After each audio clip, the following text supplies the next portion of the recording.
It's 7 o'clock. It's Friday evening. It's your boy Mo Delgado. This is the New Norm 2.0. Welcome to the show.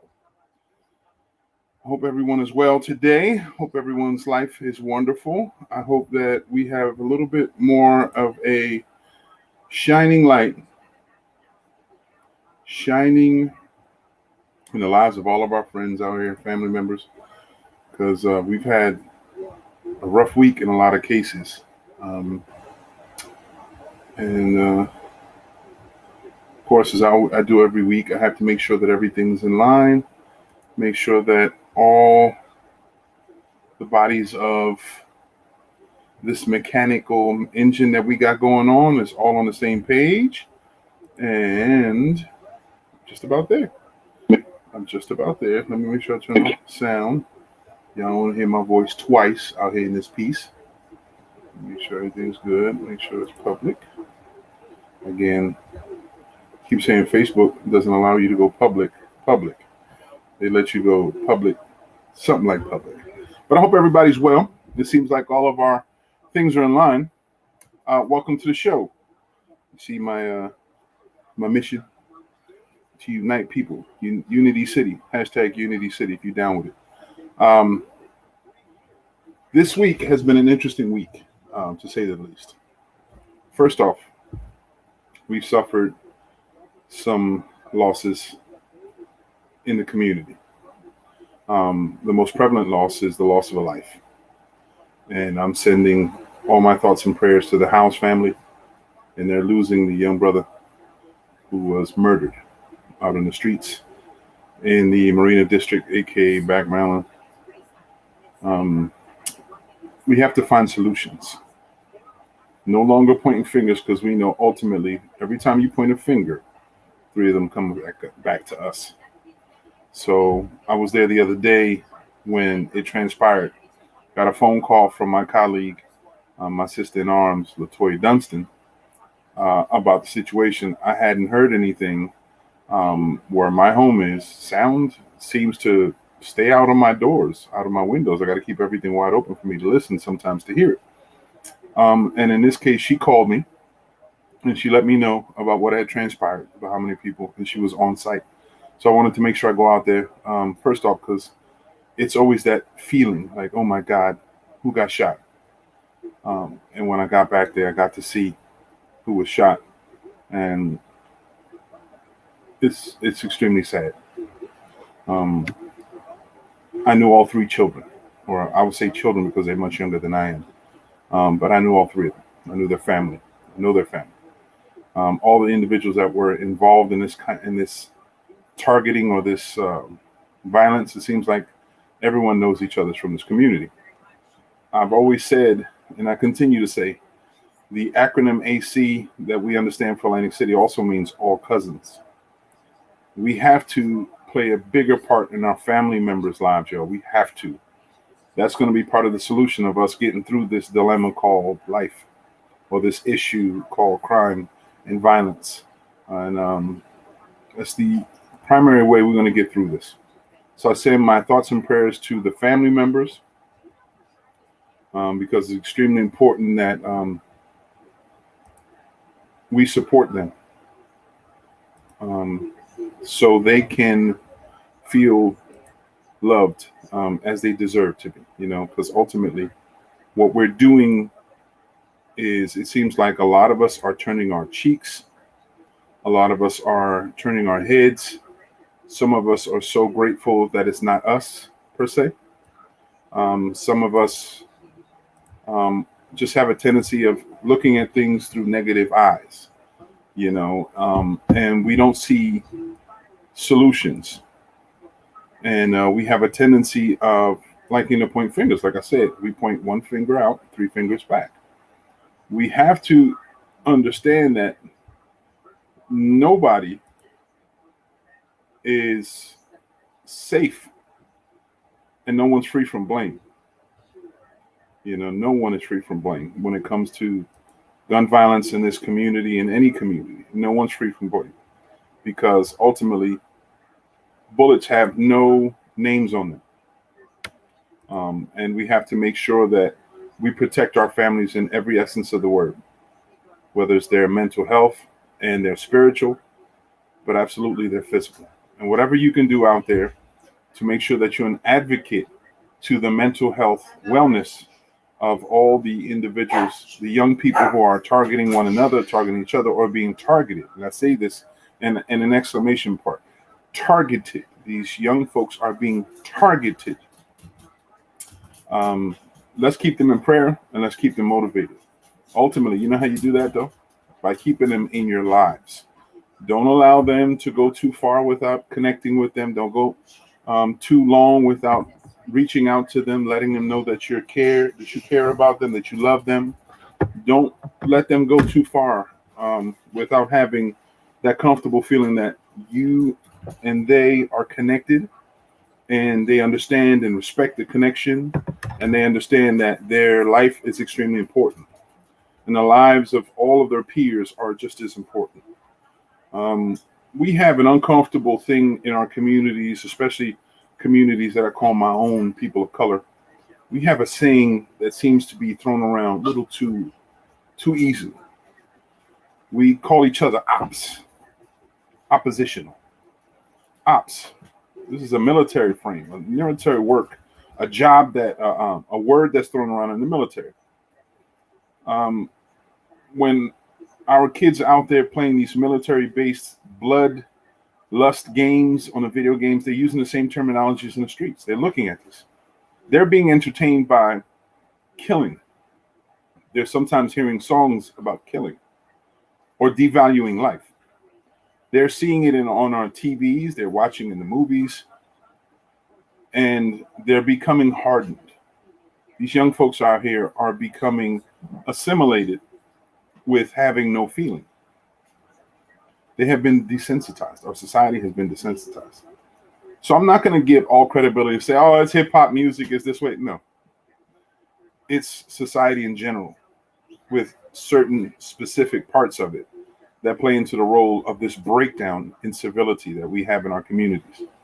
It all plays a role in it, just as well as how we act or void of action in our communities. It plays a role in it. If you can't come out and say a few kind words, just words in general, to our young folks walking back and forth, where do you think they're going to get this direction from? Where do you think they're going to learn how to be civil to one another? Not from TV. You see TV shows consistently, someone murdering, that seems to be the biggest pull in attention. If it's not the tragedy happening in relationships, where you see it in Real Housewives of this, or, Love and Hip Hop that, it's dilemmas that you see on TV about warfare and issues like that. We are such a hardened society. And we've allowed this hardened society to manifest in our physical lives too often. We got to do better, y'all. We got to do better. If you find entertainment and all that stuff, God bless you. Whatever the situation is, the freedom that you've been given and God have granted to you, you enjoy that. But you understand that everything that we choose in life has an impact on our lives. If we choose to get high, it has an impact on our lives. If we choose to solely go to church, it has an impact on our lives. It has an impact on the lives around us. If we play in the games of us versus them, then we're definitely going to get impacted by that. So this is an ongoing concept that I'm going to keep pushing. We need to have unity in our communities. There is no word of community without the essence of the word unity. And I'll give credit to my brother Torres Mayfield, who's constantly saying that consistently. He's always pushing that concept, and it's so very true. It's prevalent. It's understood. It's what's needed. But unfortunately, in our communities, I think we've lost the real understanding of what unity is. You have to first look at one another with equal respect. Look at one another with value. We have to treat each other and acknowledge each other as existing instead of treating each other like we're invisible, like we're insignificant. Like we have no value in each other's lives. When we start doing better, our world changes for the better. When we start valuing one another more, then our lives in general grow in value. It doesn't take much for you to open your mouths and just say hello. It's not requiring you to sign on a dotted line. It's not asking you for your credit report, your blood type. It's not asking you for membership in whatever club here and there. It's just you saying it's okay to the next person to feel alive. I acknowledge you. You're alive. I hope you're well. I hope you acknowledge me. That's it. It's like that candid little head nod that we used to do back in the day when you walk by somebody. That was just enough. So we don't do that too often. Our young folks are being taught to be even more aggressive. Our young people are taught to feel as if it's okay to have animosity. And it's a shame because we shouldn't. I was really appreciating how young folks are pushing the concept of energy and love because I think that's what's needed. And I think most of us don't understand the energy. Energy is the force, the feeling that we have within us. It's the things that drive us. It's the God that lives within us. It's what you let manifest in you. Sometimes evil energy is equally powerful as good energy, but we have to be the ones to contort it to make it make sense in our lives, to bring value to our lives, to bring our values to our communities. We have to do better by that. It's not going to require you to finding some essence of your truth in a book, a scripture, a Torah. And forgive me for being specific, but I don't think you're going to find it on your spiritual path, but some do. But it's still on the path in front of you if you're looking for it. You have to open your eyes. You have to play a better part in it. These children who suffered gunshots and this young brother who passed from gunshots, don't let their legacy pass. Just like all the rest of the other young bodies who've been taken from us. Don't let that pass without acknowledging their lives, honoring the lives of all the loved ones that they've left behind who are still grieving. Be in solidarity with one another more. Look for opportunities how to celebrate each other's lives. And let me say this, celebration of life doesn't mean you have to also include destruction. Because some of us don't know how to act. We got to have this big bottle of dangerous toxic chemicals and we taking it down. And don't get me wrong, I like to get my drinky drink every once in a while too. It's a good thing. It's good for your body. It toxins. It breaks down toxic chemicals inside your kidneys. It's part of that living life and understand balance. But some of y'all take it to the head and forget that you need to tip back so you can live. You're going for broke. And that's exactly what you end up being, broken. Well, some of you are indulging in other things, weed, pills, and what have you. Young folks, I hope that you can regain the value of just a regular innocent laugh. The joke, the ha-has. That's what I prefer. I love that feeling of the ha-has. You know what I mean by the ha-has? The joking period when you're laughing so much that it consumes you, fills you with so many positive endorphins that you feel so good at times you can't even breathe. The ha-has that just take over you, compel you so much that the silliest, stupidest thing that someone says to you is equally funny, that you can't control your laughter. You laugh for long periods of time. That's what I'm talking about, the ha-has. That's what we need to spread more of that. Opportunities to blossom in each other's lives and leave those seeds of joy in one another by sharing the ha-has. What we're doing right now is sharing a lot of boo-hoos, crying, we're sad, we're afraid. And fear is eating up our lives in our communities. Fear is feeding into the animosity. Because this us versus them shit is animosity. If it's ops versus this, it's animosity. I don't have animus towards anyone, and I'm blessed and I'm happy to say that God is good to me, that I feel that way. Don't get me wrong. There's certain individuals that know who you are. I don't like you a bit, but I still love you as a human being and I want you to prosper. But I also believe justice is due. And I do believe in karma. And when karma comes back around, I'm not shedding a tear, but I will pray for your family. I'm cut and built a little different. I think I have a lot more value than some people. And what I mean by value, me, myself, I only have value because I keep those that I love near me. And I love my community. And I love the city I live in. I love the potential that I see in all my brothers and sisters are walking down the street. I love to see the wonderful stories and hear about the stories of victories that they've had, the simple idiosyncratic moments when they have running into one another that makes you laugh and giggle and joke. That's right there to me is joyful because it shows that there's still hope in our communities. Too often we get lost. We get drug into the darkness and the cave and the bullshit. and we lose grasp into what truly makes us happy.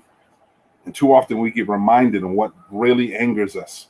We get reminded of how the destitute is and how deceitful life is and how people become predatory. They prey on the weak and continuously preying on the weak.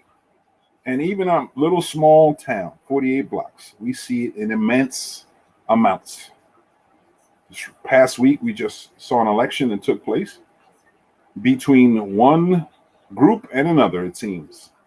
But ultimately, it's one side of the family versus the other.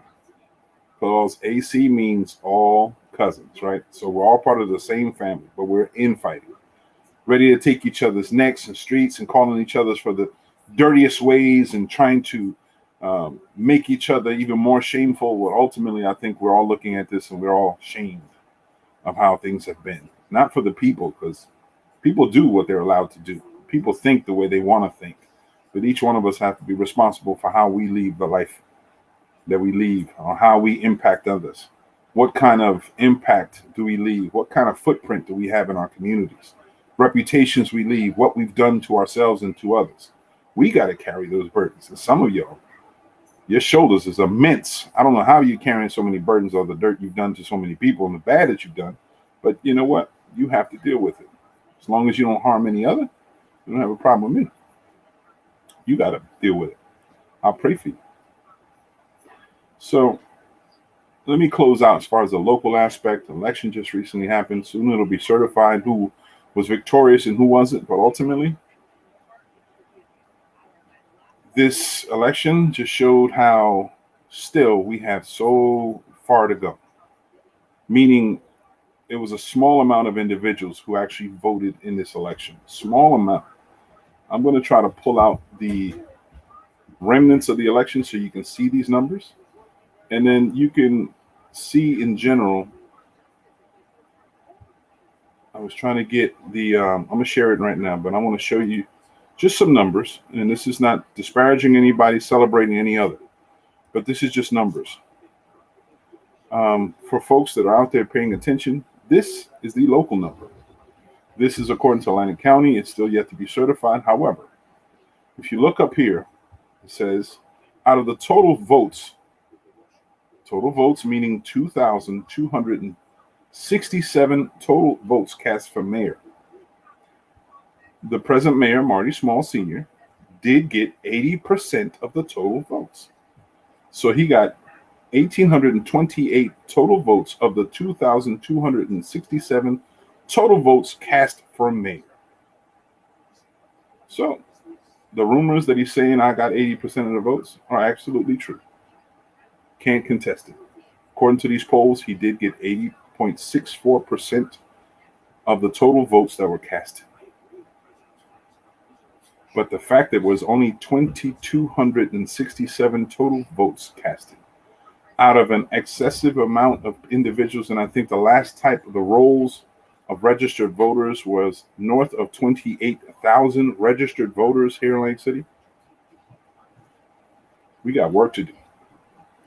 We have work to do. I'm going to see the turnout. You'll see it on awards. I'm going to show you this so you can see certain areas voted more, certain areas did not. It seems like Ward 1, District 1, only 18.39% of the total votes. Nearly 19% of the total voters went to vote in the first ward. District 2, less than 7%. District 3, just under 13% of the total votes that you can have. District 4, just south of 15%.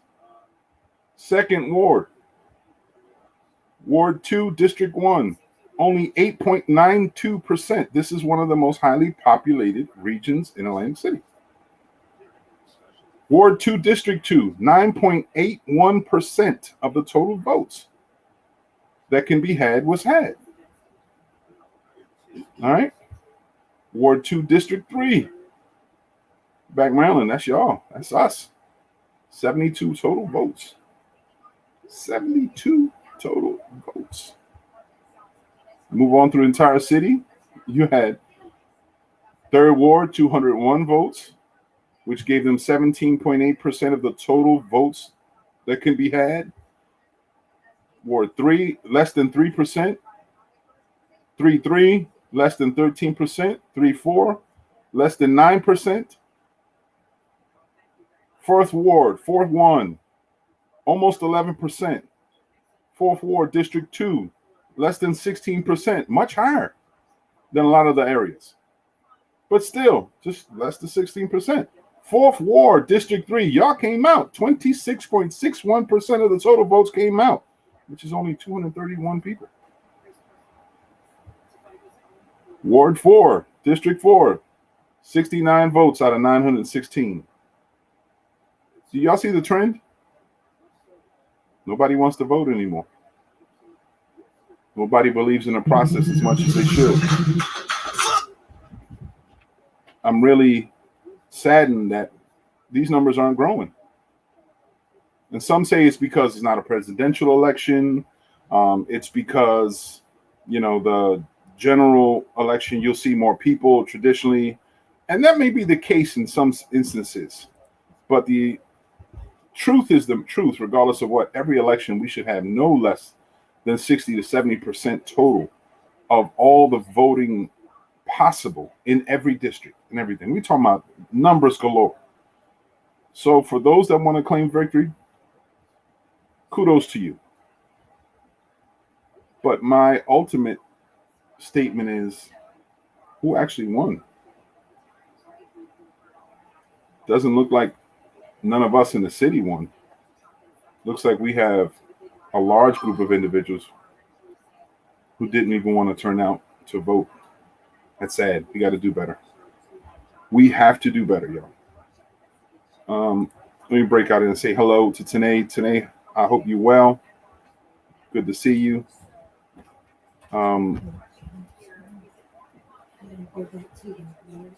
What? Okay, my wife's in the background. Of course, this my associate producer is always in the background trying to get certain numbers here and there. She's running late to the game. Information is all available, but she'll get it. Back to the show as we're talking. This is the New Norm 2.0. I'm Mo Delgado. Good Friday afternoon, evening. Hope everyone's well. It is an interesting day. One of the things that we're talking about now that I don't know if anyone's really paid attention to is that the voting rights bill is being contested in the federal government right now. Voting rights bill. This is the opportunity for all of us to vote in the manners that we are. It's being contested, not only in the state side, in different states that you heard in Georgia and Texas, but it's also now being voted on or discussed. It's starting to pick up momentum, in Washington, D.C. And this is not a new thing, oddly enough. Every 4 years, there's always some sort of contest or debate or dialogue starting to develop about the voters' rights, the voting right bill, civil rights or voters' rights bill. And we have to pay attention to that because it's always because the outcome of an election worked in contrary to the grand old party, the GOP, the Republicans, those in power, in high-level positions, and a lot of very wealthy individuals want to continue to manipulate the legislative system by having overwhelming rule or power influence on the electorate. And this is in question. Pay attention, please, y'all. The Voting Rights Act is extremely important to maintain, to stay intact. They're trying to attack it at different levels. Pay attention to this stuff. The Democrat from Pennsylvania, who's been the thorn in the National Democratic Party side, is being sought at or looked at to being potentially the asset that the Republicans need to help bring the unsettled truth to this. I'm not going to, not unsettled truth, but just to bring it off its rocker right now. And then the Voting Rights Act would have to be debated on and talked about. It's a big thing to be considered, folks, so please pay attention. It's extremely important that you pay attention to this as we move forward. On the state side, the biggest question that's talked about right now, which is crazy, was that the state of New Jersey, where I reside, I don't know if any of my viewers out here, I know some folks have been as far as Bermuda, of California, I've had individuals from New Mexico and Texas, Washington State. If you're watching, I send my salutations to everybody. God bless you always well. But a lot of times I'm talking it's from the New Jersey standpoint, specifically Atlantic City, where my home base is right now. But New Jersey is facing the truth that the New Jersey state government has an excess of funds, money, taxation that they've received throughout the year that surpasses what the expectations were. So they're sitting on a lot of loot. So the Republican Party is pushing to say, why isn't this money being spent out or sent out to municipalities to help with property tax? And I'm in agreement with all this excess money had at the state side. There should be some help being sent out to municipalities for property relief, property tax relief. There is no reason why we couldn't have some of this money to go. And I say some because some of this money could be very helpful to help with the infrastructure things that we're missing. Some of the elements should be in the infrastructure of transportation. There's some excess of 54 bridges in Atlantic County that should be fixed, that are on the to-do list on the infrastructures. That could be taken care of. Bridges, streets, lights, the emergency backup systems, the systems that help with life, making sure that there's support systems for individuals who have to be evacuated. We need to help support our educational system. Some schools are still deprived of resources and economic opportunities to be advanced to modern day standards. They deserve to have that opportunity. Why not? So there's a lot of different things. But I'm going to propose this out loud. And I'm going to say this because I'm not a friend of this mechanism called the state of New Jersey right now at this point in time that seems to be democratically empowered. For a lot of individuals that are in office right now, I don't like how you're treating my hometown. I don't like you using this president administration as a puppet to do what you want to do, allowing him to continue to use exorbitant amounts of funds on stupid things and things that are insignificant in the lights or the grand old scope of things when it comes to the city itself and our financial situation. There's better things that could be spent on this money, but they seem to be giving him all this money so he can keep on making mistakes. So they can turn around and say, see, I told you so. So that's why we're going to keep controlling the city. But I'm going to propose this to the state. Since your taxation seems to have afforded you such a grand scope, a big chunk of money, give us back our parking fees, give us back our luxury tax, give us the fees that we should have that other municipalities that are shore towns get: parking, luxury, and room tax. Give them back to us as we rightfully deserve to have, and then we'll be okay. I can almost guarantee that our residents who are taxpayers, property taxpayers, will not be suffering the way they are. The senior citizens, some of them that were taxed out, pushed out because of the taxation process coming in as aggressively as they were, and some of the Democratic colleagues that I have didn't even raise a pinky about how difficult this was for general people. Senior citizens on fixed incomes trying to maintain their homes just couldn't have it, but they didn't raise their pinkies. So maybe this could be a point of contention that we can say, well, since you've gotten all this stuff, you don't need to have these taxes anymore. You guys are good. Keep doing what you got to do. If you want to tax us in a rightful way that's legal, that's acceptable, and it is on average of every other city in New Jersey. Give us back our luxury tax, our room tax, and our parking. But that's something I'm going to propose. I'm going to continue to propose. I'm still pushing forever. Let's see how it goes. But that's the state. That's something that you need to ask. Pay attention to that. Also, I want you to guys pay attention, if possible, to the situation that we have with this vaccination. We are now in the process, in the stages, and I think this is the last stage of opening that the governor has proposed to open doors. June 4th was the target date to open doors, general doors to the public. So anyone that comes into Any facility that's needs public to go into can do so and not have to worry about masks. It's unmasking America is what's happening. You walk into Walmart, no one's wearing masks. You're walking into these bars, and so many people are like flocking to bars. And vaccination is something that they're depending on. However, it's an honor process that we're depending on. They're not requiring anyone to show their vaccination cards. They're just going on honor code. And in one aspect, I can appreciate that. Another aspect, it still comes with a dangerous um, concern. There's still some danger involved in that because when you got an honor code, some people are just dishonest. They don't understand what it is about honor, and they don't honor themselves. So why would you think that they would do the honorable thing and let everyone know or not know? So that's a dangerous situation. Hopefully, we'll move forward.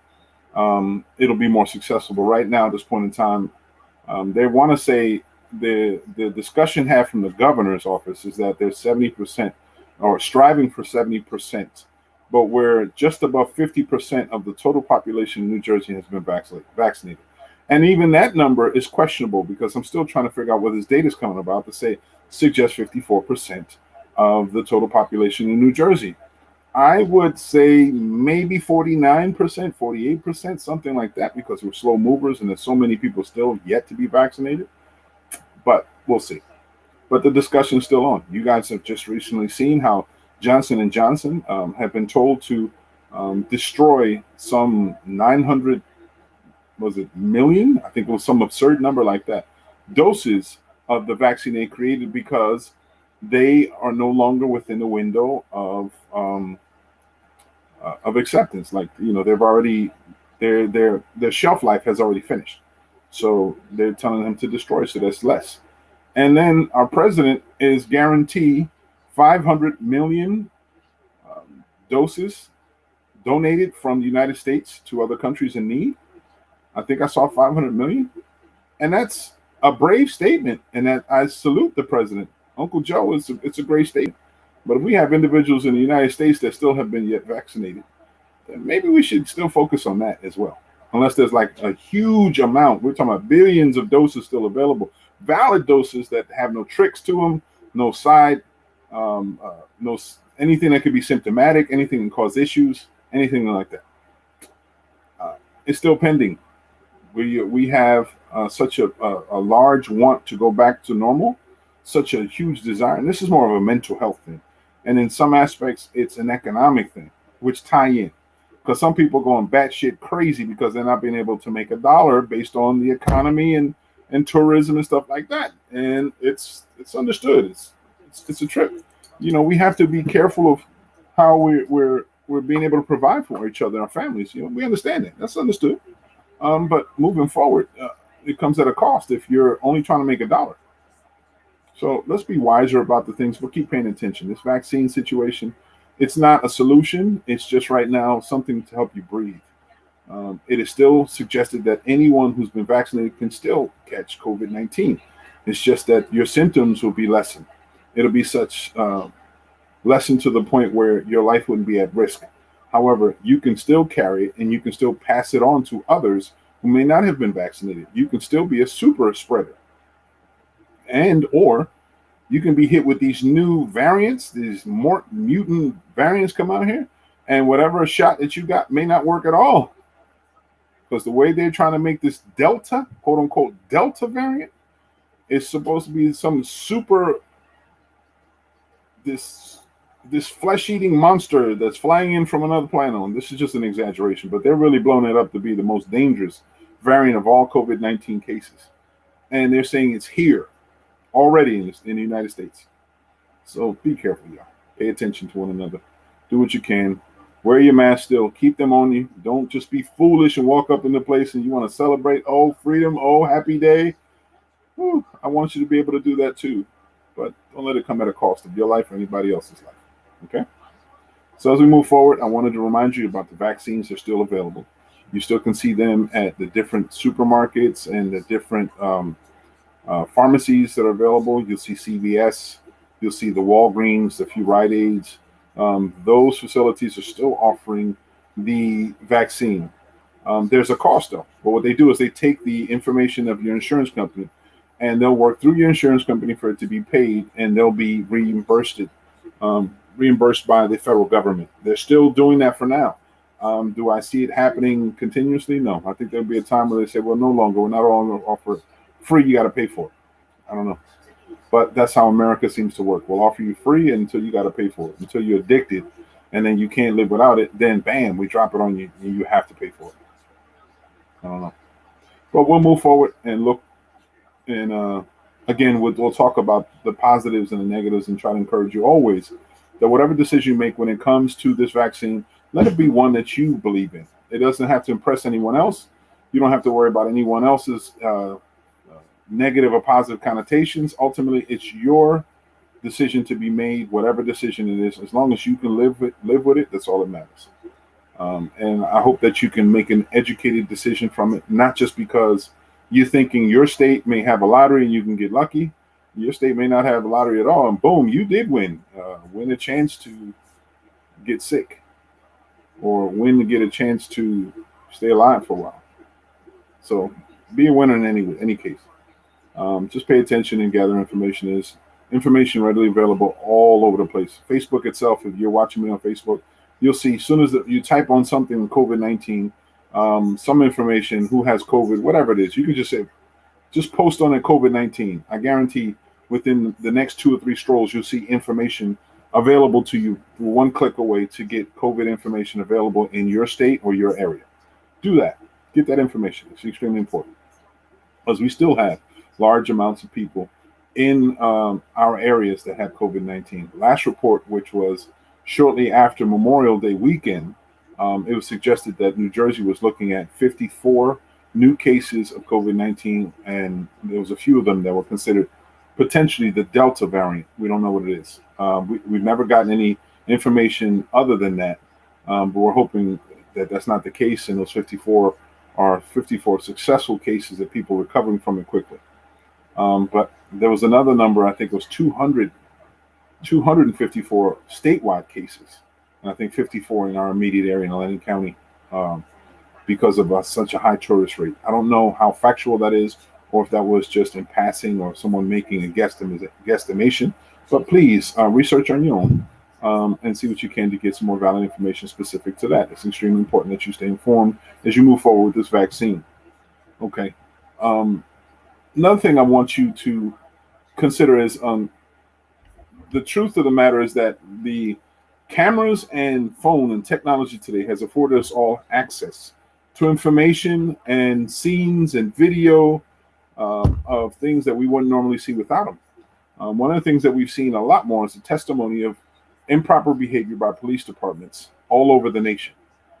We just recently saw how a state police officer did a pit maneuver. This is the term that they use in a pit maneuver. Rode by a lady who she was trying to pull. The officer was trying to pull the lady over, had flashlights in the whole nine. The lady's explanation is why she didn't immediately go to the side, because it was a very narrow curb, and she assumed it was safer by going off the exit that was within a short drive away, and she wasn't moving at a rapid pace. She was still at the same pace. The officer misunderstood her actions or inactions and thought she was trying to flee. So he did a pit maneuver, drove up to where her axle was, bumped her, causing her to roll over, do a rollover on the highway. Then he began to interrogate her while she was still stuck in her vehicle, upside down. And the officer was still interrogating, why did you do this? And she explained it, but she also explained, I'm pregnant. So the officer at this point in time in the state now has to answer for that. Why is pit maneuvers an option in a situation like this for an officer? And a pit maneuver seems to be a regular activity by many state police throughout the nation. These officers are being taught to do very strategic techniques to have a positive outcome for them, but the victims of these pit maneuvers could potentially damage them. We pray that this lady who's pregnant survives and her child survives.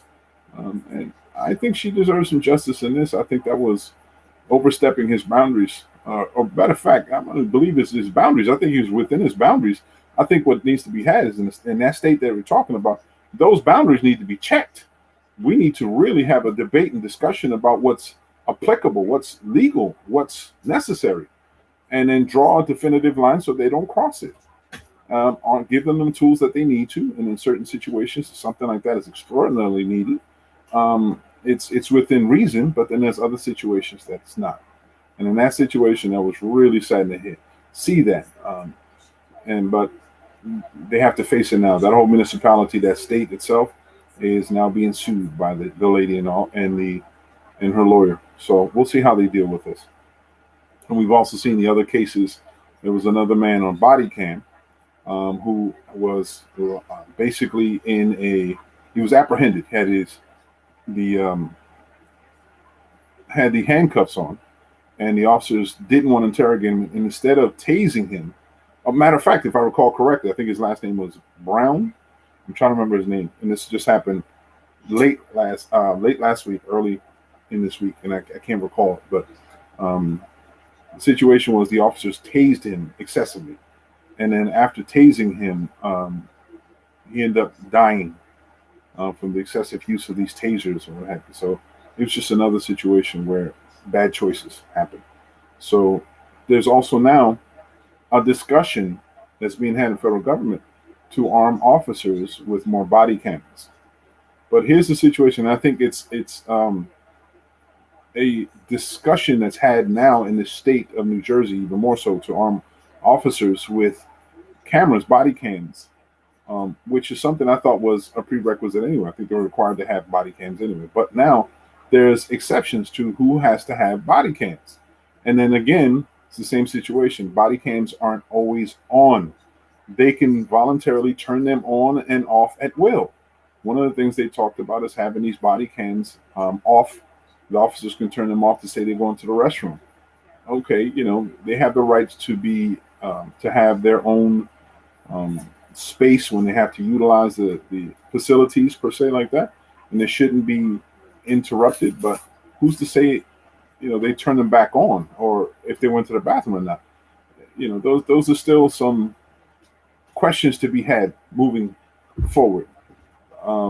There's still a lot of things that need to be discussed about that.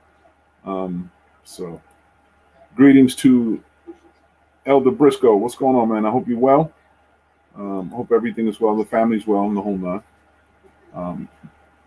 Moving forward, talking about the officers having discussions, and now the one of the elements that we were talking about, the body cams. One of the exclusions that they're putting as far as this package is officers won't have the ability to review the video of any altercations that they have prior to the report. Report must be given and properly and reviewed, and then shortly after that, they're given authority. Then themselves they can review. I hope whatever it is, that more diligent work and effort transpires. So whatever decision is made when it comes to body cams, that is done with the best intentions for all, for the safety of not only the residents, but the safety of the officers as well. Okay, I see. Okay, Chef Andre Murphy is in the house. What's up, brother? I hope you're well. I'm happy for you. You're doing your thing. You're doing your thing, and I'm very happy for you, man. Very happy for you. It's a long way since back in the day working at Sands and all that stuff. So I celebrate your successes, bro. I hope everyone is well in your family. Kids are doing well. I hope that life is what we make it, bro, in your life. So let me go back to what you were saying before. For those of you just watching, this is the New Norm 2.0 with Mo Delgado. This is an internet-based talk show where we talk about things that are impactful in our lives. It's the opportunity that's given to all of us, all of you, to participate in the discussions we have. If anyone's interested in participating in tonight's discussion, you're welcome to come on. Just let us know that you want to come on, and we'll put a link up either through Facebook, if you're watching on Facebook, or if not, you're watching on YouTube Live, you're well. We'll put the link that you can follow, and then you can be part of the discussion, not only in the chat room, but you can be live using your video camera on your phone Or if you just want to be vocal and you want to use your face, you don't want to be videotaped, and you can do so as well. You're welcome to come on. This is the new norm. This is where all our conversations are open to you, and we bring you to the table. We thank you for this opportunity to be able to be a conduit to provide vital information for the community, because that's what we've always wanted to do. In addition to a support system to entrepreneurship and employment opportunities for all of us. We have a website that I'm going to make sure is highlighted now before my brother um, Adrian, if he comes on. Um, this is, if you can, if you like to, visit our website at www.thenewnorm.club. And there you'll see a gallery. It's what we call the Internet Mall. Our mall has different resources and different things that you can purchase if you'd like to. And entrepreneurs with their ideas. We've in that mall itself, we also have information for voter registration. We try to utilize that as it's an avenue and an extension of the show itself. It grants you an opportunity if you'd like to leave a note for us to consider for the future, for future shows. Or if you'd like to further the conversation we may have on the present show that you're watching now or previous shows, you're welcome to continue the conversation there as well. It's www.thenewnorm.club. You're welcome to come visit. Please do so. In addition to, we have ways that you can connect with us on the interweb at the social websites. You can see it scroll underneath me. As you see us, you can follow us on Instagram at the New Norm 2.0, or you can go to Twitter, the New Norm 2.0, or as you see here on Facebook with me now, and the Facebook page, the New Norm with Mo Delgado. And if you're really in a mode of appreciation and being very giving, I would say, if you'd like to support the show, you can go so on Patreon as well at www.patreon.com/the new norm with Mo Delgado, and leave us some love. And if not, you being here is love enough. As we move forward, we're hoping to have more and more engaging information, as we've always had.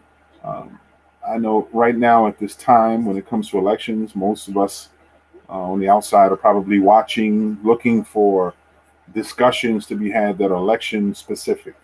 I touched up on a little bit of things that we should be discussing with politics, but I'm not going to talk too much about the elections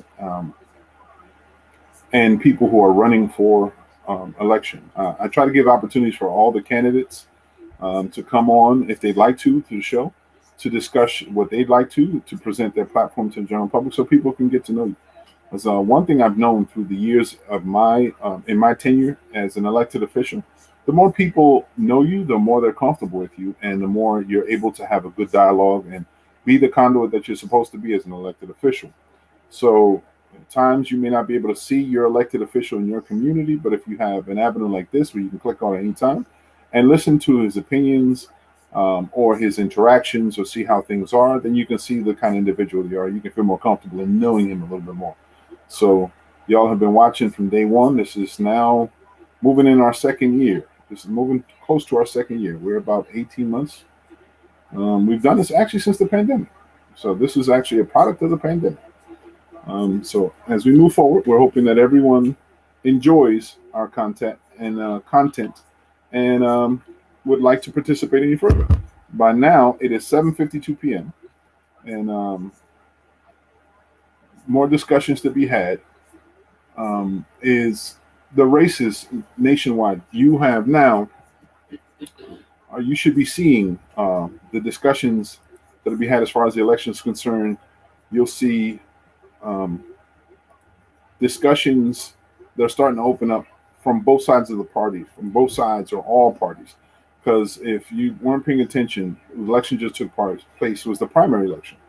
Primary elections are elections that are offered political parties to be able to select through the democratic process their candidate that represents their party for the general election, which takes place on November 2nd. The general election is when everyone comes together, and it's the last chance for you to vote for who you feel should represent you from those that have won in the primary, or those like myself who are going independent away from parties and putting themselves up for consideration for the future in November. So that's what the general election offers you in November.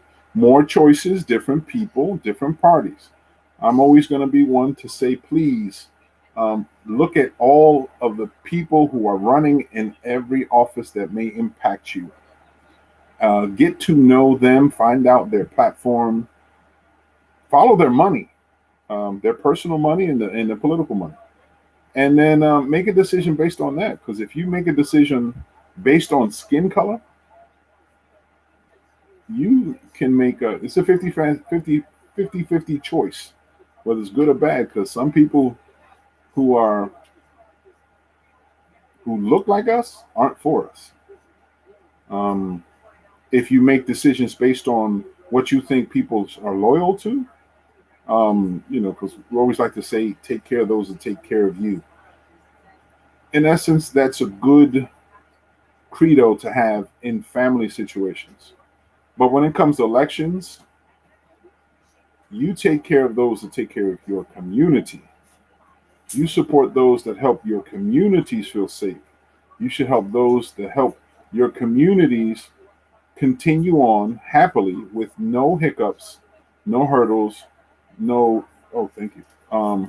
No exceptions. Those are the people you should be supporting. Because too often we like to say, oh, that's my boy. That's great. That's wonderful. But your boy is not necessarily good enough reason why we should all vote for him. It's extremely important that we have a more educated process on voting for individuals. And education meaning not book smarts, it has to just get to know the people. The more you're comfortable with the person, the more you understand the person's back and forth. Let them reflect your values. And if you don't have any values, then shit, I guess you're going to pick whoever you want. But ultimately, that's the decisions that you have to make. These are the primary elections just happened. Whoever won the elections, kudos for you. I hope you enjoyed your journey that way, but your journey's still not over. I applaud everyone who's given their chances. They put their hat in the race to be elected. It's not easy. It's not easy to run for any position because ultimately, when you run for position, your life is out on Front Street, and anyone who sees you has access to you and your family. And like my wife, the associate producer in the background, said, it's a hardship that your family also has to consume also, because the bullshit that people throw to you also jumps back and bounces on them. And it's an unfortunate truth that folks get dirty. No, the ice. Too much ice. Yeah, too much ice. Anyway, so I applaud everyone who's given their chances.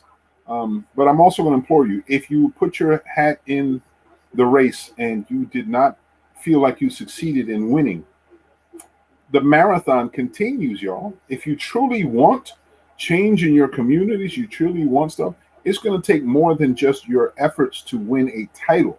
It's going to take your efforts in the community to move things, to make things happen. It's going to take your efforts to come together in Congress with everyone that you know that like minds yourself and be a loud voice together to move things. Because ultimately, these individuals in office should not be moving on their own. They should be moving for you, on your behalf. So when they move on their own for their own benefits, when they get things all messed up, and we've seen that too often in our small municipalities all throughout the nation, and we see it on the state level, and we've even watched it last cycle with a president who seemed to be moving more for his benefit than he was for the general population that he's supposed to represent. But karma's got his ass in her scopes too. GPS is coming around. Woo! And when she comes, God bless you. Anyway, so moving forward, we talked about, like I said, this is a cycle of elections. So some of you, I know I myself get tired of it. Adrian, I just sent you the link, the regular link that we have. I don't know what's going on. I'll attack it again. If I have to send, matter of fact, I'll try to send you the email like we've done before. Remember how the encryption goes on. If you're trying to come on, your cookies may be um, getting in the way of blocking you. But let me see if I have to send it through email. Copy, email. If you give me a second, I'll do so. But I want you to keep in mind, folks, when you're this political process sometimes gets convoluted, and this whole process sometimes causes more divide in our community than it does unifying us. Because let's be honest, how many handbills have you seen on the streets with "vote for me" here, vote for that person there? How much garbage you seen laid there all over the city or all over your area and county, just laid there politically? I know myself, that's tiring. It's exhausting to see all that garbage just sitting around. And there are rules in municipalities in their books that suggest that within X amount of times of the election, all these things have to be removed, or the candidate will be fined. And in some municipalities, you've seen that executed, and some they still sitting there. So these are some of the elements that we see in the division.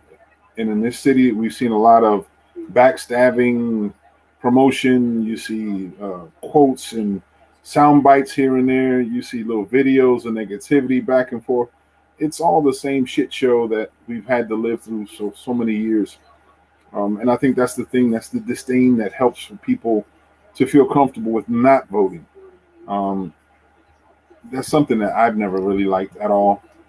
Some of it was entertaining. When I say entertaining, like myself, remember one picture that someone had made a flyer of all of us in this black and white suit, like back in the day when they would show people in jail, they had to wear black and white outfits. And I remember this one large poster that was left in a major roadway in Atlantic City, and they were insinuating that we're all people going to jail or doing illegal things and dressed up. And it was amusing because I was like, wow, people take that much effort to try to besmirch or defame somebody to the point they're suggesting this. And I'm like, it's a shame. But that was the first time it happened with me. I guess it's the only time it happened with me because they can't say shit about the boy. I'm not built like that. But that's the first time I saw it, and I was like, wow. But hopefully, like I said, moving forward as the elections continue, you'll be receiving tons of paper in the mail. You'll see flyers, handbills. This is the season that elections feed the economy in a huge way, especially printers and clothing decorators. Those are the people who make T-shirts. They're making a killing during the season, so they welcome that. And in essence, also the street workers, the people, the street teams, who have to work through the streets, handing bills, and so they depend on this money. So it's an economy that's necessary in a small town like ours. But the unfortunate truth is the dark side that no one likes, that causes us to be divided and causes less people to want to be voted on. But I'll close and I digress, and I welcome my brother Adrian. What's up, Adrian? How are you? Yo, Mo, what's up, man? What's going on? How you I hear feeling, you man? preaching about the elections and stuff, huh, brother? Well, just touch up on some The stuff. American way. It's like apple pie and baseball. You know what I'm saying? Ain't it the truth? Ain't it the truth? I love apple pie, but I don't like the politics. Hey, like apple pie and baseball, they all go hand in hand. 4th of July and fireworks. Mm-hmm. And it's coming soon, though, because I tell you what, outside my window, I see and hear fireworks just about every night. At least what I think is fireworks. Sometimes it's gunshots. It's sad, but it's the truth. But how was your week, man? Hey, Don't mind me great, as a man. I'm wrapping things up before I came home. And dealing with banks is never easy. You know what I'm saying? I know it, brother. I know. But I imagine you gave him hell, as always. Yeah, I got my point across. Bottom line, just a matter, who you want to talk to. That's all. Extremely important. Extremely Sometimes important. you got to hang up on some of those jokes to get kind of ignorant, So, Mm-hmm. how about you, man? How's your week, man? I saw you were celebrating a birthday somewhere of the person in the background, the associate Right. producer, aka Trini. Yeah, my queen. Let her know she's the second Trini, okay? Well, she's the first Trini in my life. So why I gotta move my head? She's the American Trini. I'm the Trini. Hey, happy birthday, belated. Talking about move my head. She always want to get in the camera from my side. I keep telling you, I said we can set up a camera for you always. That's how she do with going to restaurants. To go to restaurants, she'll be like, "Let me have a taste of yours." No, you got your own. You want one? You can get it. But that's another thing. Hey, sharing is caring. You know what I'm saying? Yeah, ultimately. Like Bonnie said. Yeah. My week has been quite busy. One is a situation we had where young people were shot at the other night. One young man died. I knew the kids, and it was a heartbreak, and then trying to answer for people in desperation, trying to give them some sort of solace and comfort, to believe that people care, because in situations like this, although there's never a perfect thing to say, you should always feel something and say something, you know what I mean? But they're always looking for Superman to come in, and I'm like, no, it's going to take all of us to cure this illness that we have, Yeah, I mean, you look at some of the other states that are actually giving away money, guns, and to get vaccinated. Your money, drugs, you know what I'm saying? What's wrong with that picture? What's wrong with that picture? Yeah. Wow, that was your cousin? I know you've been checking it out. Washington State, they call it a joint for jab. So if you get vaccinated, you get a vaccine, they'll give you a joint. Mm-hmm. Yeah, well, we saw it. We're still trying to figure it out. Gavin Newsom, I saw that they had a lottery in California. Gavin Newsom had gave out the first $1 million win. Yeah, and then I'm still waiting for West Virginia. Remember, West Virginia was trying to give out replica guns and shotguns. What have you? Sports. Money, guns, and drugs. What's wrong with that? They always blame it on the hood, but this time those bad boys in corporate. Mm-hmm. Yep. So I mean, the things that they're offering, plus this place is actually, they're offering like some really bugged out stuff. They're offering joints. You saw they're offering weed. Yeah, that's what I said. In Colorado, they're offering weed. They're actually on joints. I'm like, what kind of shit is that? I'm like, wow, okay. You walk by a cop and say, "Sorry, I just got this from over there. I just had a vaccine." Mm-hmm. That's crazy. Yeah, it's the more and more you see it, the more you see different people or different governments trying to find creative way to do so. And I'm like, they really think our society is a bunch of prostitutes. We're looking for stuff like that. Like, what am I going to get in return? Your ass saved a life, free from death. Maybe that could be a motion or a motive that could be good enough. But America is the biggest pimping system there is known to mankind. Yes, it is. Story. Look at some of those other foreign countries. We give them money and we tell them stop fighting over there. We go across, we take over other countries and we destroy the country and say, "Hey, we're gonna give you X amount of billions of dollars to rebuild." Look at Afghanistan. We went in there looking for one man. We've been in there like many years later, after we killed this dude. But we found out why. Afghanistan was solely about the poppy fields. Yeah, of course. What else? You know what I'm saying? And the Middle East is nothing but oil. Just like 45 said, we go across there, we beat the hell out of them, and we take their oil. Yep. Vietnam was opium. I'm like, every major war seemed to have elements of some other bullshit that we shouldn't have been involved in. Yeah, stuff attached to it. It's like a caveat. It's like, okay, you get the donut, but you got to get the coffee with it. Absolutely.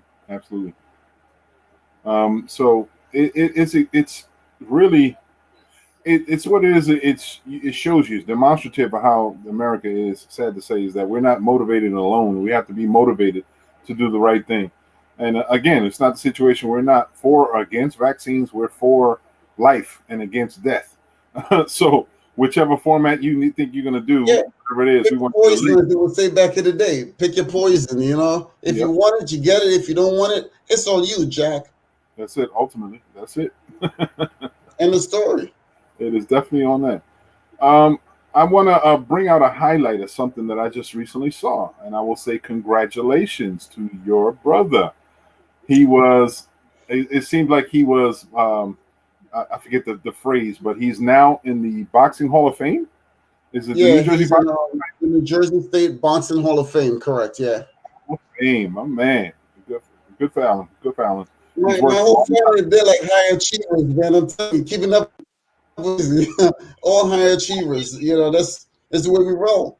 My I believe. sister, you know, her kids all Ivy League university graduating. It's like crazy. I'm just waiting for the banking system to put you on their Hall of Fame for people they can't mess with. So for the people who have gone Hey, against you no, and lost. I don't have to be in the banking hall of fame. They already know I'm treacherous. You know what I'm saying? You know, like Roosevelt said back in the day, speak softly and carry a big stick. That's me. You can Amen. speak softly but carry a big stick. You know, I've been recognized by the city of Philadelphia back there behind me. So, you know, a citation. Not too many people know that. You know, so speak softly and carry a big stick. Damn right. And a check won't hurt either. That comes in the intro. Right, right, right. Understood. I know you were supporting somebody in the recent election. How did he do? Yeah, The guy in Florida. Danny Hancock, very good, very nice guy. He won at the polls.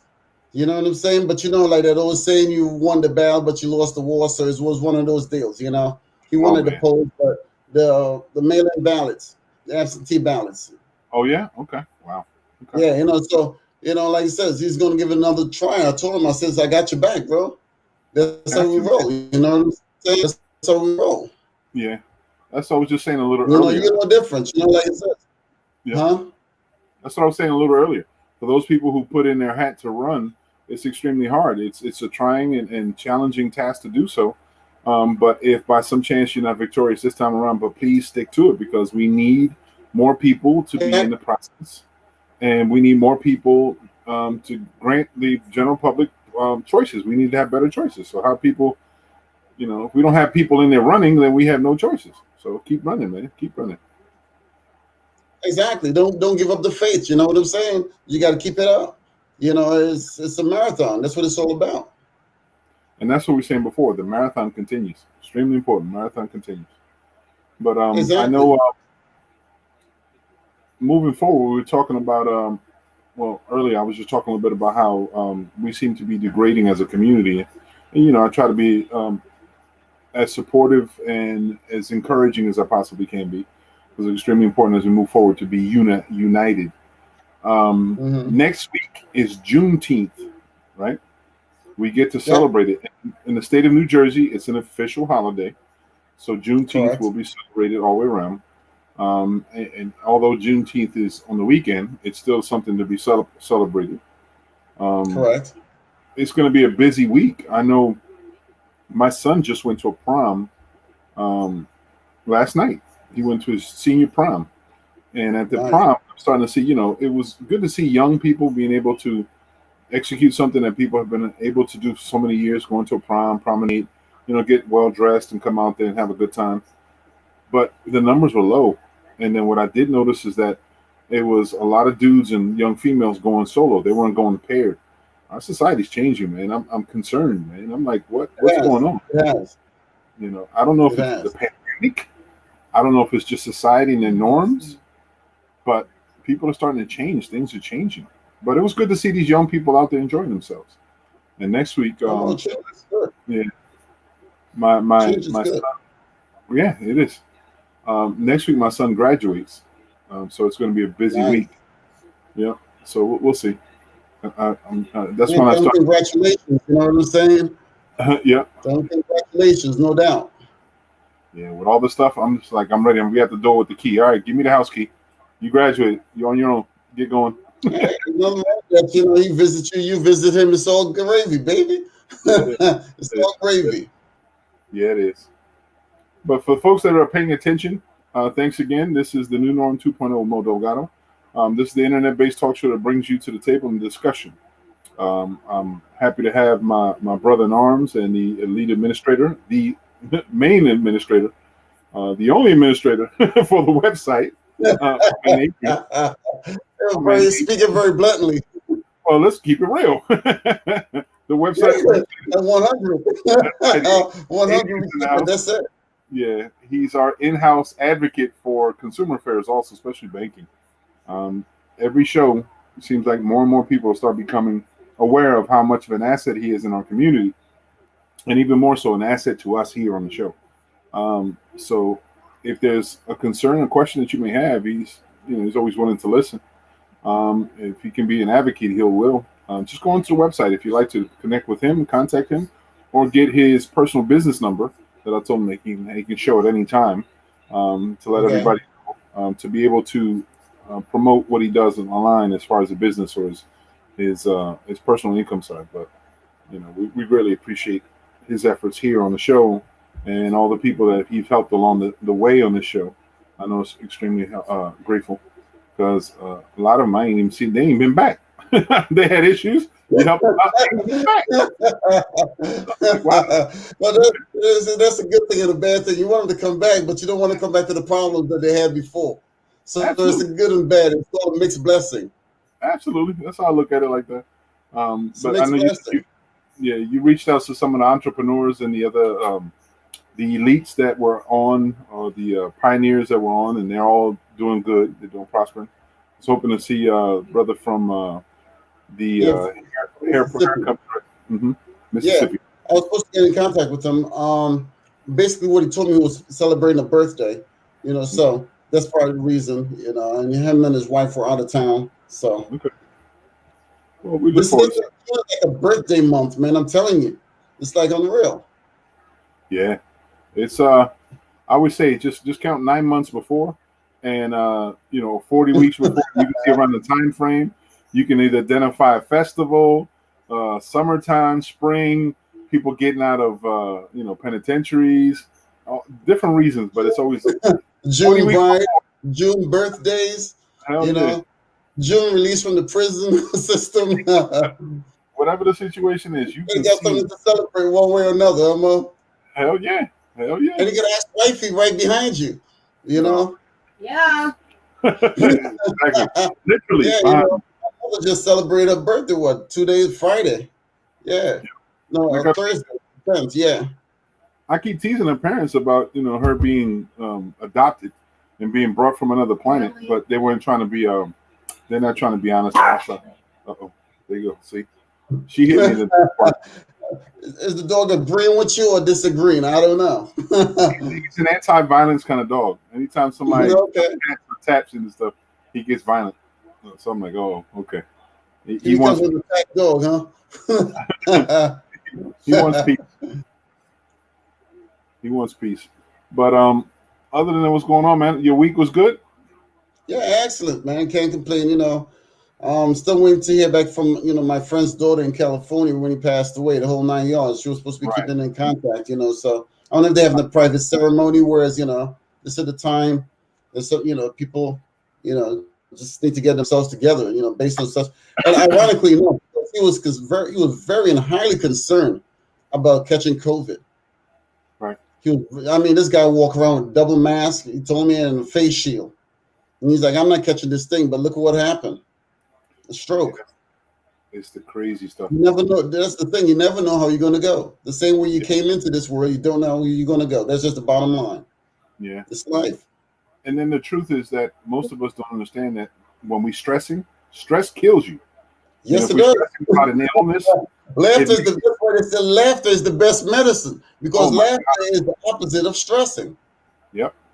The stress kills people. It's killing people like crazy. And if you don't understand how that affects, your body's immune system gets affected when you're stressed out. Yes. You don't sleep well. So you're not able to recoup fast. You know what I mean? Because you're not sleeping well. Stress so you can get sick. Your body's immune system, you can't repair fast. So stress is a bitch, man. Stress is that hidden disease that seems to hit us all. Just some people are better at dealing with stress than others. And some people are just denying it. I'm not stressed out. I'm not stressed out. Or for really, then when your fingernails at? You ate them all. They get Yeah. in the way. So I don't know. But, And, stress. and strangely enough, because he's not the first one, I had another friend that was a coworker. When I worked at the plaza, and he was stressing on a regular basis. I'm like, dude, you got to cut it out. You know what I'm saying? I'm like, I'm helping him in every which way I can, but I'm like, he's like, Adrian, I just can't stop stressing. And eventually, that was it for him too. Okay. He passed away. Yeah, that's sad.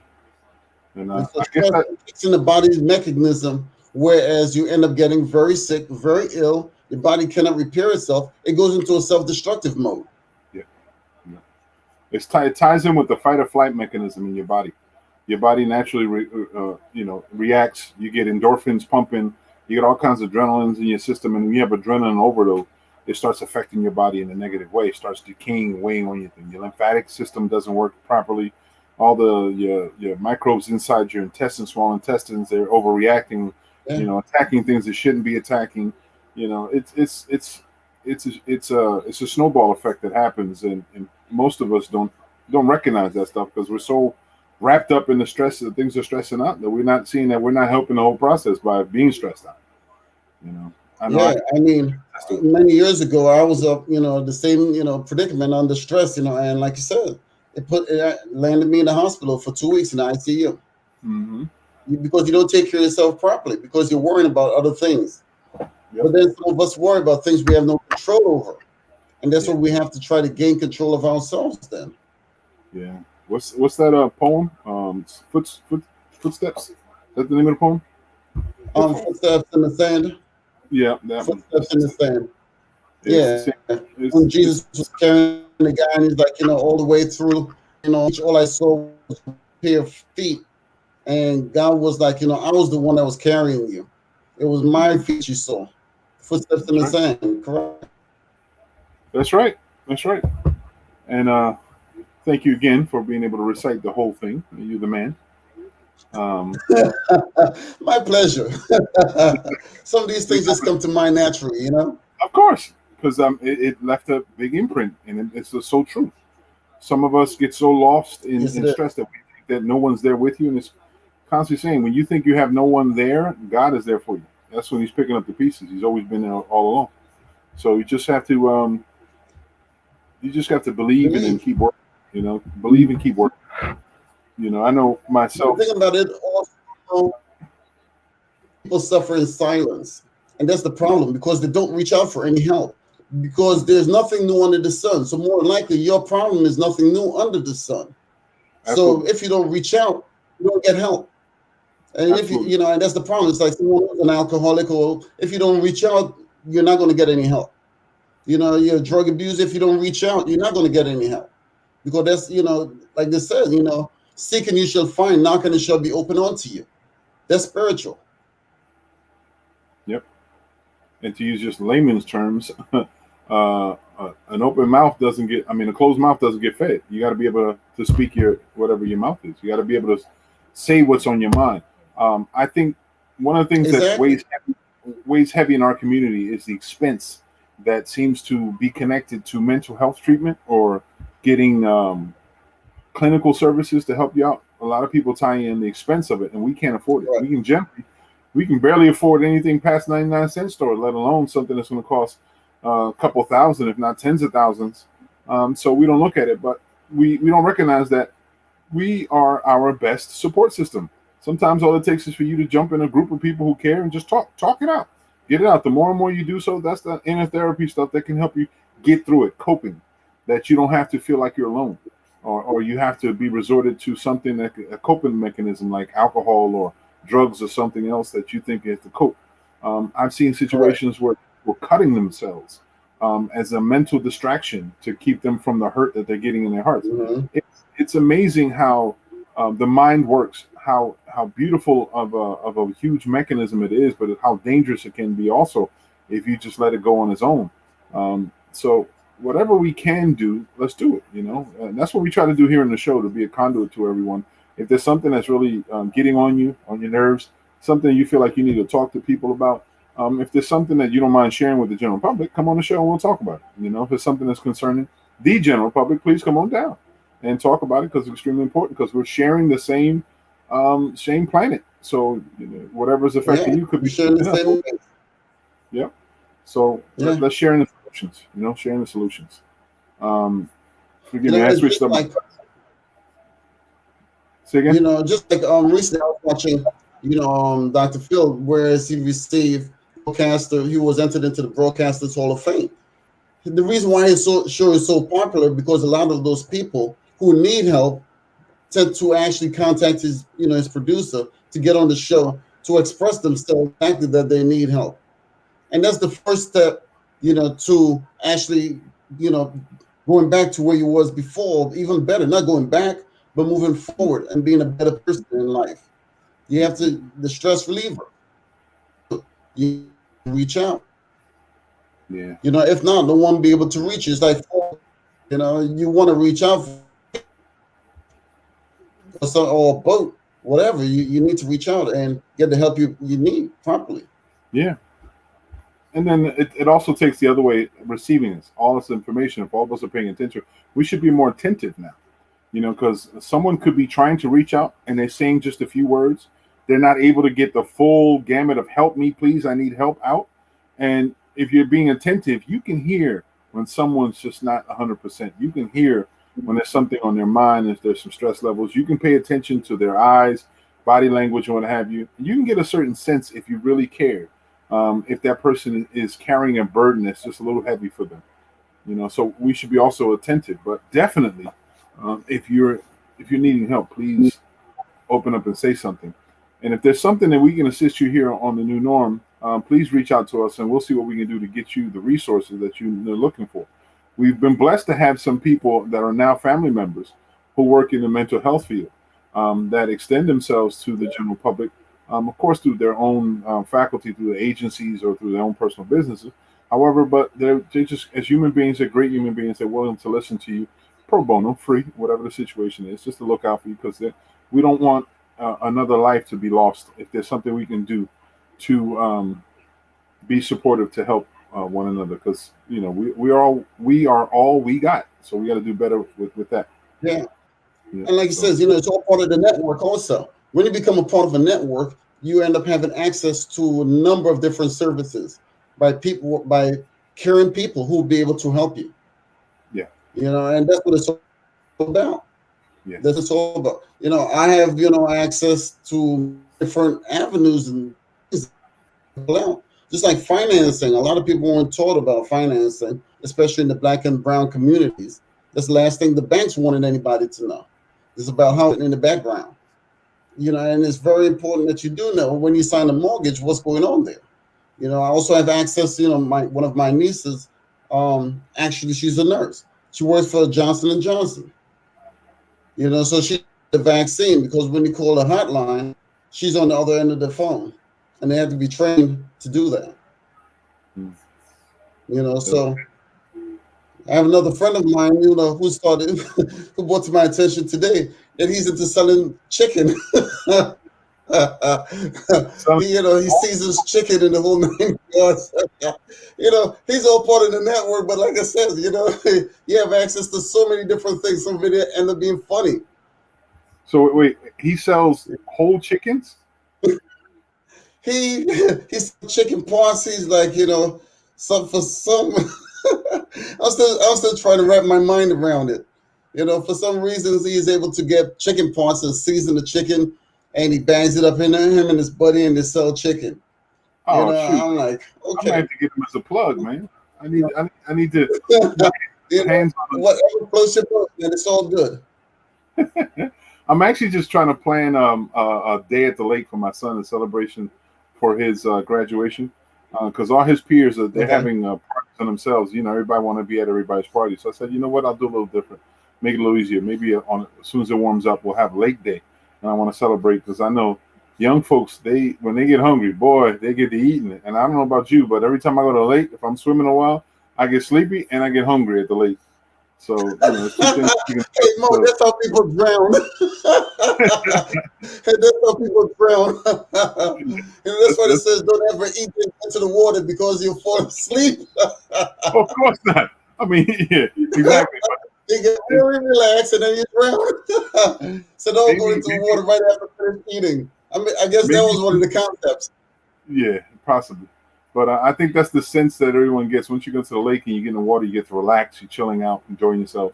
The hot sun that's beating on you is wearing you down, tying you down. So you relax down. You need a nap.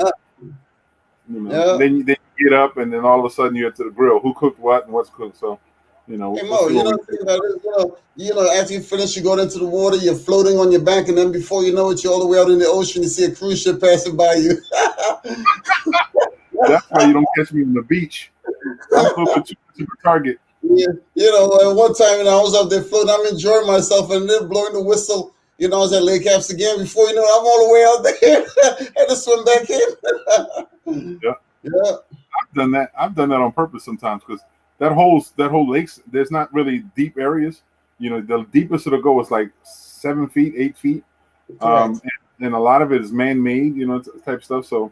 And it's a waterway. It goes to the Great Lake. So you'd be surprised what's in that water, but it's something that's not too dangerous.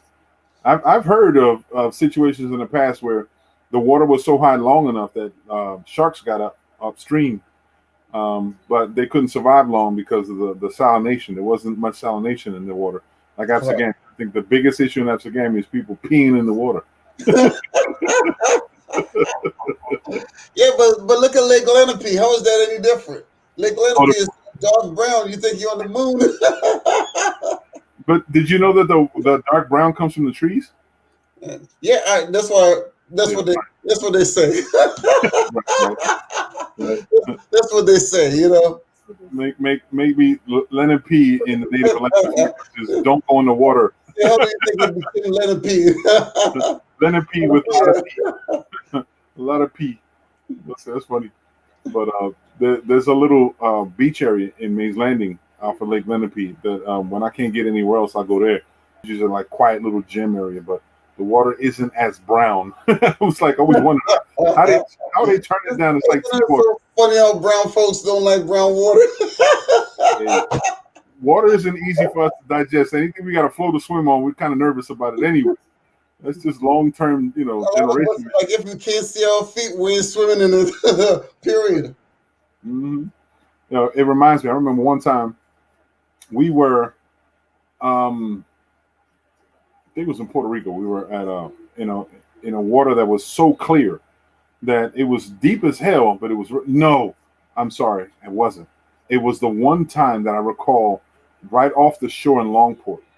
I was fishing. And I was fishing for flounder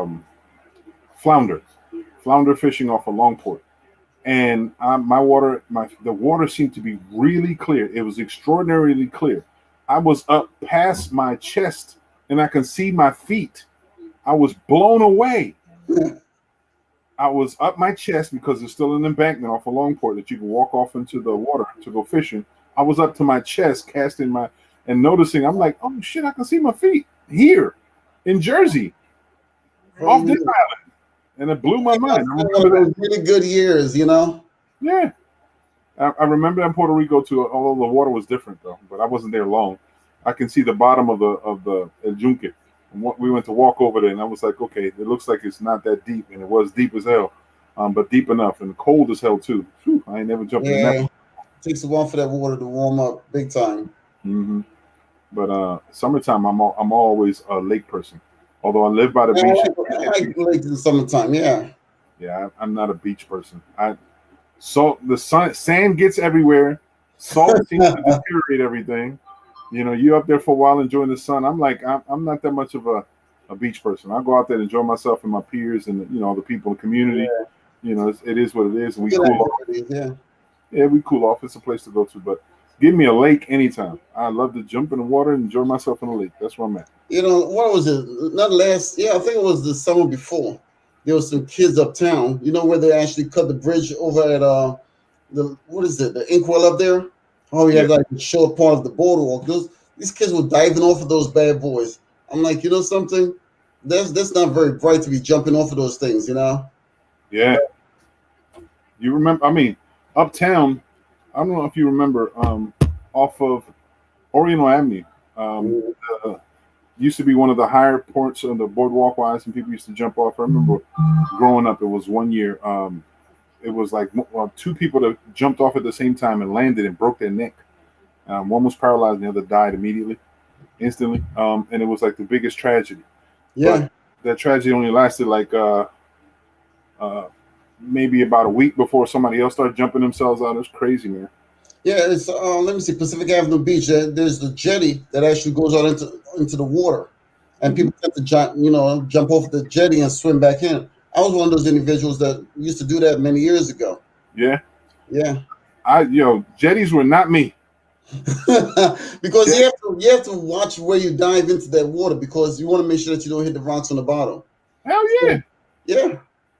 Besides all the wildlife that's around the jetties, you jump in one too.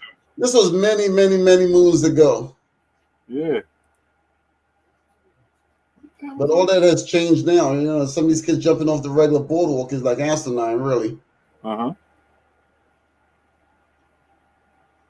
I don't know what just happened, but on my screen, I got something on my screen that I didn't ask for, and it just popped up, and it's getting in the way. I'm like, the hell?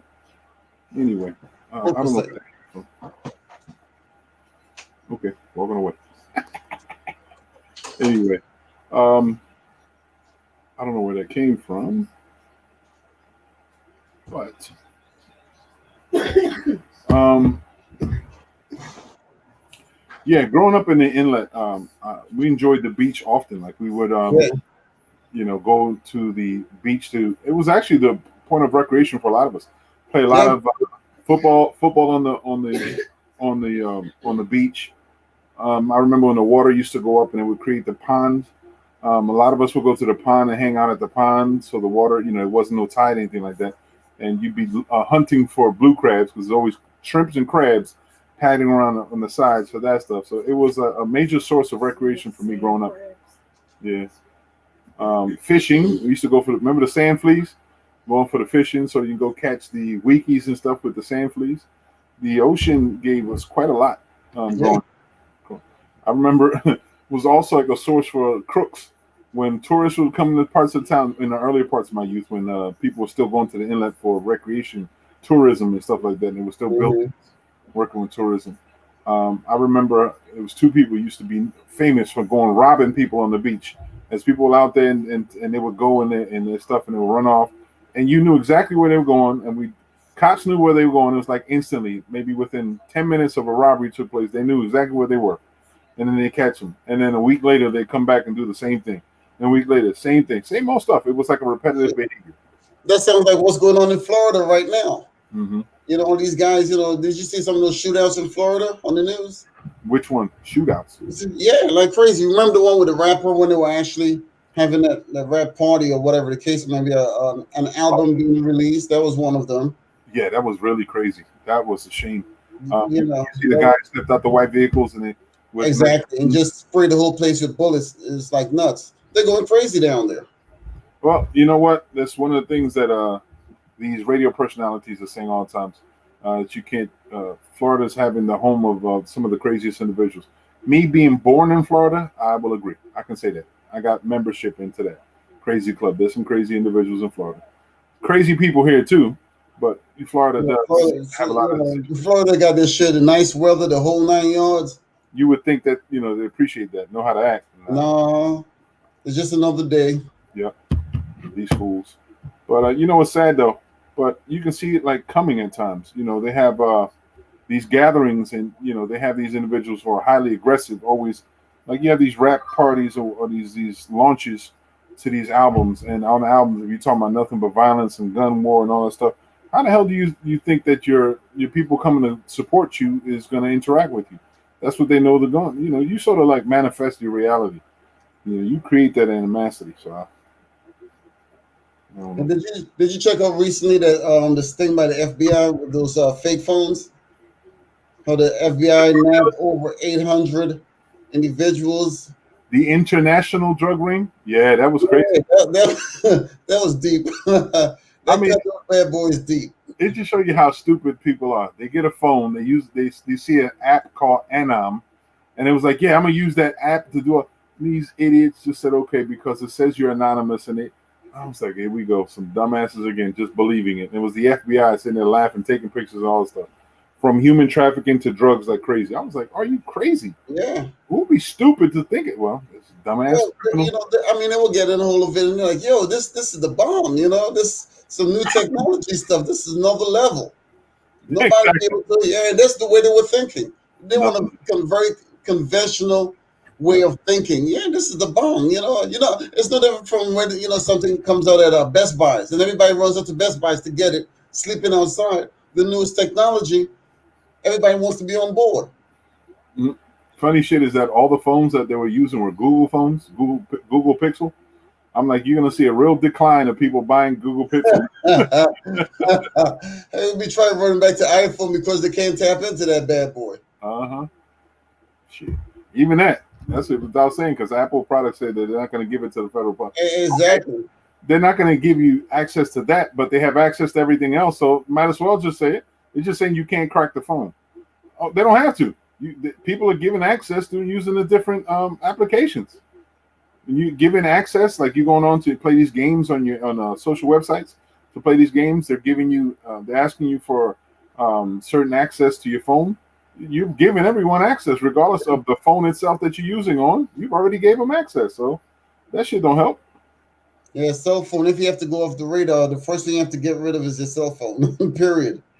Definitely. Very first thing you got to get rid of. Definitely. Because even some of those burner phones, if you know, they can track those here and there because you're going from tower to tower. Yep. And even them. I had a situation many years ago where the cops showed up in my store because one of the phones were actually found at a crime scene. Mm-hmm. And so they track and trace the phone all the way back to my store, you know, and my supplier, the whole 9 yards, and we had the names and everything available. And people should be recognizing now that 5G technology is available. That means the towers are shorter. That means the bounce is a lot more frequent.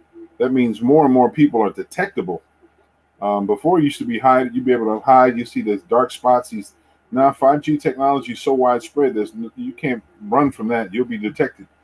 So, and your phones have digital signatures, and your digital signature is already on that grid. So whether you turn it on or off, Apple's constantly telling you, oh, you can turn off this. Man, they're full of shit. You can talk about what you can do and all this stuff. They're full of shit, full of shit, full of shit. They're still doing it. It's just you want to feel empowered to say that you're not doing it. No, they're still tracking you. No, they still have access to your camera. No, they still have access to your voice. Any call that you make still has to go through the whole system. They know, they hear it all. So who are you fooling? Don't be stupid to do anything wrong in the first place. That's right. Especially if you have a phone. Exactly. Shit. There's the reason why there seems to be very, very few public phones that you got to use coins on in the world. Why? Because your dumbasses are picking up the latest phone so they can trace you easily anyway. Oh well. Stay connected. Yeah, a lot of payphones are now in museums now. Mm-hmm. That's where you can find them with a payphone. You know, you ask them these kids, have you ever heard of a payphone? We used to pay for phone calls back in the day, 20 cents, and 10 cents, and 25 cents, the whole 9 yards. Right. So first they got rid of the payphones. Now they have a shortage of coins. Go figure. Yeah, right. I'm still trying to figure out who the hell, where's the shortage? Ain't no shortage. It's just you don't want to count them no more. They created the shortage. That's what happened. Mm-hmm. A fictitious shortage. Yep, as always. They created a shortage. Mm-hmm. I just saw something. Just speaking about coins, I just saw something. It was a local report about a dime, a specific dime, and I want to say it's the Sarah 1854. I think that's the date of this dime. It's worth $20 million for this dime. So if anybody's out there looking at a printed dime, don't throw it away. It's not junk. It may be worth $20 million to you, or is it $2 million, something like that. I just saw a little early in passing. I was like, oh shit, I may have it. You know, always being helpful. Hopeful. There's dimes out there, and there's one dime that's worth $2 million. So if you got it, yo, that's a hell of a dime to drop. But Yeah, exactly. If you drop a dime. So that's the interesting thing about coins these days. But more and more. Oh, did you see that the what was it? Some company is dropping. I think it's Wells Fargo. I just saw it earlier. It was in just latest news. There's a major company that will no longer take cryptocurrency. They will not be. Um, Brother Rasmus's in the chat room. He's asking we come on by text. You're on, bro. Mercury. Oh, Renee Brown. Hey, Renee. Renee says it's a Mercury dime. I don't know about Mercury dime. I didn't see that in the report. I saw them calling it a specific type of dime, and it was the printer. No, the printer. The people who print it off. It's the dime. I'm gonna try to figure it out because, like I said, I was interested. I got it in my latest news report. Sometimes you get on the D. No, this one said an S. Maybe that's another one. It's an S on it. Hey, shit. If you can make money off of dimes, why not? So, trying to via Zoom. Brother Rasman, we don't use Zoom, but if you can't jump on, that's okay. That's fine. You're welcome any which way you want. No, Renee, it's a different dime. It's a different dime. It's something else. It's an S, the printer. The location of the print, the mint that printed it, it's an S. Something. It's a specific dime. But Mark, we don't use the Zoom. We use the encrypted method that we use through what's this called? Streamlab. So, but I saw that shit. I was like, okay. I remember at one point in time, I don't know if you did it, but you used to collect and look for pennies, old pennies, and someone always told you, you might get lucky and find one that costs extra money. I've seen and heard times when people, would actually find, some heavy duty stuff, but I'm like, where? I don't know. I've seen one of those buffalo dimes. It has like a buffalo, on the back of it. Mm-hmm. Yeah, I've seen that. I've got a couple of those. Yeah, me too. The Indian head.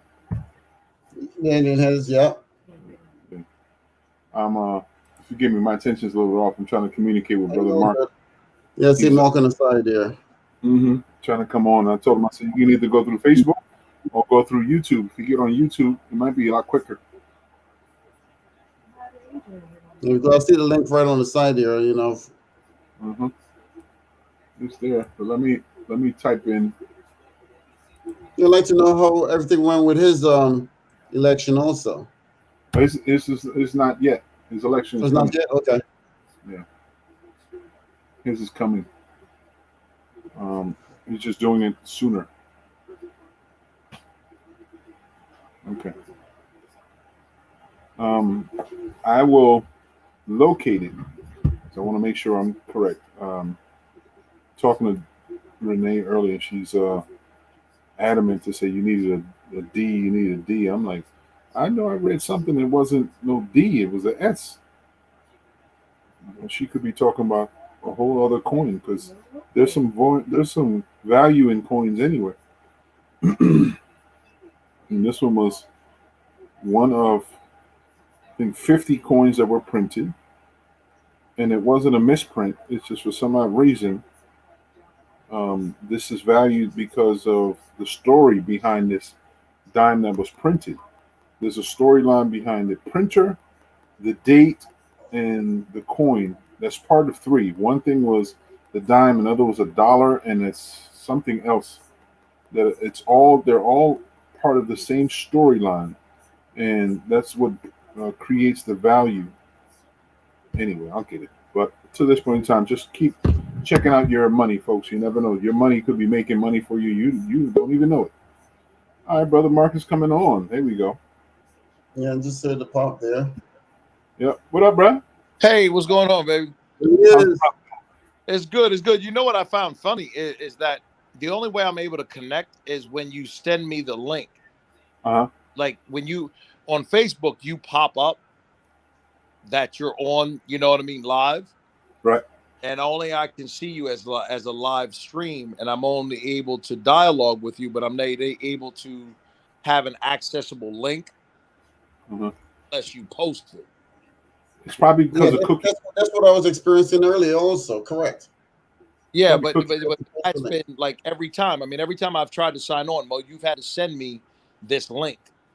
It's cookies. This is Oh, encrypted. This is why it's like Zoom. We didn't have that issue when we were using Zoom initially. It was just a click on, and you have an opportunity to be bombed like crazy. But because this is encrypted separately, every show is different. It has a different path. So that's why it's set up that when we try to tell everybody if you want to come on, if you can erase your cookies prior to, it makes it easy. You can be one click, but your phone will naturally remember, or the device you're using, the path that you went through, and it'll stop you because it's no longer available.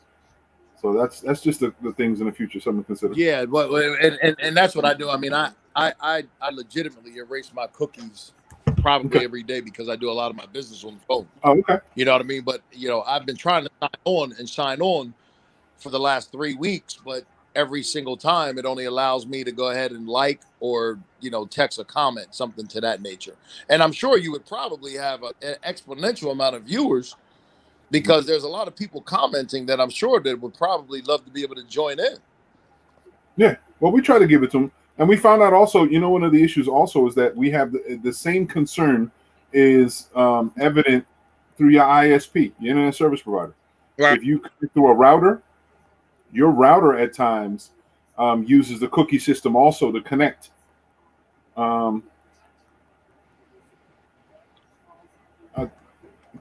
Renee is on it. She's getting that information. I appreciate you. That could be it. Yeah, Renee does great research.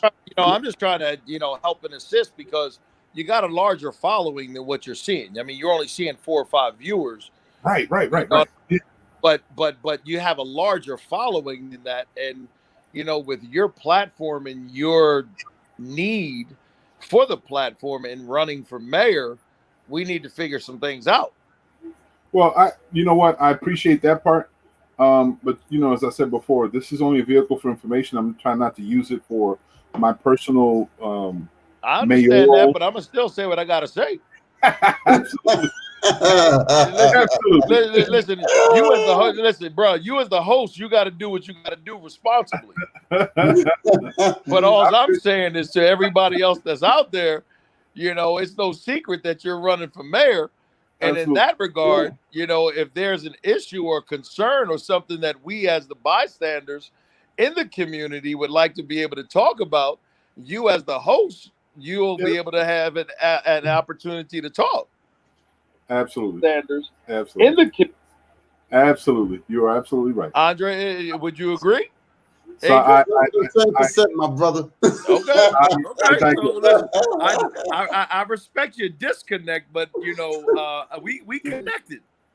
Exactly. The thing about it, hey Mark, sometimes you have to give it to Mo. He tries to be modest. There's no doubt about it. But when he running for office, he can't be modest. You know what I'm saying? You have to be right in your face because that's what's required. I can remember the first time that I was reintroduced to Mo Delgado. And it was about 9 years ago. And he was with Anthony Brower. And we were at Maryland and Adriatic Avenues. Okay. I mean, no, Maryland and Mediterranean Avenue. That's your work site. Before it was a work site. Right. When you're building. Right. When you were building. Before it was a work site. And you were driving and Anthony got out and we were just talking and this and that and the third. And I didn't recognize you. Right. And then we started talking and I'm like, excuse me, bro, what's your name? And you were like, Mom, I'm like, bro, you know me. We know each other. Right. But it had been about 10 years, maybe longer, since we had been, in one another's personal space. Absolutely. So to say what you said, that humbleness, he was humble then. And nothing about him has changed. Whether it's a Christmas Eve, and Mo, we've been together on a Christmas Eve.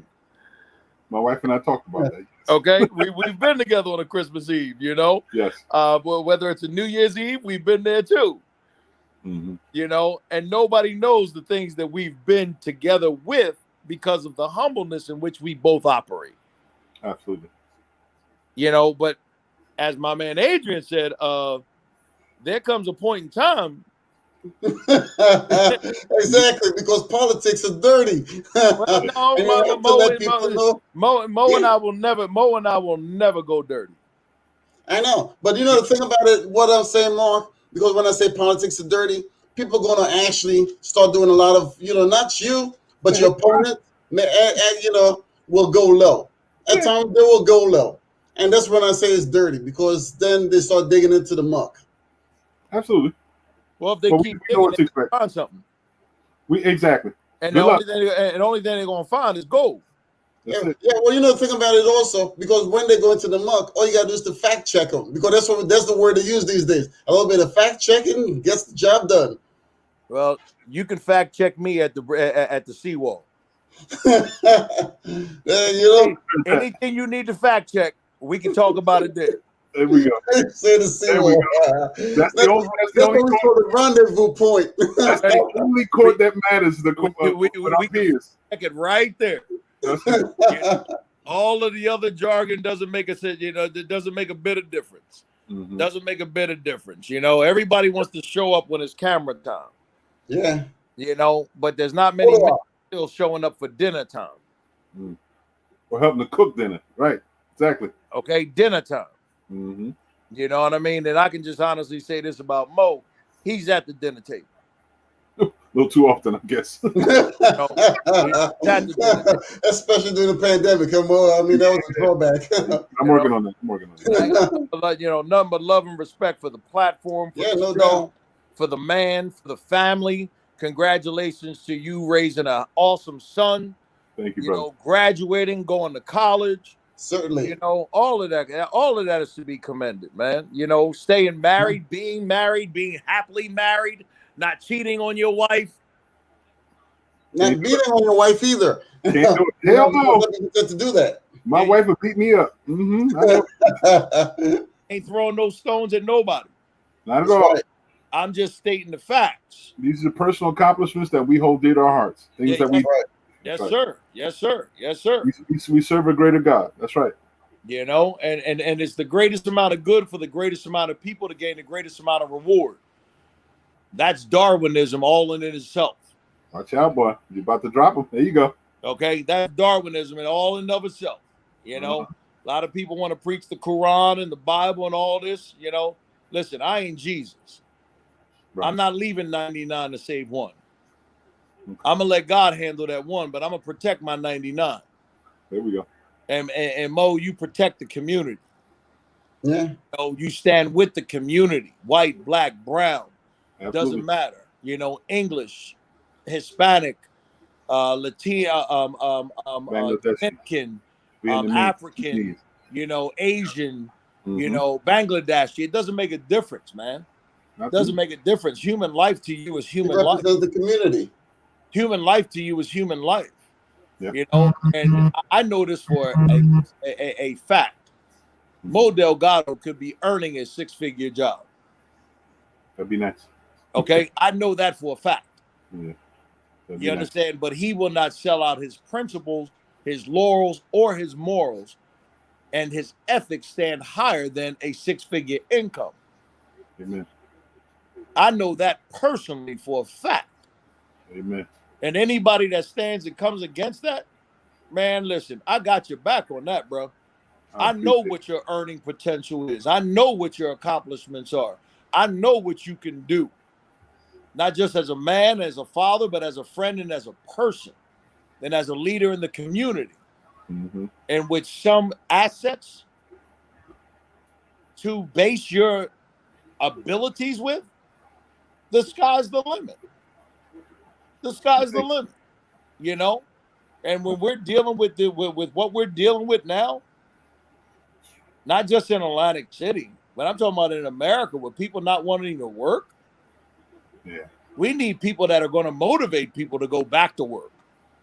Amen. It's called higher pay wage. No, Earn and live, that's right there, because some of Amen. these guys, the pre-pandemic wages are like, that's a wrap for that because inflation is like rapidly increasing. Did you hear about the automotive industry?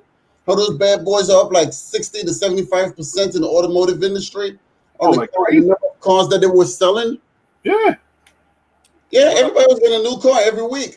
The freaking because a lot of people weren't taking the bus anymore, and they decided to invest in the automobile, and the entire automobile industry boomed like crazy. right. And since they put the moratorium, on foreclosures, then you saw that became a seller's market. Yeah. But based on what I've recently heard is that this market, all of this stuff can't last forever because it's going to crash. That's what some of the economists from Deutsche Bank are actually saying. It's going to come to a head.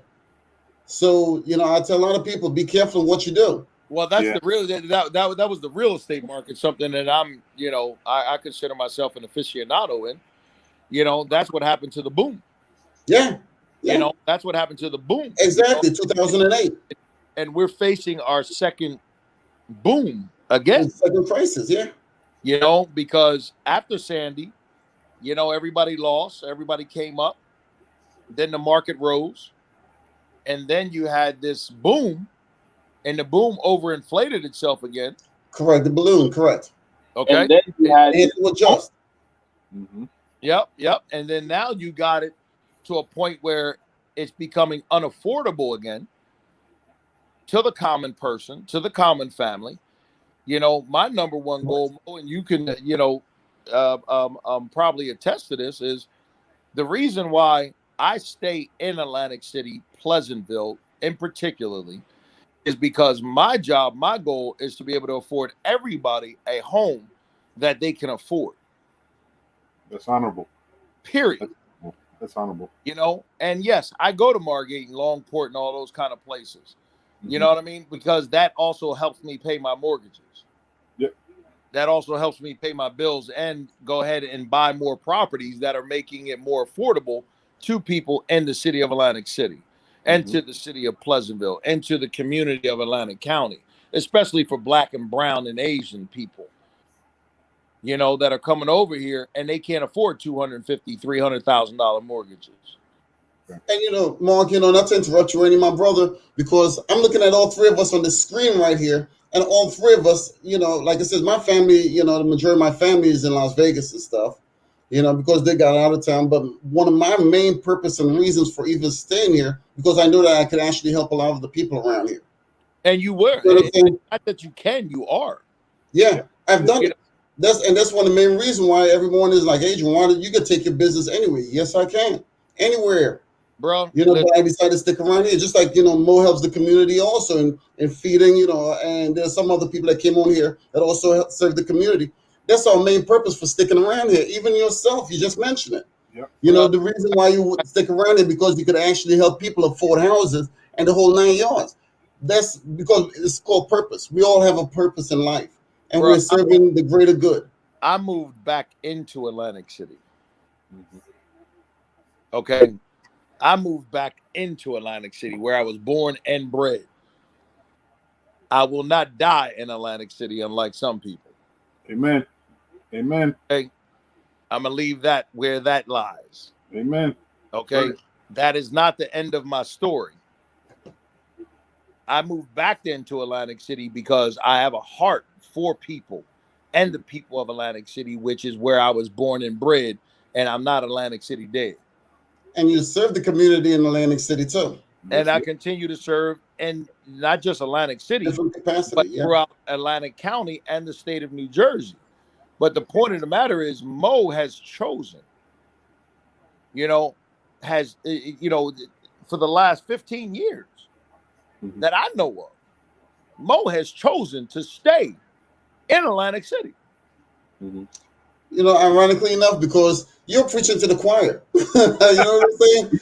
You're preaching to the choir because I know he's a good man. That's one of the main reasons why, like I told him to stick with the platform, and I will definitely support you going all the way through. I don't have to say it. You can just ask him yourself right in person because I know what he does serves the community for the greater good all the way around. My And it's been brother. going on 12 months or over 12 months since I've been on here.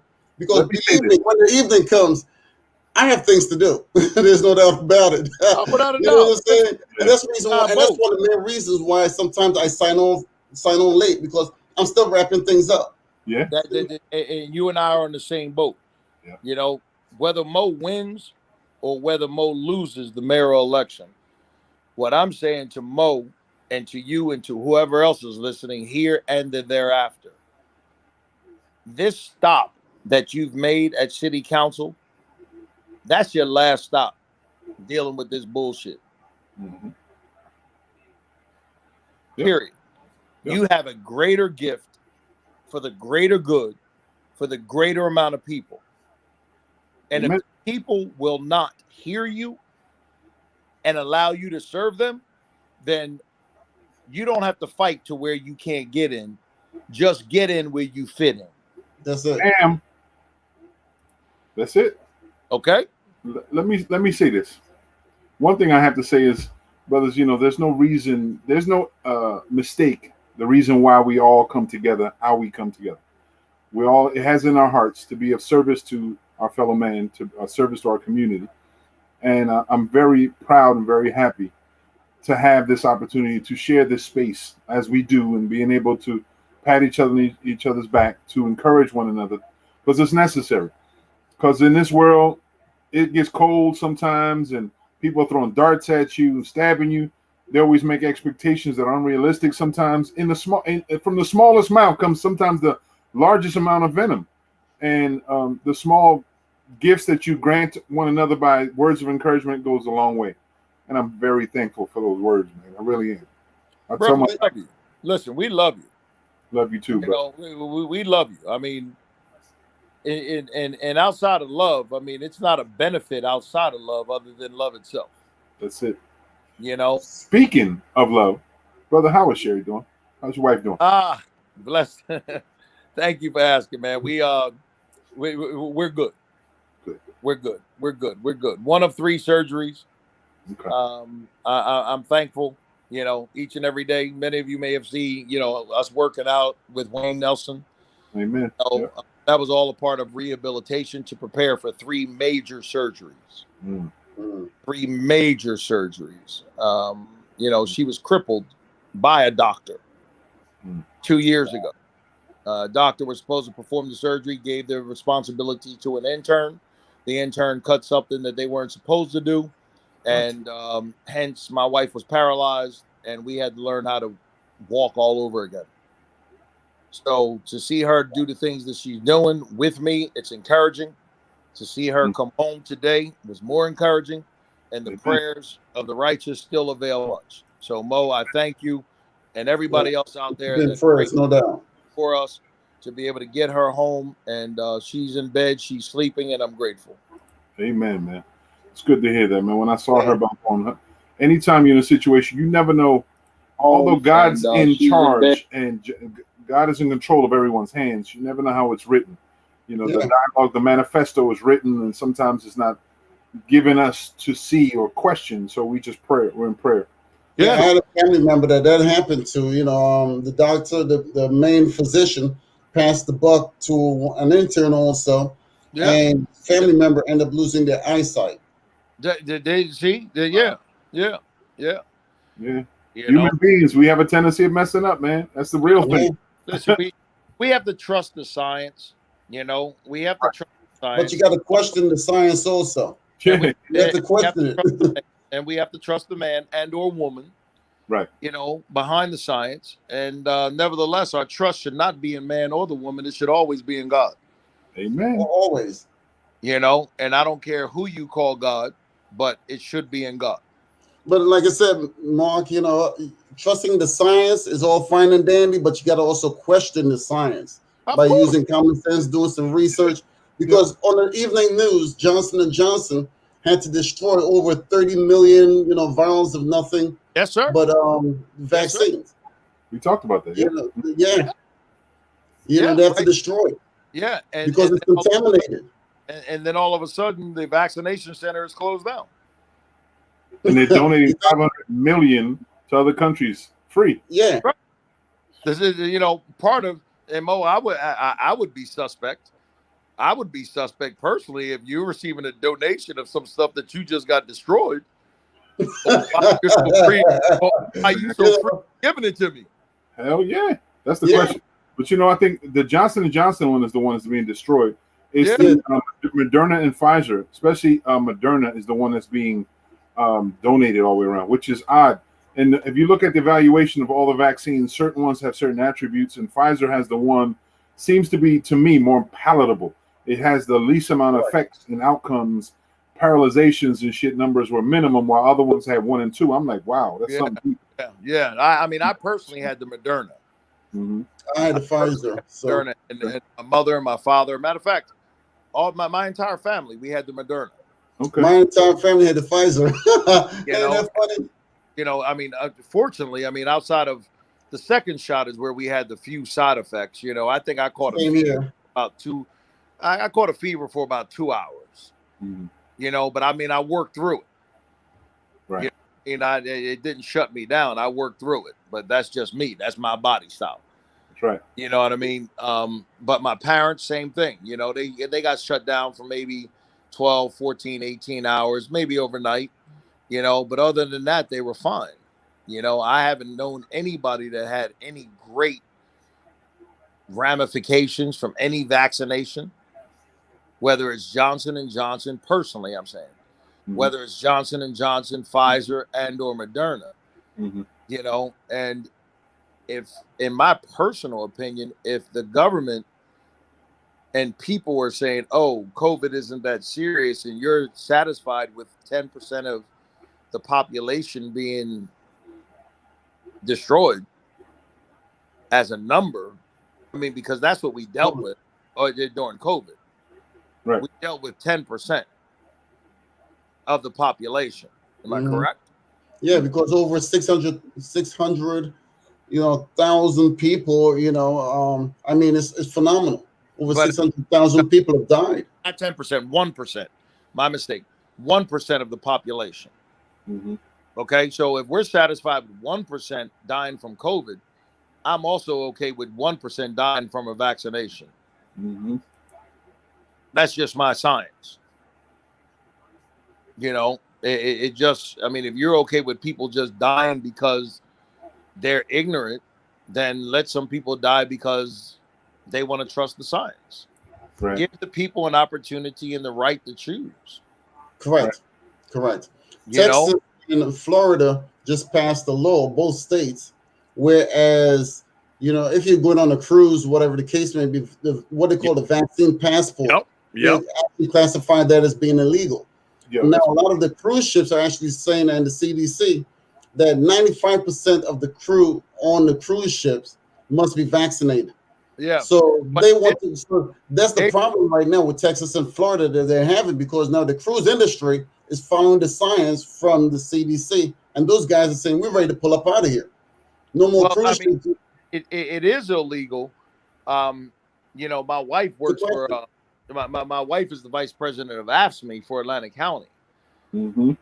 And one of the things that they're talking about is being able to show your vaccination card in order to see a personal, appointment. Well, that's a violation in and of itself. Yeah, it's a HIPAA violation. Oh, yes, it is. We have laws against that, so there's no need to pass more laws. Any establishment, bro, in America, that is requiring you to show a vaccination card. That's, Mark, the thing about that, because that law was pre-pandemic. They had no idea that the pandemic was coming down, but HIPAA came first, then the pandemic came after. Right. That's the situation. Yeah, you can't. So now Texas and Florida is passing laws based on HIPAA that is already illegal. It doesn't make any sense. Exactly. Here's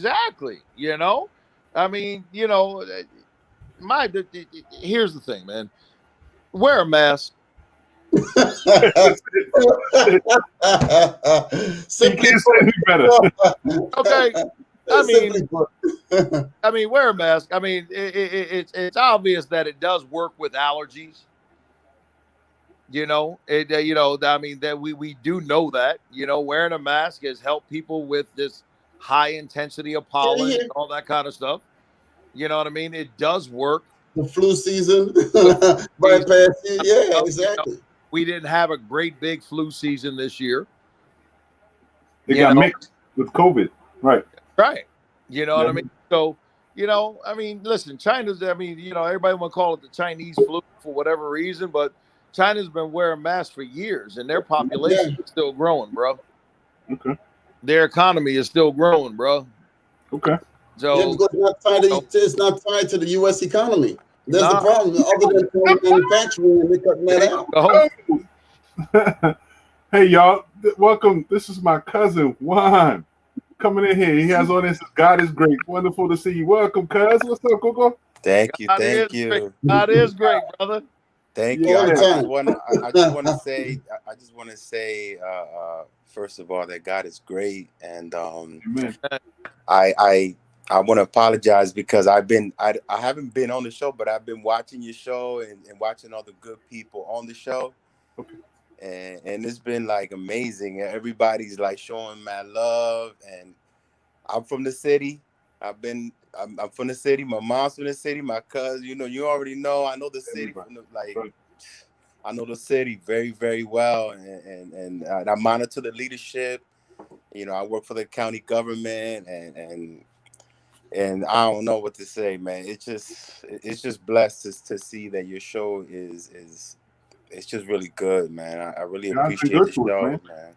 I appreciate the show, and I see the two gentlemen. I don't know who they are, but I'm listening. I'm listening to y'all. I'm listening. And it's all good. It's all good stuff, man. And that's Coco, what we let me need. say, you'd be amazed how the connections are. These guys right here, we got long-term connections all around. They connect. They're more connected than you may think. Don't let the good looks fool you.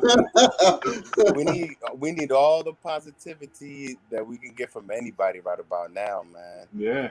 I'm serious. I've been working through the whole pandemic, delivering the meals to all our clients and in Atlantic City and throughout the whole county. That's where I know you from. Yes. Meals Yeah. on. I know. I did Meals on Wheels. I seen you.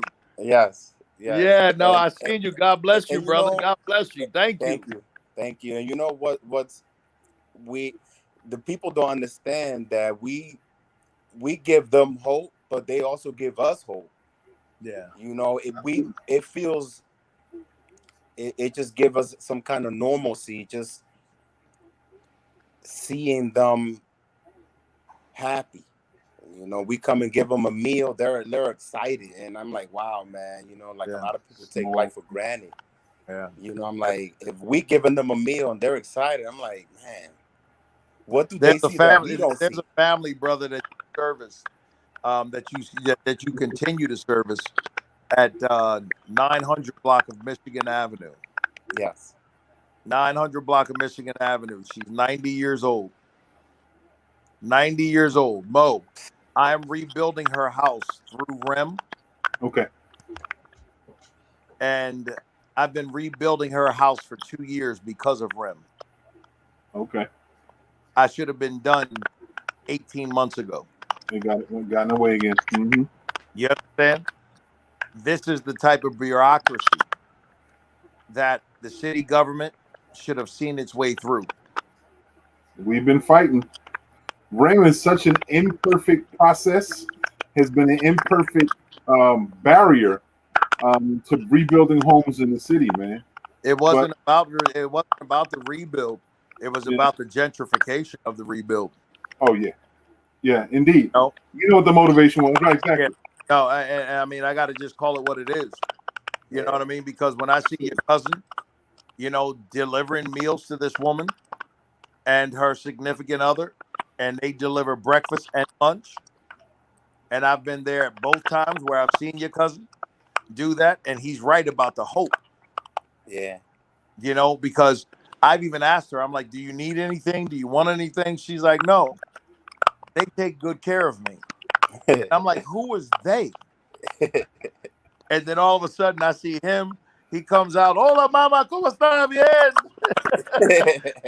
and she don't speak Spanish for this day or next day. You know, but she understands that hope is being delivered. Yeah, that's beautiful. And she depends on that, Mo. Mm-hmm. Yeah, certainly. They depend on that meal. Man, Of course. let me give you some insight, because Atlantic City used to have our own Meals on Wheels program, but politics got in the way, and this was the big part of the big red push that at one point in time happened, where Republicans try to change over everything. This is from Christie all the way down, Chris Christie all the way down, and this was part of that time. They knew the power that senior citizens enabled in elections, so they figured they can strip it from Atlantic City, saying it was too much of a debt to do so, and put it in a county which is led by a Republican, to be able to go into the homes of all the seniors in the area.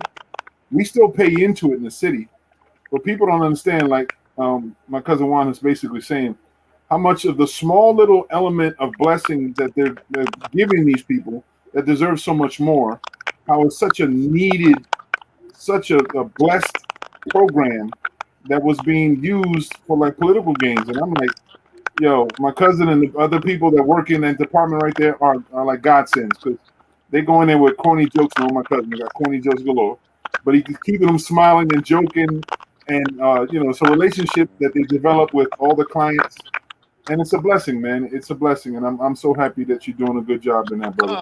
I know your heart. What he's doing is phenomenal, and those are the people that need to continue to be not just awarded but rewarded. Mm-hmm. You understand what I'm saying? Absolutely. You know, when we're dealing with this pandemic payout, these are the individuals that need to be not just awarded but rewarded, so that they can also be appreciated and feel the appreciation, other than a smile and a handshake, but some sort of monetary value that goes along with that.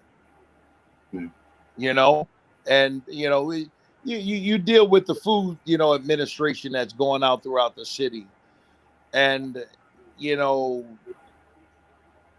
I can count on two hands how many times City Hall has done that. In 15 months? Right? 15 months. I can personally count on two hands how many times that the city of Atlantic City has done that. And it's always been during a political season. Sad. Right. And I'm saying that personally, because I know personally what my company and my resources has established throughout not just Atlantic City, but Atlantic County and throughout the state of New Jersey. Absolutely. And how are you expecting hours, employees, personnel, people that are living there, how are you expecting them to come to City Hall? I think that's the expectation of. Yeah, but Mel, how are they coming out, bro? Yeah. You understand? Mm-hmm. If there was a real heart and needful desire there to take care of the public, then you would have manifested a transportation system to bring those food boxes to the individuals so that they would be afforded the opportunity to have the boxes, correct? Yeah. But it's a mechanism. It's a mechanism of politics. The human beings are involved in this. And until you are part of the receiving end, you don't see the impact. No. You know what I mean? All of us have come from some degree of need. Yes. Some of us have understood need from a real deep sense. Yeah. Where being raised off of food stamps and what have you, we understand need what we never really had.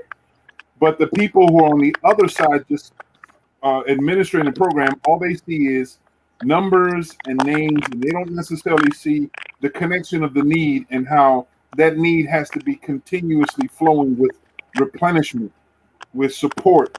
The people who work it, they deserve, because we're talking about anyone who works in the field of helping people in need also absorbs some of the pain and that you see when you're walking into a household. You see a senior citizen giving food. You see her, she's not living to where she's. Your heart hurts. You know, you don't want to see anyone suffer. You seeing someone that reminds you of your parents and you seeing them suffer, it pulls on your heartstrings. It's really hard. So not only are you a blessing going in, you're also trying to absorb all the negativity that is there to take it out, to try to give them at least a few minutes of your time that they can be free of that worry. You know what, bro? Yep. You say you're saying it perfectly, but I'm going to say it locationally. Okay. All you got to do is just see all the empty boxes, or no, the discarded boxes that are not empty in Stanley Homes or on Browns Park or on Kentucky in the Curve. I remember that. Yeah. Okay. All of the boxes that were half still full. All you got to do is just go into the Cedar Markets, who got the same supply boxes in their storage units, cooking free food and charging money for it. Oh, falling for what it is. Watch out. Am I right about it though, Mo? That's what I've been told. Mo, I'm telling you firsthand what I know. That's what I've been told. Okay? You're talking about you giving people opportunity. They bringing boxes of food to you, you know, out the back door, and you giving them $5 for your box. And then you're turning around and cooking the food and selling it to the public. That's so sad. That don't sound legal at all. In my mind's eye. Adrian, No, that doesn't sound I'm telling you legal what at I all. know firsthand. That doesn't sound legal at all. I'm not telling you what I heard. I'm Right. telling you what I know firsthand. And if anybody ever asks me for any evidence, I can provide that for you. Wow. Interesting. The struggle. You just reminded me of something that I'm sorry, because I know you was on the floor to say something. I want to make sure I encourage everyone. There's still boxes of food being distributed to the community. And if anyone's in need in Atlantic City and or Atlantic County, on Sundays at 6:30 at Bader Field, Yep. we're providing boxes of food that have all kinds of produce, meats, and things like this available. All you do is bring an ID and tell them you're from Atlantic City and you're in need. If some situation is your box is your need is larger than the box provides, request to see if they can assist you, and they should be able to do so. This is done through a Jewish organization who's trying to bless the community on this side. So if you're in need on Sundays at Bader Field, I was provided this by the colonel, the lead person representative with the veterans post here in Lang City. She granted me this information. I want to make sure I share it. So it's Mo, 6:30. let me say this with all due respect. We partnered and we have fed over 500,000 people in boxes. We never required an identification. Okay, right. You come, you can get as many boxes as you wanted. Right. And what we did through the Atlanta County Sheriff's Department, Eric Scheffler, Tim Reed, okay, the Union and the Union Hall out of Egg Harbor City on Philadelphia Avenue, as well as through Pleasantville, Atlantic City, Galloway. You pull up, you load up. Simple. And what we found was that we had more people loading up and coming back for second boxes and delivering them to local people, especially the disenfranchised that did not have transportation. Right. And again, somebody may say, well, how do you know that? Because I personally had my guys follow their cars. And I wanted to see how the food was being administered. Just in case they needed more, you were able to do it, right? You understand? Because if they were able to do that, then I would take my trucks and we would pull up at, the different community centers throughout Atlantic City and make sure that we delivered those boxes, not just to the job site, but to the individual's home. Right. And I understand people have dietary needs. and all of the foods that are in the boxes are not amenable to everybody's needs. I understand For that, the individual. you know, but the level of accountability and the level of serviceability that is being promulgated because of political aspirations and resources is ridiculous. Disgusting. It's a food waste, and it's atrocity to what it is that this feeding program was meant for. Mm-hmm. Because there are still hungry people out there, Right. and Absolutely. it's people like your cousin who turns around 2 times a day, rain, sleet, hail, snow. He's better than the mailman. My man Coop. He's better than the mailman. Right. You know, I mean, I've seen these guys actually carry a shovel on their truck. Yes. That's real talk. Yes. And shovel their way to the person's house to make sure that they got food. Yep. Am I right about it, brother? Yep. I'm talking to your cousin. Am I right about it, brother? You're right. Of course. Okay. You know, but you know, where's the award? Where's the reward? Mm-hmm. We have no choice. We got to be out there. Yep. I got my reward, man. The man upstairs. There you go, brother. You said it there. That's where the reward is, because it's very clear that what you do in secret, God will openly reward. Amen. And that's why Mo Delgado is blessed. That's why everybody on this phone call is blessed. There we are. And that's why we don't owe nobody nothing but the love. That's So what we whether do. you agree with me or disagree with me, I really don't care. I'm going to wake up in the morning and I'm going to work. It matters. That's right. That's right. You know what, Mark? On this on this wave of love that we're talking about and speaking about food, I'm gonna put something to you. I want to not challenge you, but I want to invite you in this idea. Sure. Brother, because you're a builder of physical edifices, building. Sure. I want to tell you something, and I'm going to say this to the general public, because sometimes, it's not even sometimes, I'm speaking this into the universe so God carries it where it needs to be. But I'm speaking to you because I trust in what you do. Your end products have been immaculate. Great buildings, love facades. Still trying to figure out the color situation because some of the same. It's looking like I love the work that you do. Scheme, you know what I'm saying? Yeah. On the Bahamas. My wife sort of liked me. I was like, oh, okay, I got you. But I want to create an urban farm here in the city. I'm with you 100%. All right. In this urban farm, I want to get a building that we can create an internalized vertical growing farm that has aquaponics and hydroponics, so we I'm can with you raise 100%. fish, fruit and vegetables and herbs, so we can feed the community homegrown, healthy food, naturally sourced in our communities, so people won't be hungry anymore.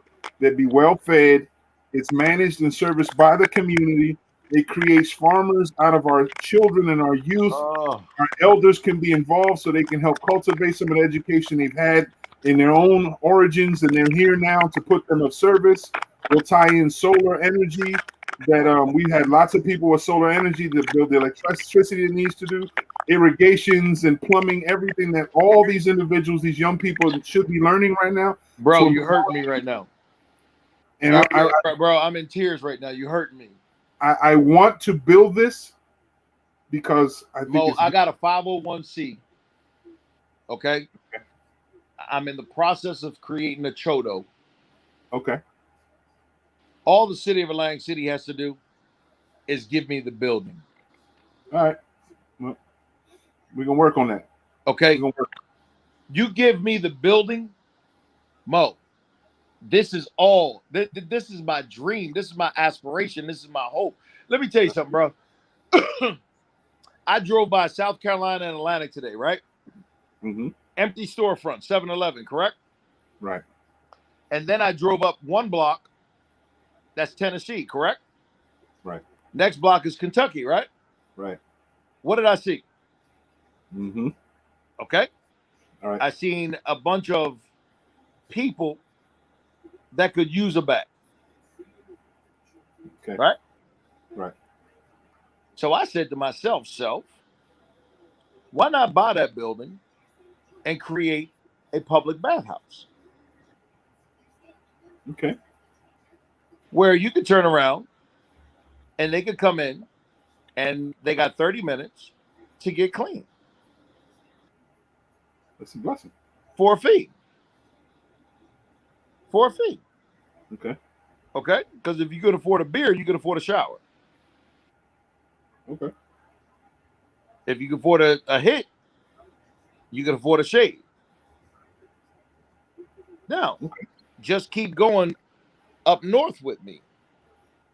On the left-hand side, you got a furniture store. Still unoccupied, still vacant. Mm-hmm. You still got a building on the right-hand side. I'm talking about up by Congress Avenue. Okay. So I say to myself, why not turn this area into a garden area? You know why you can't? Because it's the tourist district. Mm-hmm. So all that usable land is unusable until somebody comes in with $50 to $150 million. Mm-hmm. So where else do we got land like that, Mo? Mm-hmm. Where else do we have a building like that? That can be used. We've got quite a few. Okay. I'm going to Right. tell you one. The old police station, the Masonic Temple. The unused, beautiful building. Yep. Okay. Mm-hmm. That's one building. Right? Mm-hmm. You know, and I would like to have it in the center part of town. Right.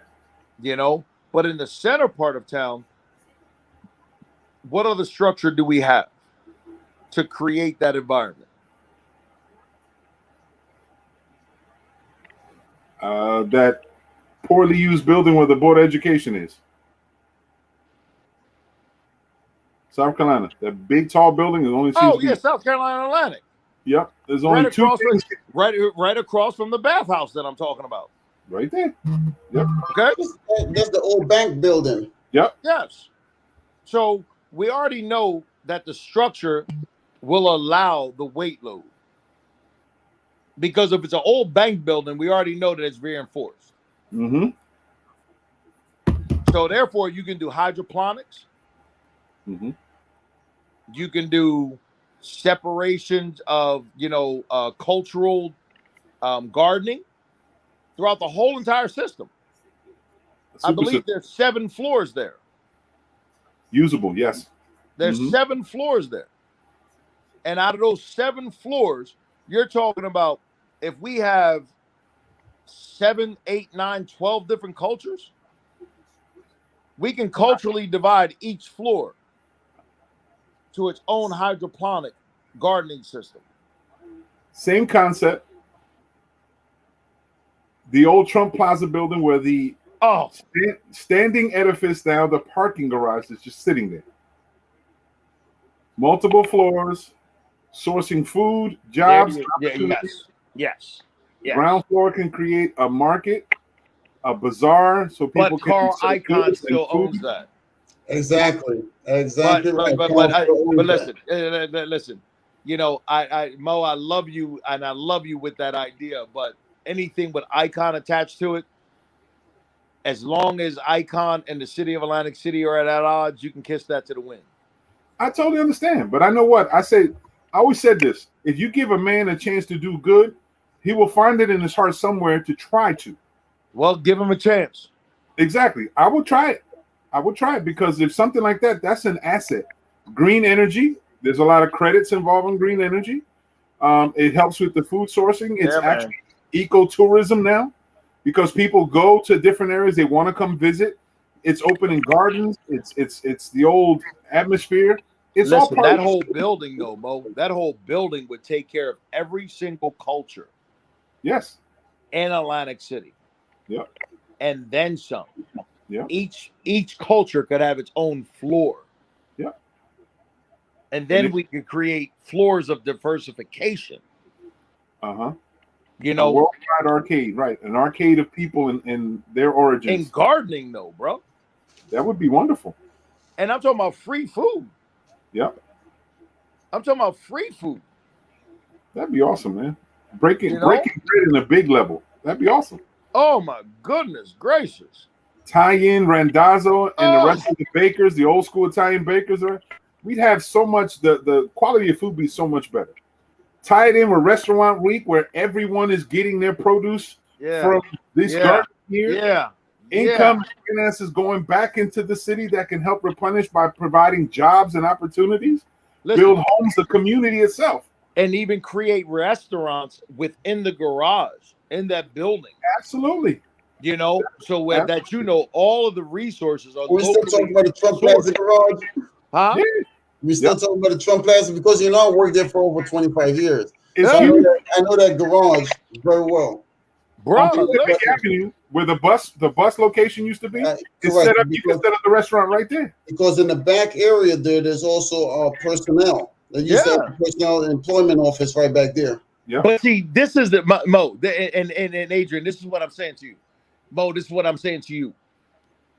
I don't give a damn if you win or lose. You got so much greater good. Absolutely. So you know what? We're gonna Let's do leave these.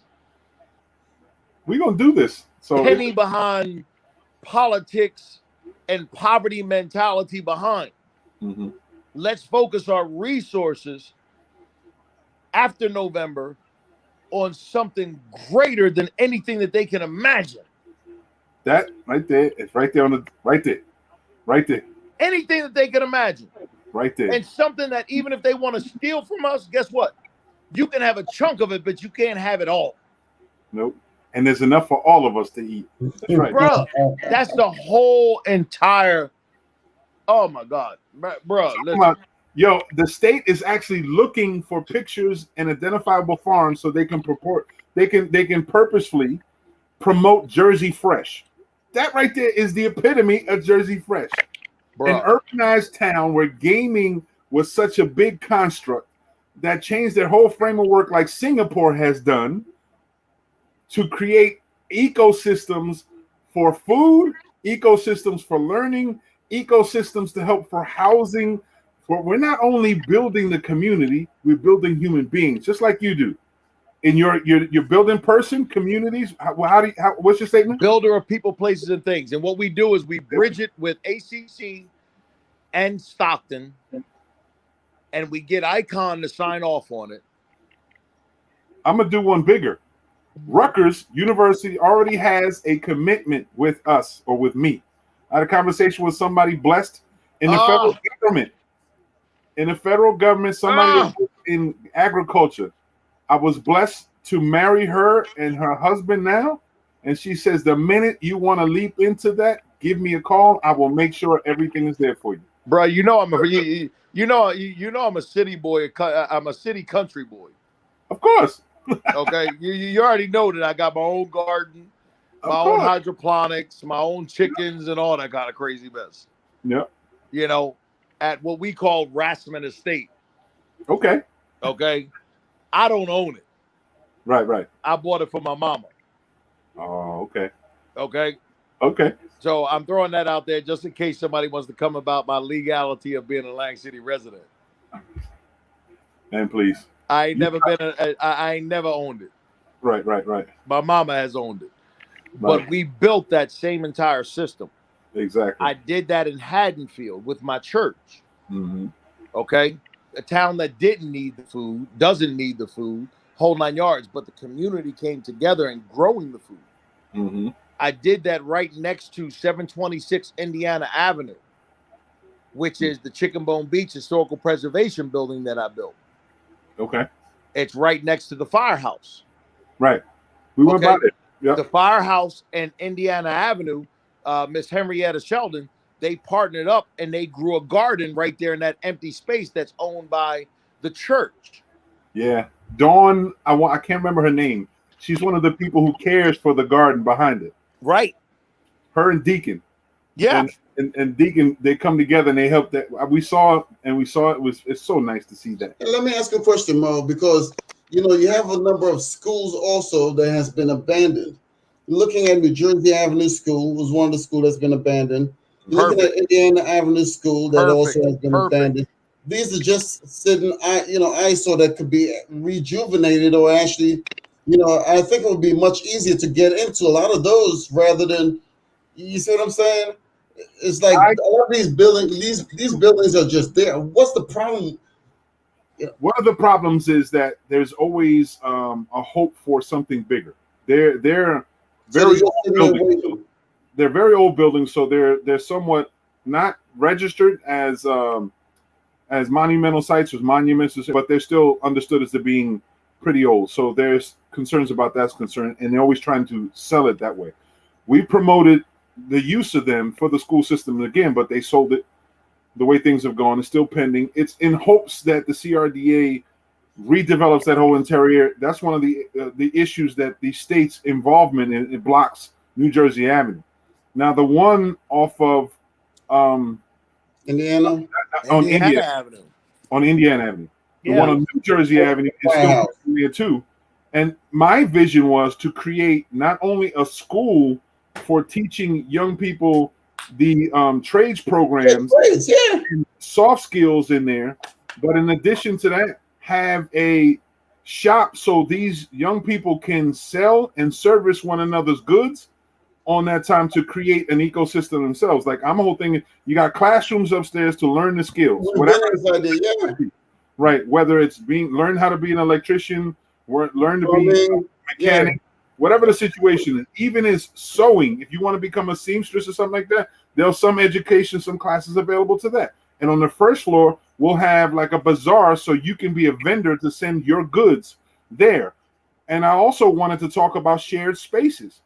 If we can find a facility that we can have shared space services, have like 2 commercial kitchens placed in there. You know how many people cook out of their homes and they have the ability to have their own restaurants? They just don't have the means to have their own restaurants. Yeah. So you provide shared spaces so they can share and some of these people are willing to pay also not a high fee or anything, but just a fee to occupy the space. They're willing to pay, just a moderate fee. So it also help in the maintaining of the building or the structure. Right. Well, like that old saying goes, you give a man a fish, you feed him for a day, but you teach a man to fish, you feed him for life. Well, yeah, if you turn around, teaching people for life. Yeah, if you turn around and you give people an opportunity to invest in something that benefits them, that's the whole key behind investment. Mm-hmm. And that's what a lot of us don't understand. Mm-hmm. We want people to donate to funerals. Right. Sorry to say. Right. Okay. That's still an investment because I'm investing my earned resources into something that's not going to bring me a return. Right. It's a lost asset. Adrian, correct me if I'm wrong. Correct. Okay. That's what it is. All right. So if you contribute to this is my fund, this is my program, this is mine, and all the mines that you've invested in, most of us have invested in a minimum of about $1,200 a year. Okay. Yep. Now, if you take that same $1,200 a year and you multiply that times 50 people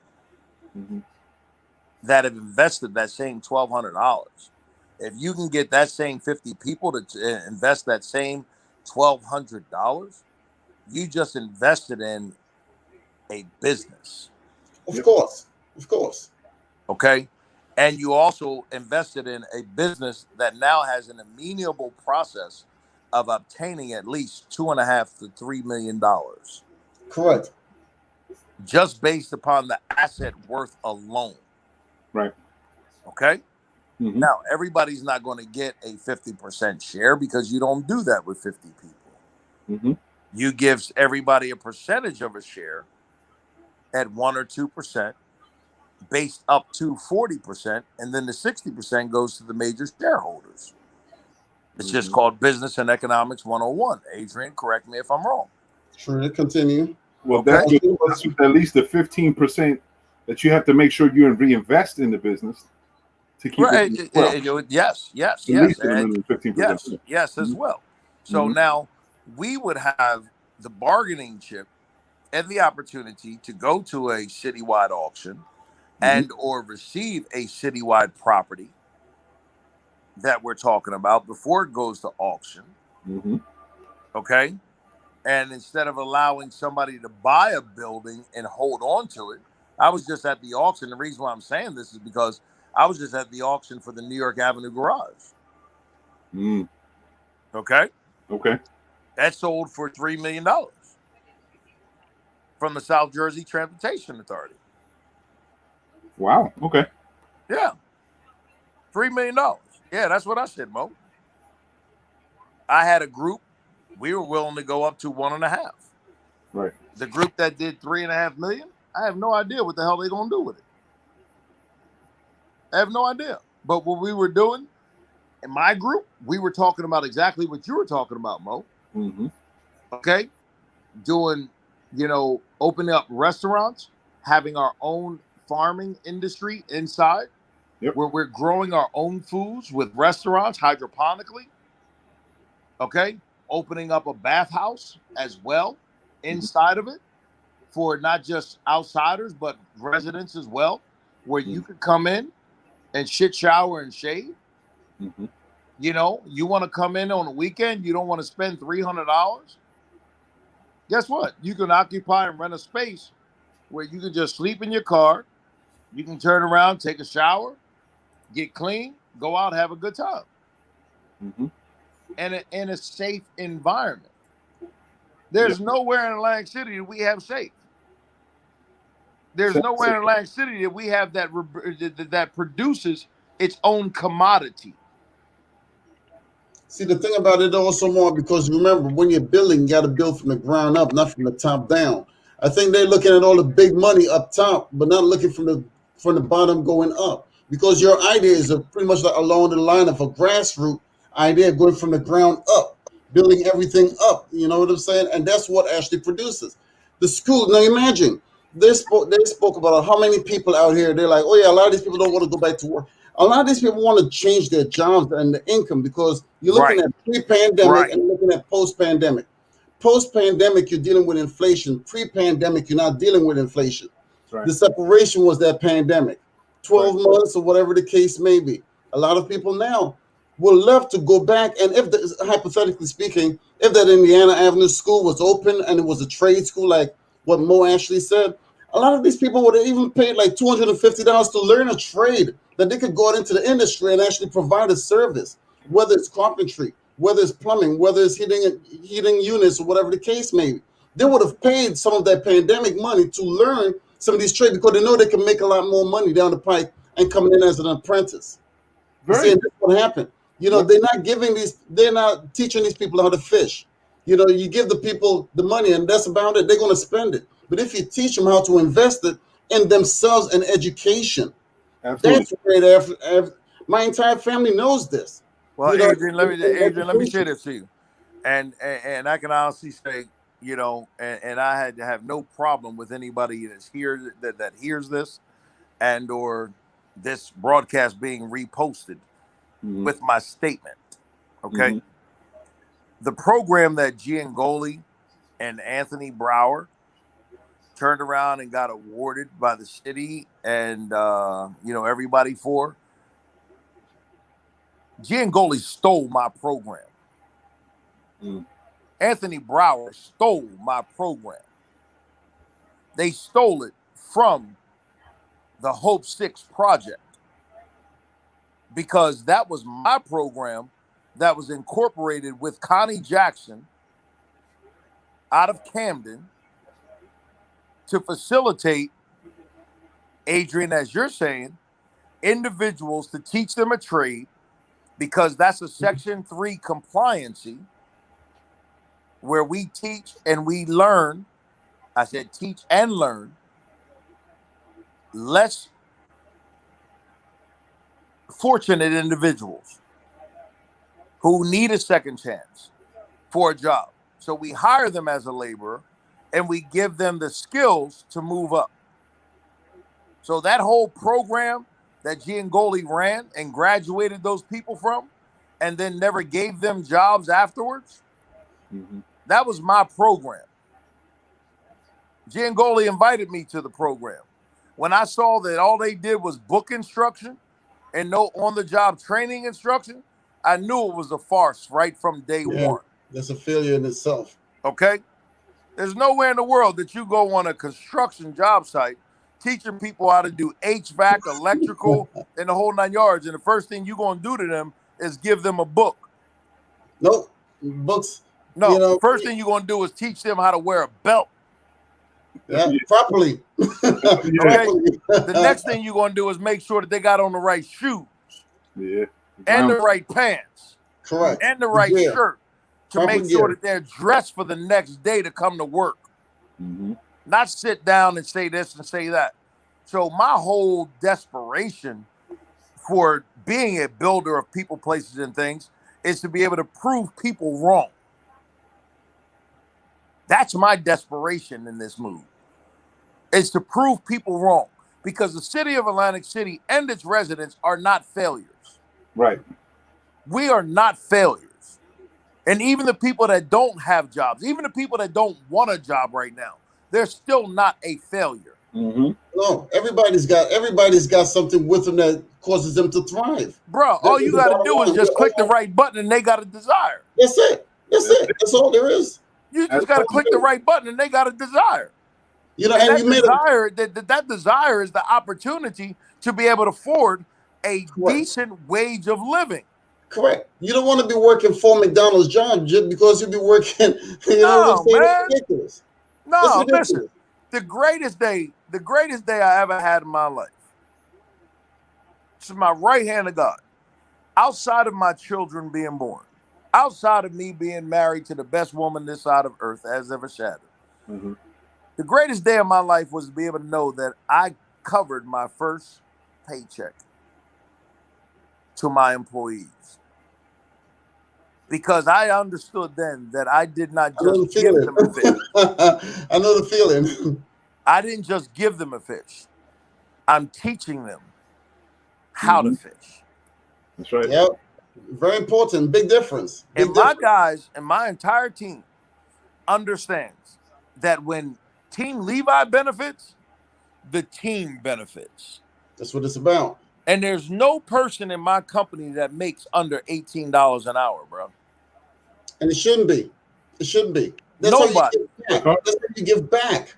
Nobody. You know, because the thing about it, Mark, because, you know, in corporate America, the thing, just like a perfect example, when Jamie Dimon was on Capitol Hill, this guy doesn't even know, you know, how much money, you know, the bank was raking in and how much the people on the bottom were making compared to his salary. Right. If the people on the bottom are struggling and they're hurting and they're failing, well, it shows that you're a failure as a leader. That's what it actually, that's what you are. You're a failure. Agreed. Because, Agreed. you know, that's what it really boils into. Another perfect example is when you mentioned about the classroom. We had Derek Brock on here about last week or the week before, and he actually went to Penco Tech, my school that I went to back in the 80s. You know, and a perfect example, my teacher always said that a true technician isn't made in the classroom, but in the shop. That's what it's all about. If you're a mechanic, we're not mechanics, we're technicians, because you see the sophistication with cars these days and what they're capable of doing. So they're no longer a backyard mechanic that was taught by your Uncle Sam. This is technicians that you have to learn how to diagnose just like a doctor does. Listen, unless your vehicle is from 2000 and below, you have to know about physics. You have to know about a lot of stuff. Unless your vehicle, you have to know about a lot of stuff. You know, you see some people that car started overheating and they want to actually go to, you know, open the hood and open the radiator cap. That's going to explode in your face. You can't do that. You know, some people in the summer, in the wintertime, want to put water inside of their car. You can't do that. It's going to actually crack the block. You have to know all of these things, physics. You have to know the mechanics and how things work and operate. Right. And well, that's not mechanics is not thinking along those levels. Right. Well, I mean, that's where, in my opinion, Mo Delgado comes in loud and clear, because he sits back and he looks at the mechanics of what's going on around him. If I can just tout his horn for a minute, he looks at the mechanics. He doesn't speak. He doesn't get angry. He doesn't get upset. He's not in any fights or any bickering battles with anybody. But he sits back and he looks at the mechanics. Let me say another word, the dynamics of what's going on.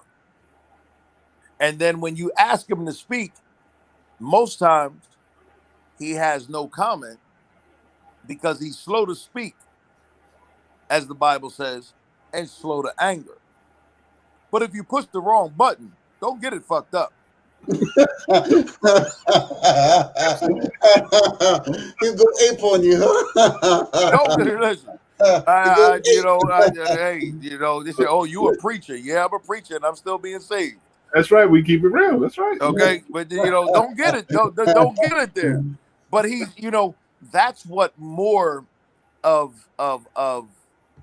Atlantic City needs. Yeah, you're absolutely right. They need more observation and less action. Because if they stop acting out of benefit, they would observe the lack of benefit that's being acted upon. The city has a lot of potential, and tapping into the potential, it seems like some of the people in leadership position doesn't have the capability of tapping into all of that, the resources and the potential of making the city a great city of what it can be. How can you tap into anything when you're always asking for the ball? let me tap into. You have to remember, there's no I or me in team. You see what I'm saying? That's what there's only an item in team. let me share a little mama's cooking. Go ahead. Let me share a little mama's cooking. How I was taught is when you develop a man, you're developing a kingdom, right? You develop a man and woman, you're developing generations of kingdoms, right? So the idea is that we have to develop a kingdom. How? By one person at a time, teaching them how to provide for themselves and everyone else. Right. Off the linking. Not the same old stuff, not the drug dealer mentality of leaving them thinking that they have to be predators on one another. And I'm a firm believer that everyone has a potential. Not everyone is built to do the same thing, but we have potential. You got to tap into the potential. Mark, you've done an excellent job builder, outside of being an excellent preacher and a good brother, an excellent husband, from my understanding too. So in moving forward, if we're us in our excellence and we understand what it is, it's our responsibility to pass the baton, to build more people so they can be equal, if not better. Correct. And I know Atlantic City has so much potential, but it's never been provided the opportunity to. Exactly. Hoarding opportunities for a small group of people who don't know how to make it manifest more. Like now there's a big push for all this property being owned, so on and so forth. They want everybody to own properties because they think everyone can be an Airbnb. You're not understanding that there's more to a property. You don't know what an opportunity can be provided. How much more, not just in our Airbnb, you can do a whole bunch of other stuff, and we talked about it. Yeah. So being a property owner has a lot of other things and trappings that you have to be ready for. Mm-hmm. But if you as a human being outside of that, if you can't earn a living on something that you've been taught, a skill, then you still have opportunities to learn to have that skill. Brother Adrian has learned a few skills, and he's able to manifest a life for him and his family pretty well. Brother Mark, you've been doing it so well, and then what skills I have done what we can. You know what I mean? But everyone has a potential. It's just giving them the opportunity. I'm gonna talk about, Mo. I'm gonna talk about what we can, and I'm gonna be earnest with you and honest with you, man. Because, and I said this in the earlier conversation. I don't really give a damn how this election goes, bro. Right. Whatever I do moving forward with our ideas and creativity. That's right. The hell with city government, bro. What's the young brother say? We're in a marathon, right? Okay. Bro, let them see what they lost. Let them see what they lost, because the opportunities before us are greater than the enemy in front of us. That's right. Hey, Mark, I got a confession also because many years, no one actually knows this other than myself. I kept this, under the cap for many years. But here it is.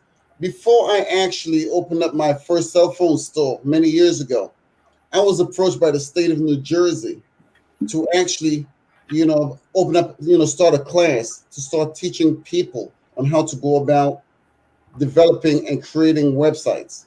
Mm. And the state was willing to pay me for that. But the opportunity was that I had the capability of following my dreams and owning a cell phone store. And I decided to choose that avenue. But now that I came all the way back around full circle, you see what I'm saying? And you guys are presenting these ideas. Right. I could actually see when it comes down to creating and developing skills. I know the essential of all of this. Mo knows this also because, like I said, I came from a family of overachievers. Everybody wants to be the top dog. My younger brother, perfect example. And that's the way we roll. Right. So education is the key, but it's an investment into the future also. Because a lot of people coming up from the prison system, when they go back and commit a crime, it's because it's a lack of hope. The thing about it is they need skills and trades to actually keep them motivated, to show them that they can make money in this world out here, other than what they're actually doing. And that's the problem, because look at they spoke about in Florida is the perfect example. They're putting programs together now in Florida to get some of those people who've been in jail and released, and some of the people who are unemployed or whatever the case may be, to start getting trades and building on that. So they're investing that money now instead of putting it into fighting crime. So they're shifting it, and that's what they were talking about when they say reform the police or whatever the case may be. Trying to create more things in the community to help build a community, because that's what it really boils down to. Adrian, I'm a sidestep on you on Florida, because Florida can kiss my ass. He's a Floridian. That's He's a Floridian. Okay, no.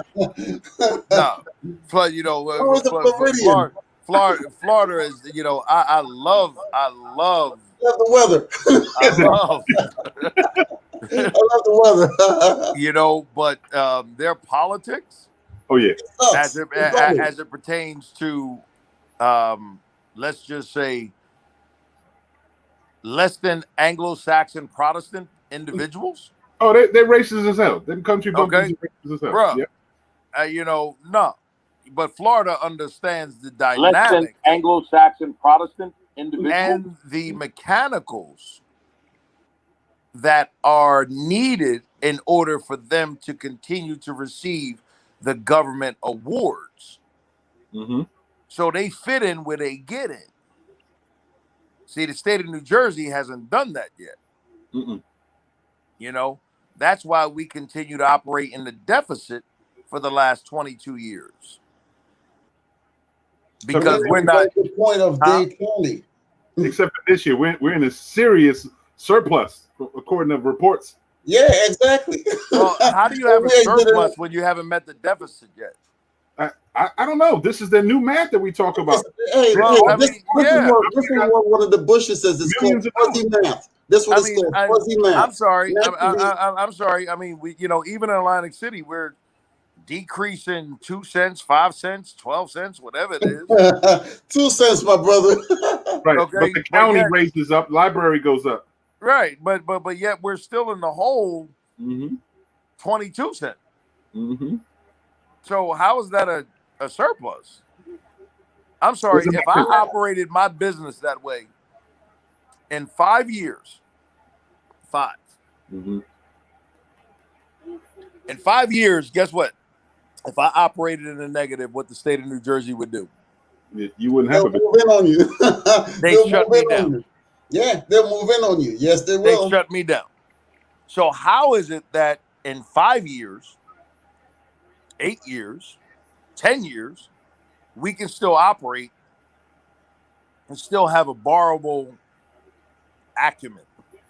But Mark, you're missing one important point. Please because tell sometimes me. They move money around, such as the retirement from a lot of the cops and the firefighters and stuff. Broke, bro.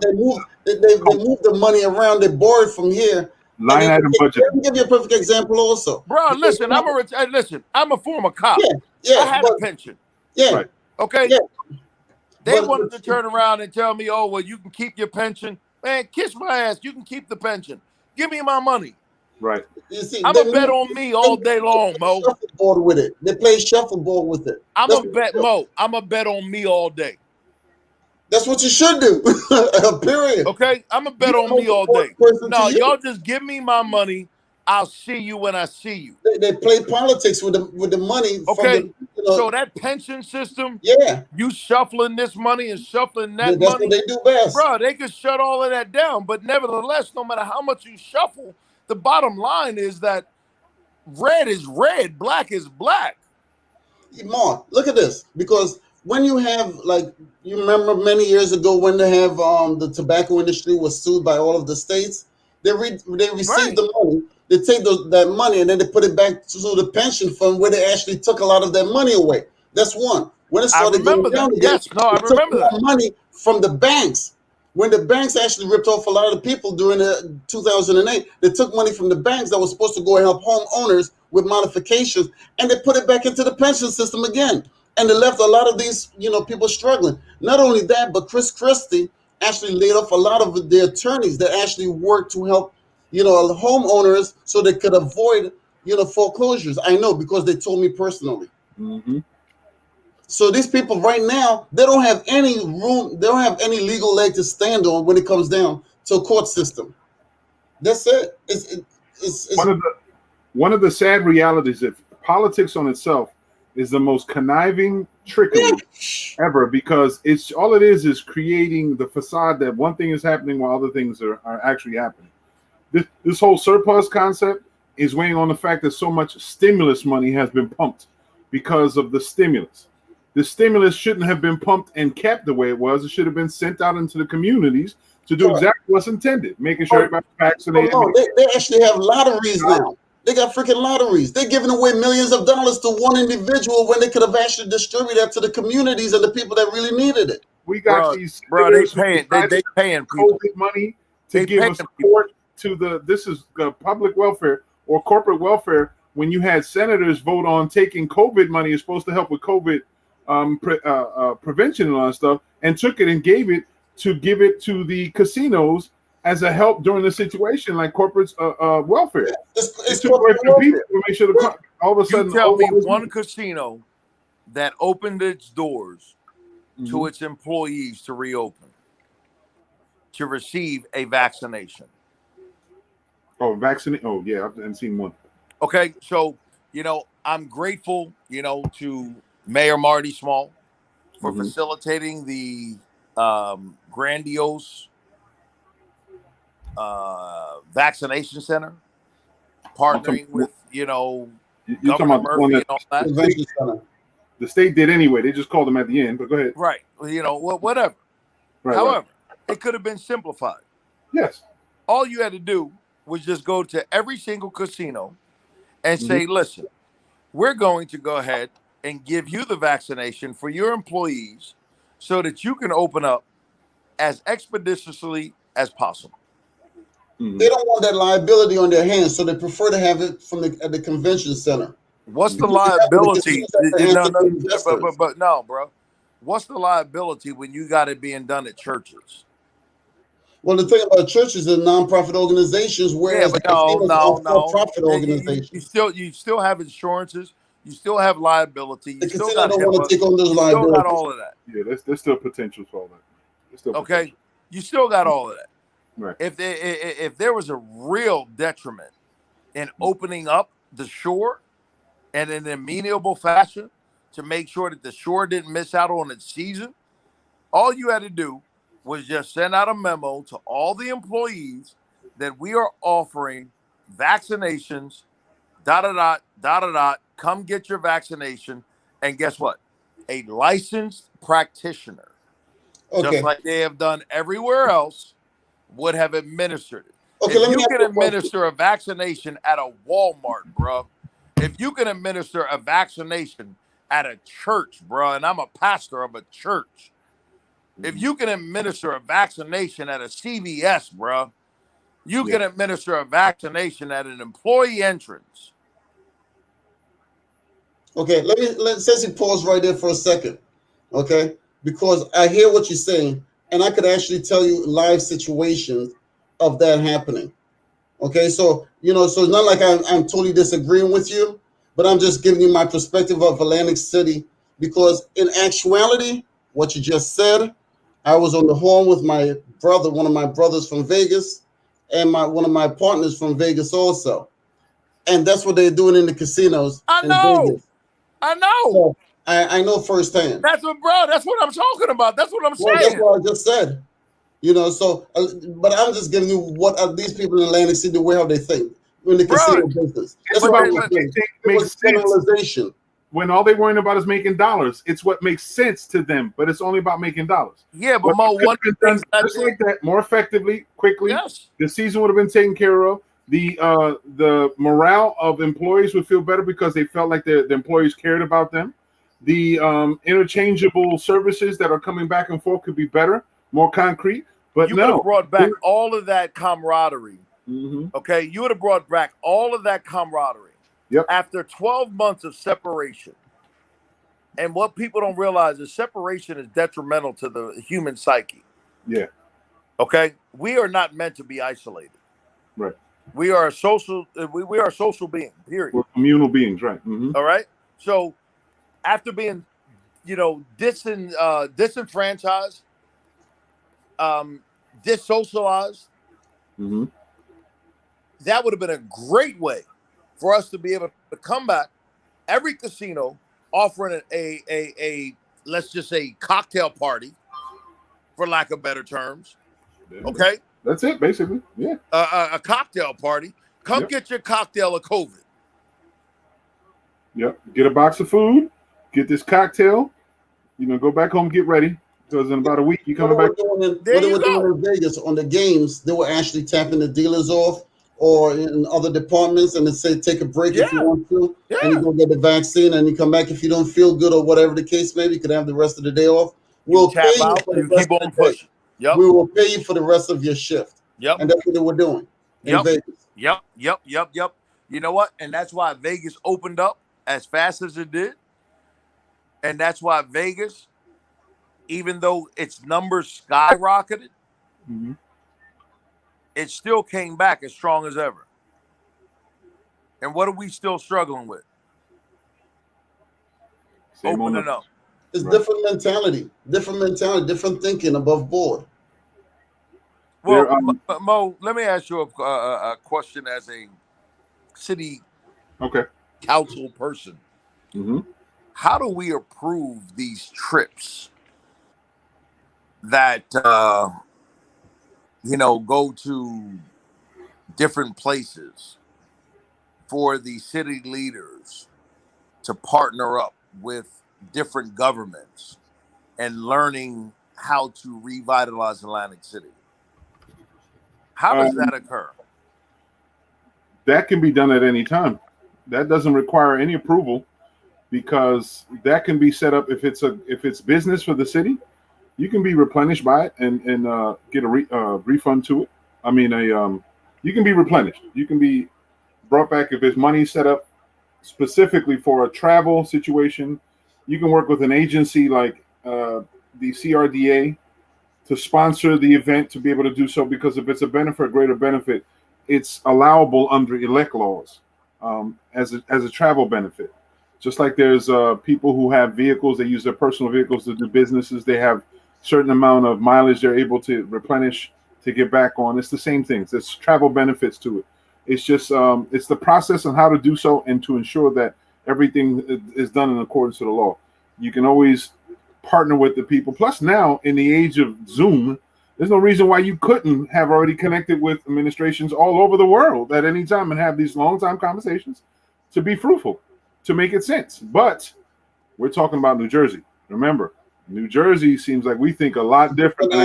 It's a different animal. Hell yeah. So New Jersey, where the governor is stronger politically than the actual president of the United States. New Jersey, where the governor is right now have the power to put in 60, I think it's 60 people into the position of justice or chief justice, because that's how many judges 73 retired. judges.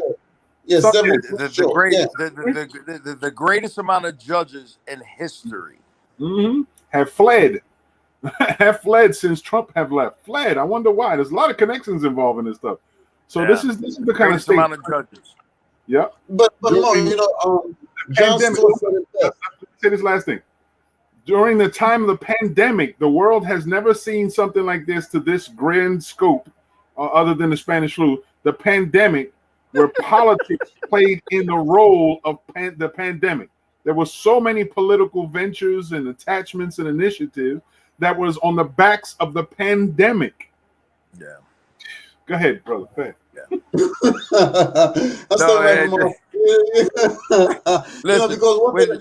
you spoke about the pandemic, and I've recently read a report about the top 25 billionaires in the United States, how much money they were actually, like Jeff Bezos, how he's actually paid over the number of years, 0 taxes. He made 5 times the amount of money he's ever. He's disgustingly wealthy. Yeah, I mean, his yacht has a baby yacht. But you said no taxes. Yeah, no taxes for him. Jeff Bezos was Mark Zuckerberg. Warren Buffett is another one. These top guys, they just released it. So now that we've come to find out how much non-taxes these guys are paying, the FBI is now investigating the leak, where that came from, and how did they come across to get this out to the news media of how these guys weren't paying any taxes, especially during the pandemic. These guys became phenomenally rich. You know what, bro? It's Bezos' fault why we were on a run for toilet paper. It's Bezos' fault. That's why we didn't have it on toilet paper. That's what it was. Mm-hmm. You know what, bro? I'm going to dummy it up one more for you. All of these PPP loans. Oh, watch out now. They're going to be PPPing. Okay. Did they say that their loans, they got to pay their loans? All of these PPP loans, they're coming. They're going to be PPPing. They're coming now. Okay.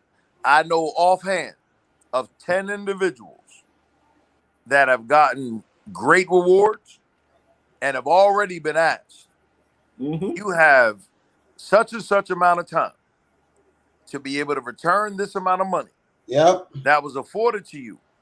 And if it's not done in this allocated amount of time, this is what you're facing. So they're giving them a way out. I heard of that.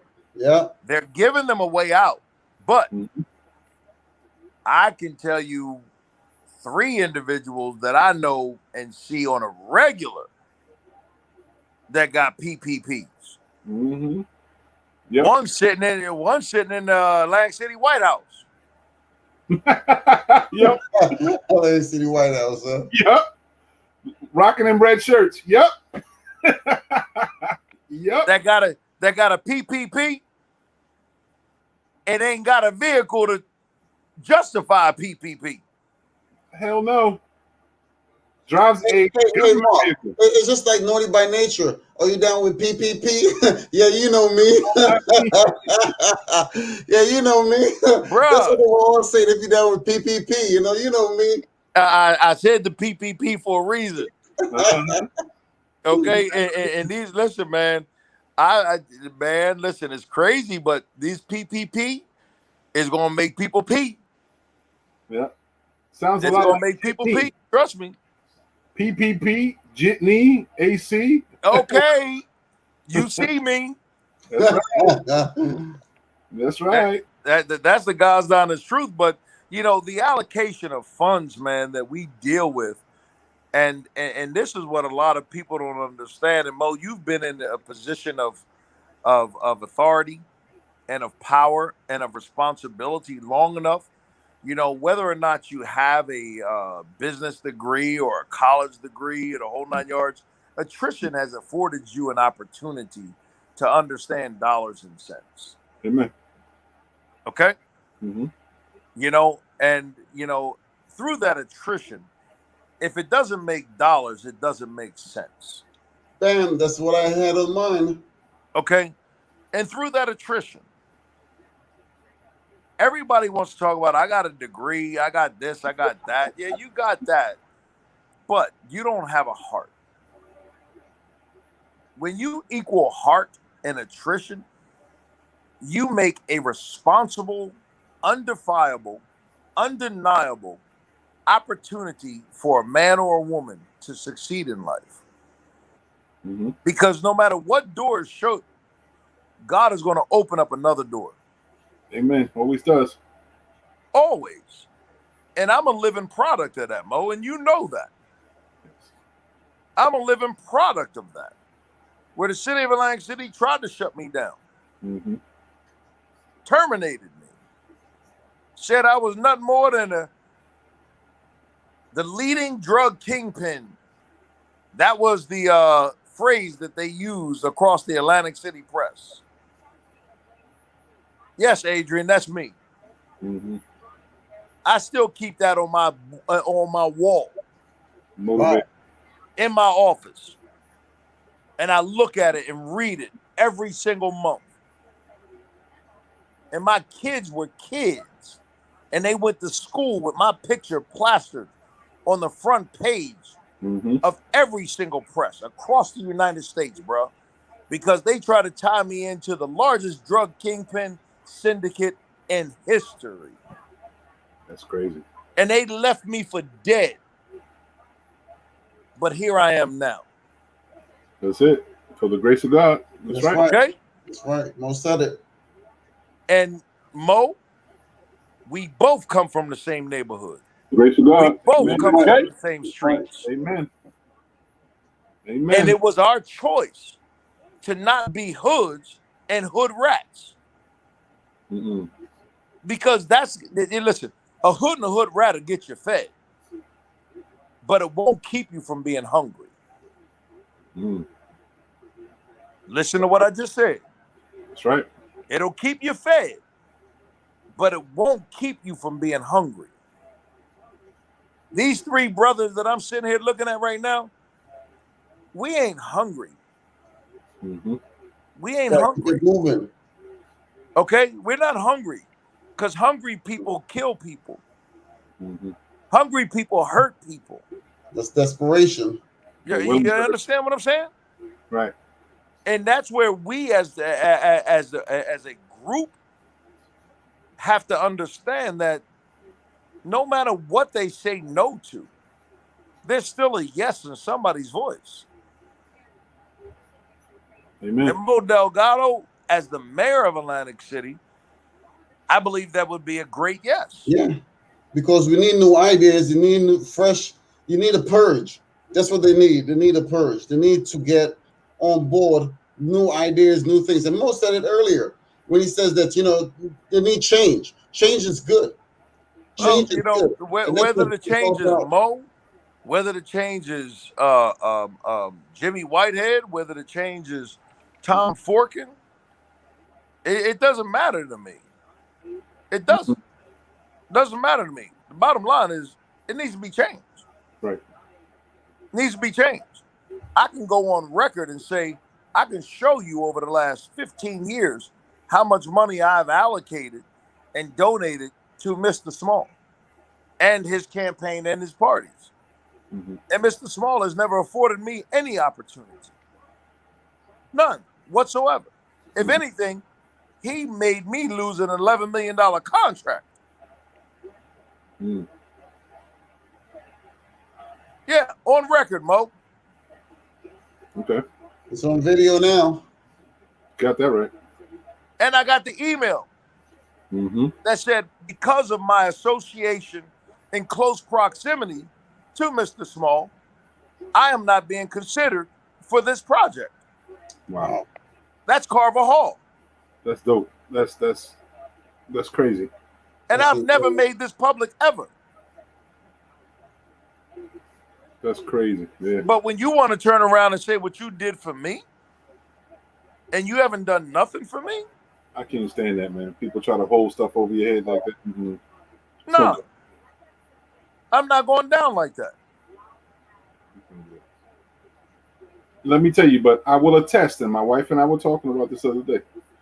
You and your wife have been such giving individuals, participating in so many community-based initiatives. If you're not behind the range cooking something, helping to wrap a toy, making sure the food distribution's there, making sure they get delivered, being a conduit, being a vehicle, you've been around so much in such a small bit of time. It just shows the example of caliber of man that you are, despite all those hardships that you've had. And if you mentioned it, despite all the hardships and the battles that you ran into, what did you do? You have a successful business that's able to feed back into the community. And it's extremely important that we keep on focusing on that positive energy, because it eats up on the negative and it eats all those negative people down big time. Mo, if I just had the support of the city that turns around and gives these buildings away to people, and they're still sitting, the same buildings that they gave away last year, the same buildings that they gave away the year before, the same buildings they gave away in the last 5 years, and they're still sitting. I built an entire structure in 3 to 5 months, bro. You see it. Yeah, I remember that. Okay. Yeah. I'm talking about 3, 4, 5 homes. I built 100 homes in 18 months, bro. 5 city blocks. And people enjoy the where they live, right? Because what you did. Yep. You know, but I can't even get a seat at the table. That's cool. I'm not angry at nobody, bro, because I'm going to build my own damn table. Right. And then I'm going to have brothers like you and Adrian and everybody else, because y'all helped me build the table. And then we all going to sit down and we're going to invite other brothers so we can extend the table. Because it's not ours to keep. No, you can't take it with you when you leave here. That's for sure. No, bro. Listen, I don't want it to We keep. all eat at the table. That's right. We all eat. Yeah. Right. You know, That's we right. just extend the table, man. And if I'm not there to sit in my seat, then somebody else sit in my seat and enjoy the meal. Yep. You feel me? Man, let me tell you, there was one point you were just talking about all the different properties that are still sitting around, dwindling, not being sold on hook.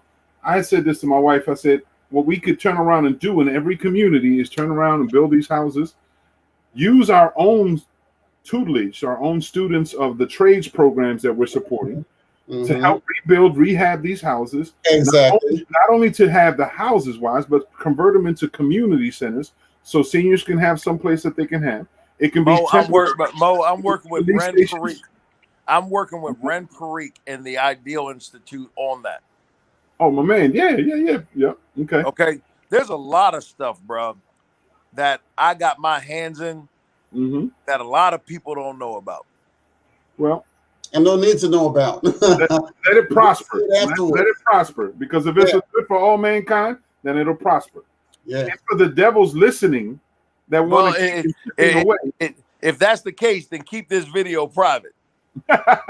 No. Because there's individuals, there's naysayers, and we always keep this open. And it's all about being a conduit for the community, making sure that people are informed and get them opportunity. Well, I ain't scared of I ain't scared of no man or no woman. God is my source. Neither am I. But as God a premise, is my source. As a premise, it was just it's an ongoing debate consistently.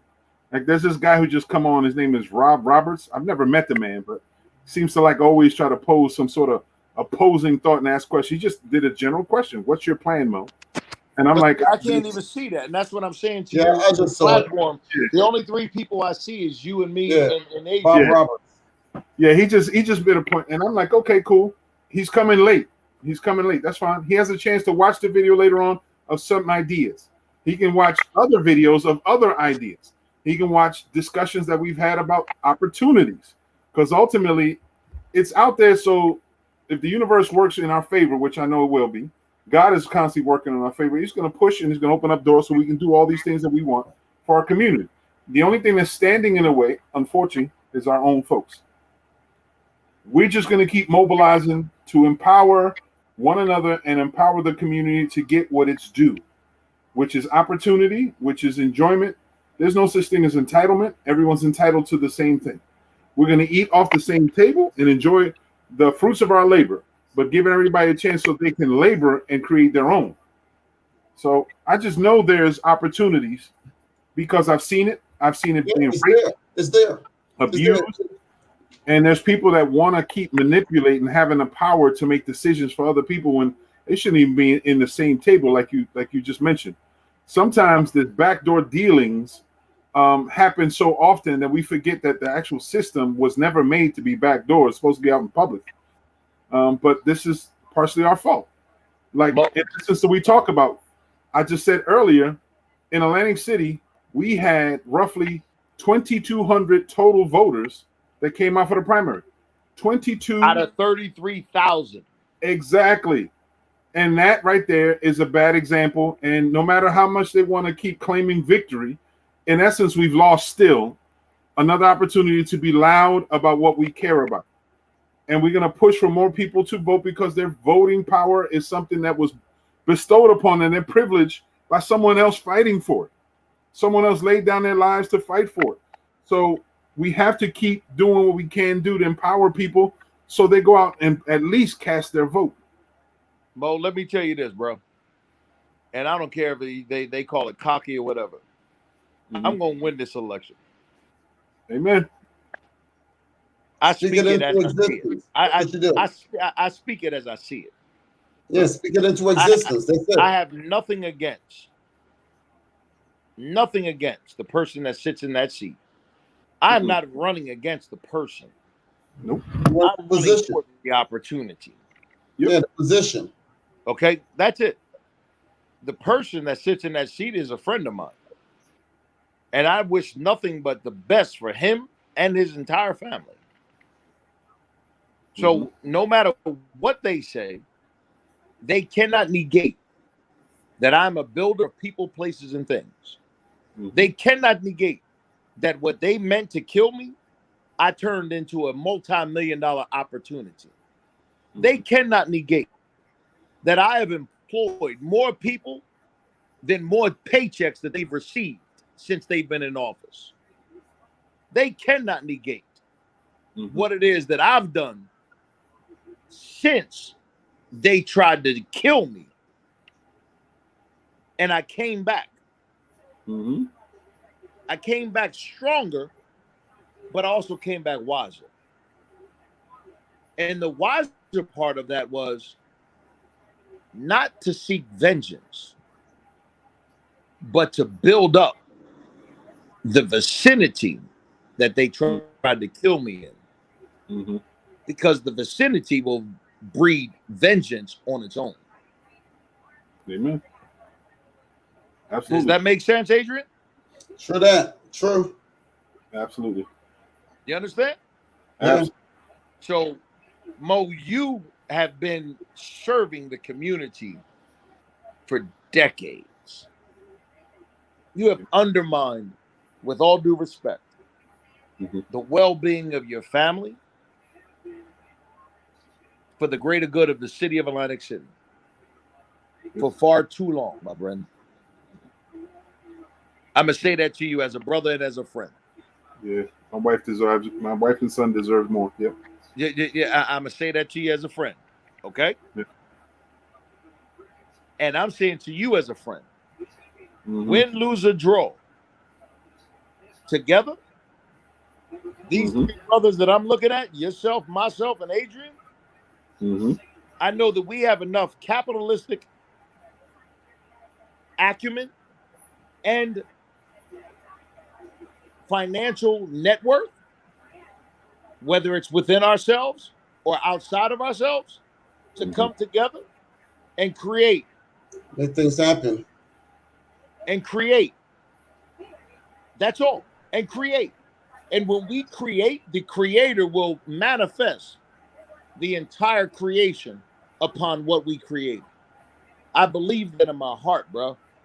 There's nothing that nobody can do to stop me from creating as long as I keep God first, family second, that's it, and everything else will fall into place. And the city of Atlantic City has been your family, bro, for far too long.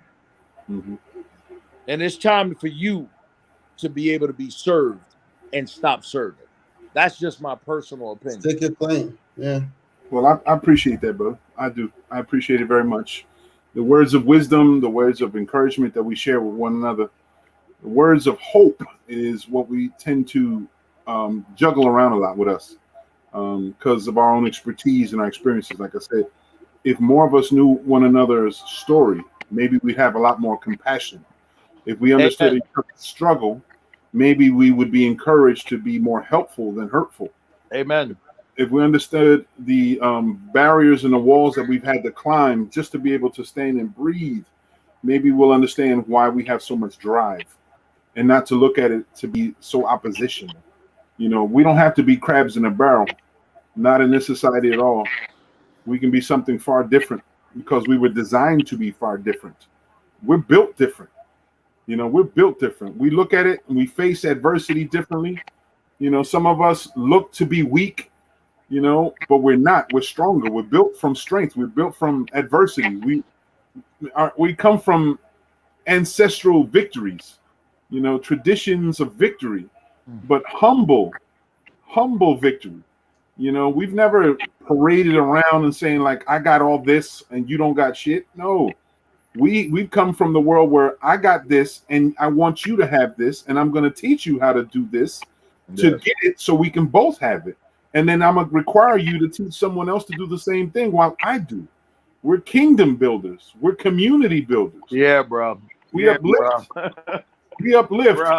It's not in our DNA to break down anything other than falsehoods, frauds, and demonic evil. Bro? That's all we do. You know what, bro? I'm gonna leave this conversation because you're making me tear up and I'm getting emotional and but God just laid it on my heart, bro. I think you got a son going to college, right? I'm hoping. Yep. He has a $1,000 scholarship award coming from me. There you have it. Thank you, brother. That's not a political. That's not that's nothing, bro. That's just that's just from the tears from my eyes. It's a gift to his son. You know, from the bleed to my heart, bro. Your son has got $1,000 coming from me. You let me know when he goes away. You set up the account. I'll deposit the check. It's there. God bless you. Thank you, brother. I appreciate it. No, man. It's just I gotta go seriously, bro, because I'm about to. I got some waterfalls building too, bro. Man, I'm just emotional, man. I am. I'm just an emotional person. I really am. And everybody always sees the hard, you know, just the work and this and that. But my love, my passion for my people, for people that have a love and a passion for the same people, it just bleeds for me, man. That's right. It does. It just bleeds for me, bro. It just bleeds for me. And I can guarantee you this, Mo. If I'm pledging $1,000, I can guarantee you, I will get 3 to 5 other people to guarantee you another $1,000 on top of that. I guarantee you that, my brother. I guarantee you that. Is that my man right there? That's my wife. That's your wife. That's your wife. Bro. I guarantee you that. I guarantee you that. Oh man. Okay. Thank you. That's just love right there, bro. That's just love. So I'm telling you right now, from my constituents to your family, you guaranteed. So I'm telling you right now, guaranteed from us at least $1,000 from me, and I'm guaranteeing $1,000 from at least 3 other constituents of mine. So that means that's $4,000 coming into your household for your son. Oh my God. I appreciate you, brother. I really do. Okay. Thank you. That's what we do, bro. That's what we do. Amen. That's what we do. Oh my God. That's what we do. That's good. Yeah. And then you let me know what the financial responsibility is in a private message, and I will do all I can to make sure that young man has everything he needs to be able to go away with. I appreciate it, brother. I really do. Okay? Let's work on that farm. Bro, you give me the building, The farm is done. We're gonna find a way. Okay. You get me the building, Adrian. You work out. We start doing a financial community operative fundraising. I'll see what I can able to contribute. I'll see what I could try to contribute there. Okay. Brothers, We put it together. I'll see what I will try to pull together. I'll see what I will do. Mo, you get us the building. Adrian, you put together. I will. Let's see. Love you guys, man. All right, man. Love you right now. Mo, Have a blessed weekend. I gotta call you, bro. Let's link. I gotta call you. I'm hanging up. I gotta call you. All right, let's link. All right. Yep, let's link, please. Let's link. Thank you, Mike. Oh my God. Here you go. Blessings comes in many forms, folks, in many forms. Oh my God. I'm pleased from one brother to another. Welcome to the show, Torres Mayfield. What's going on? Can you hear me? Yeah, brother, I can hear you. How you feeling, man? Good evening, man. How you doing? Everything good. I ain't know if y'all still be on or not and everything like that. You know, I'm new to this little thing, trying to get it all settled up and everything. Adrian and Mark, what's going on? What's happening? I'm trying to get this open up a little bit. Yeah. Mark had stepped away. But yeah, it's still us. You can see us, right? You can see us? Yeah, I can see y'all. I'm just trying to get my, little bit. Okay. But I just been listening to everything that's been going on and everything and stuff like that. Congratulations on your announcement to run and everything else. And I know we talked before and a lot of things that goes on. And I'm just being open and straight up. I just read where they was trying to put the curfew back in place as they used to have it back in the day. Mm-hmm. Okay. But they got to understand that's unconstitutional. Okay. But just to speak about it, you know, how you going to have visitors bring their kids into town and everything else and stuff, knowing that they don't live here for one.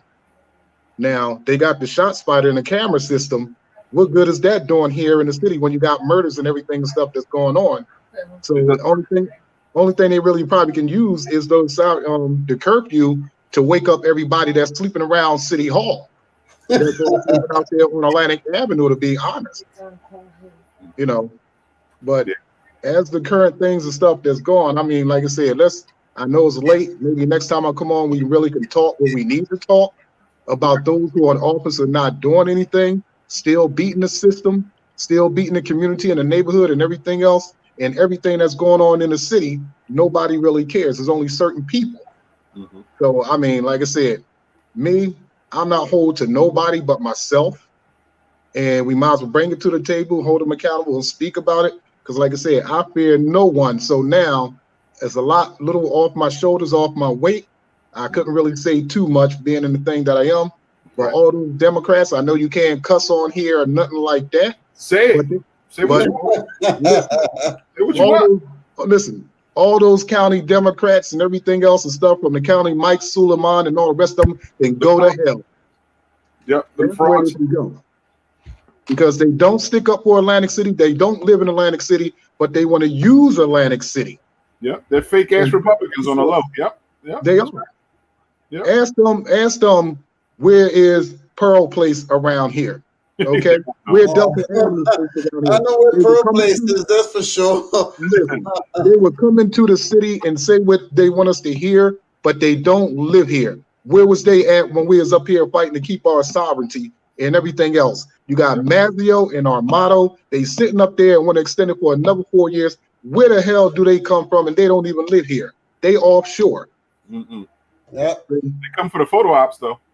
Listen, of course. And that's why I said I know it's late, but now it's time to turn it up. Like I said, everything is all put it out on the table.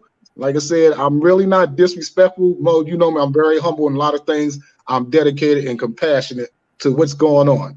Right. But I say hell no for none of these damn Democrats that's running. I don't care if it's Celeste Fernandez or any goddamn body else. They are not doing nothing for the city of Atlantic City. First and foremost, they come into the city and then they leave. And like I said, fire and police. You got some that live here, some don't. They don't know what the hell they doing. Right. You know, look, what are the class twos for? And I don't care. So anybody want to say something to me, let's pull it off. I'm on. Let's roll with it and let's make it happen. Yeah, bring it to the platform there, Torres. Yeah, this is the new norm. This is our platform. You can say whatever you want to say. This is where We're the not restricted. We're not restricted. People have their own opinions, and we support everybody's personal opinions. Although it's your personal opinion, I agree with it. They all full of shit.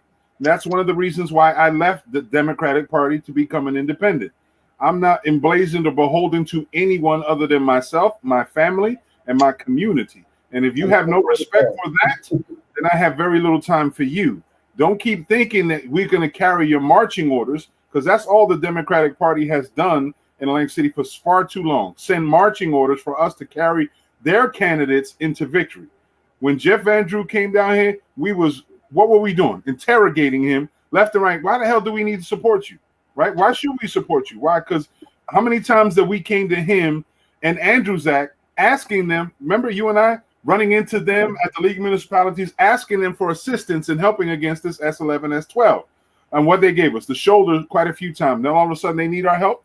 That's why I had that look on my face like, I don't trust this man. Why? Because he's proven that he didn't care about our community. Well, see, that's mostly what all of them that goes on and everything else. And one issue, I'm going to send you some pictures. Okay. If you go around and you know where Gateway is, you look right in back of the Save-A-Lot. You got drugs, people shooting up, kids coming out of the school. They got to watch this. They got to see this, having sex and everything going on. It's filthy. It's dirty. Nobody says nothing. Right. Right. That's the blemish nobody want to talk about. But you know what? I had said this on, I think, the last week's show. What they're treating this part of the town is just like the show that used to be famous about Baltimore, where they put all the crime in one section. And as long as it kept in that one section away from the tourists, from everyone else, everything was good. The Wire. Remember how The Wire was set up and how it looked like exactly one place is fine? It's the same concept. I guess it was an agreement made by people in power, agreement made by individuals that don't care about Atlantic City. Says, you allow them to do what they're doing there, and they will do whatever it is as long as it's them. We don't care. We'll help it, whatever the situation is, and allowing it be to where it is.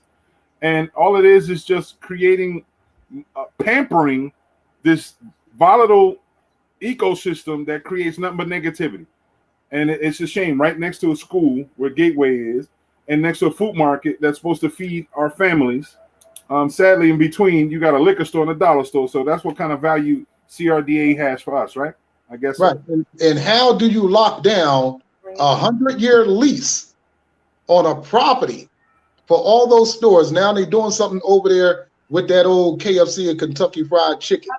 Another chicken joint, Popeyes. Well, like I said, you say call it like it is. That's what we go for, chicken and watermelon. Okay? That's what we go exactly, yeah.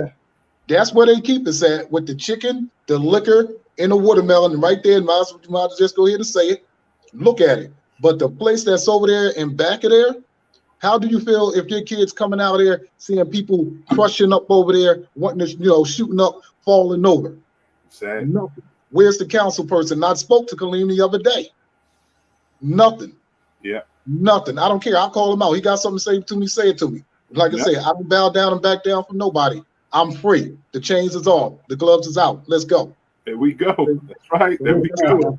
Well, our children are our greatest assets and everything here in the city of Atlantic City. They're dying. Nobody's saying nothing. Nobody doing nothing. But yet and still, you want to turn around and you want to come around when somebody giving away, a little free meal, or even you want to catch a photo op or something here and there, but you're not doing nothing. Why the hell are you in office? Exactly. Why? Because they don't care. They don't. But like I said, I'm gonna send you those pictures. Okay. I asked them to go around there to clean up and everything, and it's a shame because when the mothers out there and the children out there and the bullets flying and everything else, what are they going to do? This is everyday occurrence. Up there at Renaissance Plaza, you see them falling over, shooting up and everything else. Somebody out there, the bullet, when it's going in there, they don't know what they're doing. Or even if they know what they're doing, look at the kids that's out there that may get hit and everything else. Right. Where are they? So don't say about the class 2s, F them too, because they go and they was hiding around the KFC up there right in Renaissance Plaza. So any of them want to say anything to me, they know where I'm at, they know who I'm on, is no problem. And if anybody's paying attention to this stuff, Torres is not only complaining from where his point of view is, he's been there in the community helping out. Him and his fraternity brothers on a regular basis feed the community alongside a Gateway. providing food and property, as far as goods wise, clothing wise, to the community at need.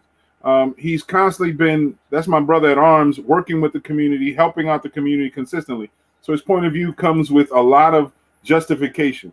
So his complaint is not alone. We have so many people that have complained about it, have gotten to city council and complained about how the risk continues that way. There's no safety. There's no lights. The fact that they're allowed to manifest there continuously. The present administration likes to complain that people are shipping their people here to Atlantic City, and that's not solely our problem. But it seems like all we're doing is complaining that and not doing nothing else. At one point in time, there was complaints about the criminal activities happening on Atlantic Avenue, and they were apparently moved around for a little bit. Seems like everybody's back to normal, it seems, and nothing's being done. So I agree. And I'll take that blame as a council person also. But we're all making noise the same thing, and the same people who are supposed to listen to us don't seem to care. And see and I know Brother Wesley Hawkins is on here. He can even testify when we out there in his fraternity, out there serving food, and how the people are out there falling over with drugs and everything, and you got kids out there. What about your kids or your wife or somebody going over there and somebody trying to rob them, or a needle and stuff going on out there drinking? This is every day right across there at that school. You come out the door, the parents is right there, they shooting up, crunching up, and everything else shooting up. Come on. Now it's sad because right across the street is a university, it's a college, right? You have the college right there. Behind all that was the drug park that at one point in time used to historically be Browns Park, that was renovated, now being left alone, and it seems to be a haven for folks to act up again. So it's regurgitating the same nonsense, man. You hitting it on the nose. They like to talk shit and take pictures about what they're doing, but they haven't done shit. They're not doing the proper things in the right places. They're not, because all you do is walk around, you look, come election time, they want to say hi and everything else. But like I said, this is 365 days a year, and when we only see you like every once in a blue moon and everything that's going on, go out there tomorrow and watch and see how it is. We want to go live out there tomorrow, like around 2:00. Let's go out. Adrian, come on out. You'll get to see how it is. Yep. Take it live. Show how the people are on the street and what's going on and what's happening. Follow up. Have a conversation with these people. You get to see some shit you probably never heard, and you would never think, because a lot of these individuals are allowed to do this, and they know these individuals are in administration and police officers, but these people who should be helping them are not. They just leave it.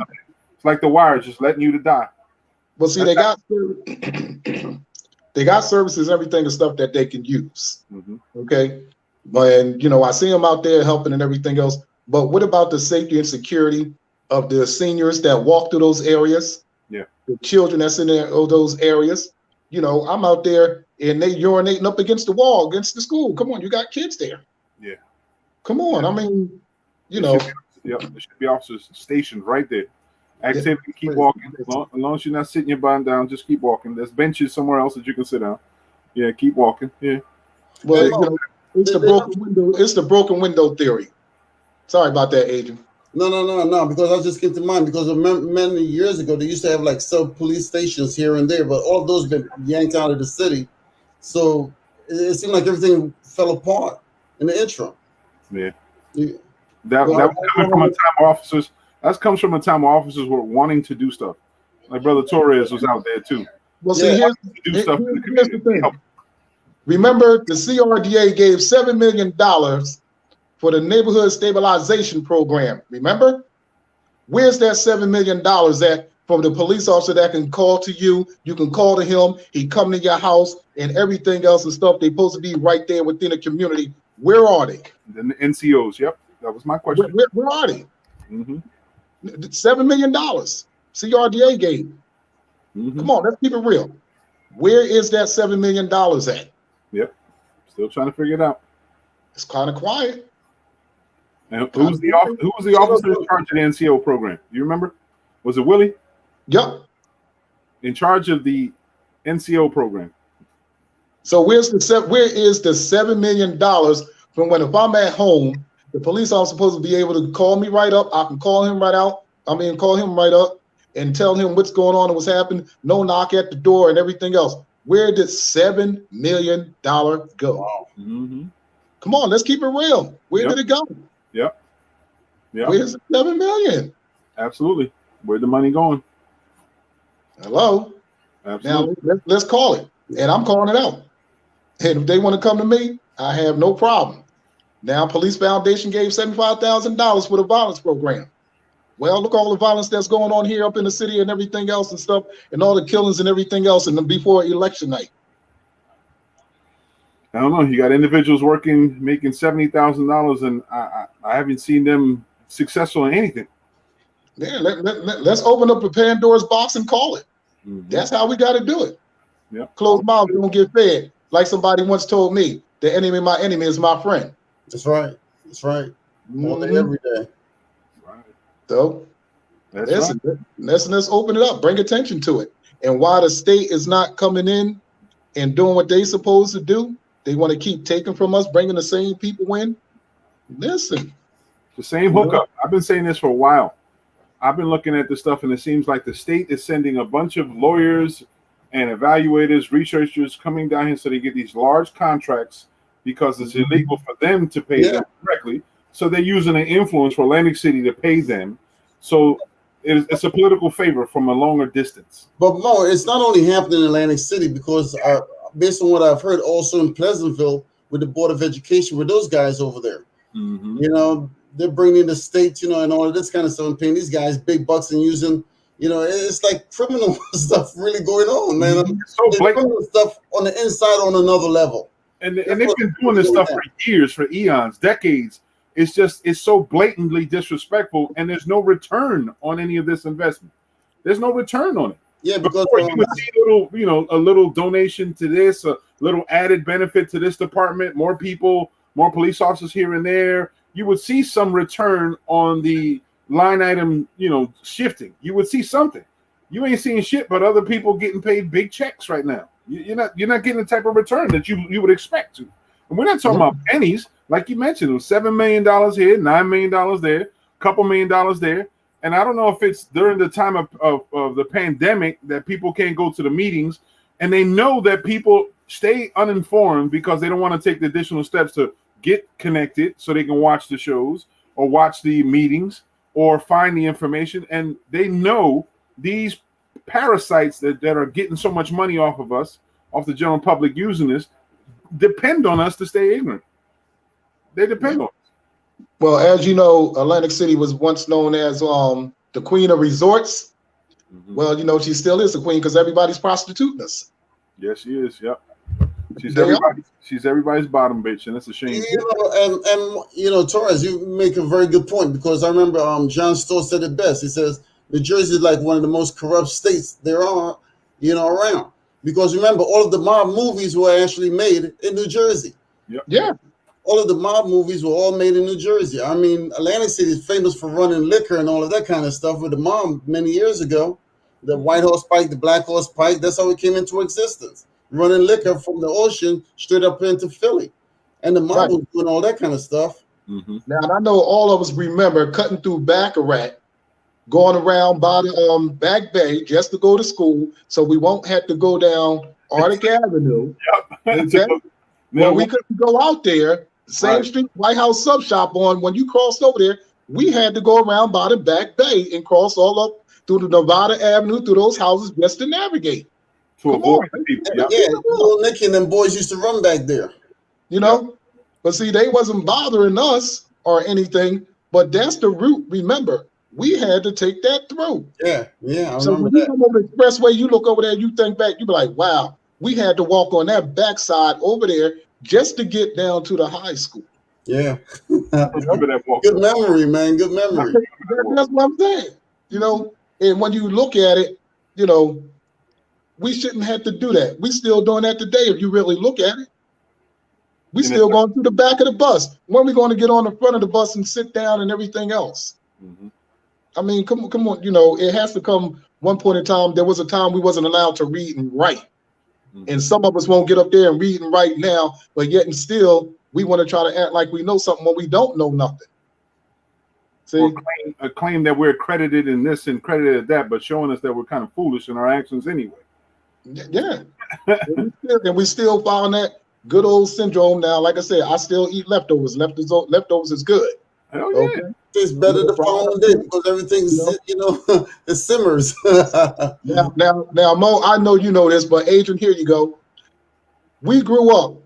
I'm telling my age now. Kentucky Fried Chicken. I mean, I'm Geno's. Okay. I used to work for Geno's. Oh, sorry about that, Colonel. But anyway, We think used to make that. I was talking to my friend about it today about the Geno's Giant and how that was being made back in the right, day. there you go. You Now, know what I'm saying? even today, much as we've been going eating Burger King and McDonald's and stuff, when we go into Burger King or McDonald's, what do? We already know they got 2 all beef patty, special sauce, and a cheeseburger onions on a sesame seed bun. We already know that. We go to McDonald's, what do? We look up there, they got the same menu. Looking at So the that's the same thing again. If we're going to keep repeating our history, we're never going to get anywhere. But too many of us are closed in, boxed in, and we don't want to turn around and expand ourselves because we're happy with the way things are. Correct. And that's why I say sometimes we have a car, but let it sit, because when you walk and you move around, you get to see things a lot better than driving past in a car, and you get to see, as I say, stop and smell the roses. You see people you haven't seen. You may blow and wave at them, like, God rest the soul and everything else. I seen Don the other day. Stop and smell the roses. Yeah. But, like I said, when you walk and you talk with the seniors and everything, sit down and break bread with them. Talk to some of these people that's, the less fortunate, as I say, out here on the street, how they got that way. Get to know.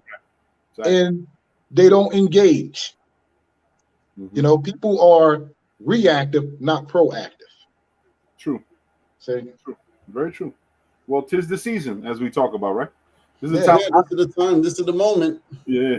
I ain't mean to keep y'all time on, but No. We appreciate your perspective, so there's no doubt about it. And I know Mark was on earlier, and like I said, and everything else and stuff like that.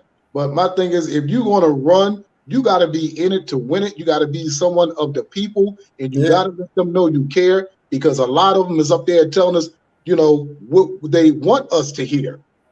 Correct. Until they get the position. Right. And then they forget about everything that they said. That's the problem. But also, we had to hold them accountable and responsible. Correct. When we put them there, and see, that's what we have not been doing here in the city of Atlantic City. Now, I'm just keeping it real. I'm not worried about the county, the state, and nobody else. I'm talking about where I'm at right now here in the city of Atlantic City. And like I tell the candidates that run, if those who are running, call them out to Stanley Homes, call them out back Maryland, call them out to Venice Park at night, not during the daytime. Not for the They're going to drive through the neighborhood, Torres. The residents that you're supposed to represent and be with, go sleep and stay in the houses and go through what they go through. Go stay over in the Highgate. See how it is. Yep. Let's stop lying and shooting and playing, just staying up on, when there's lighter areas out. And if they come out, they always with a bunch of people. If you're an elected official, whoever you are, it doesn't matter.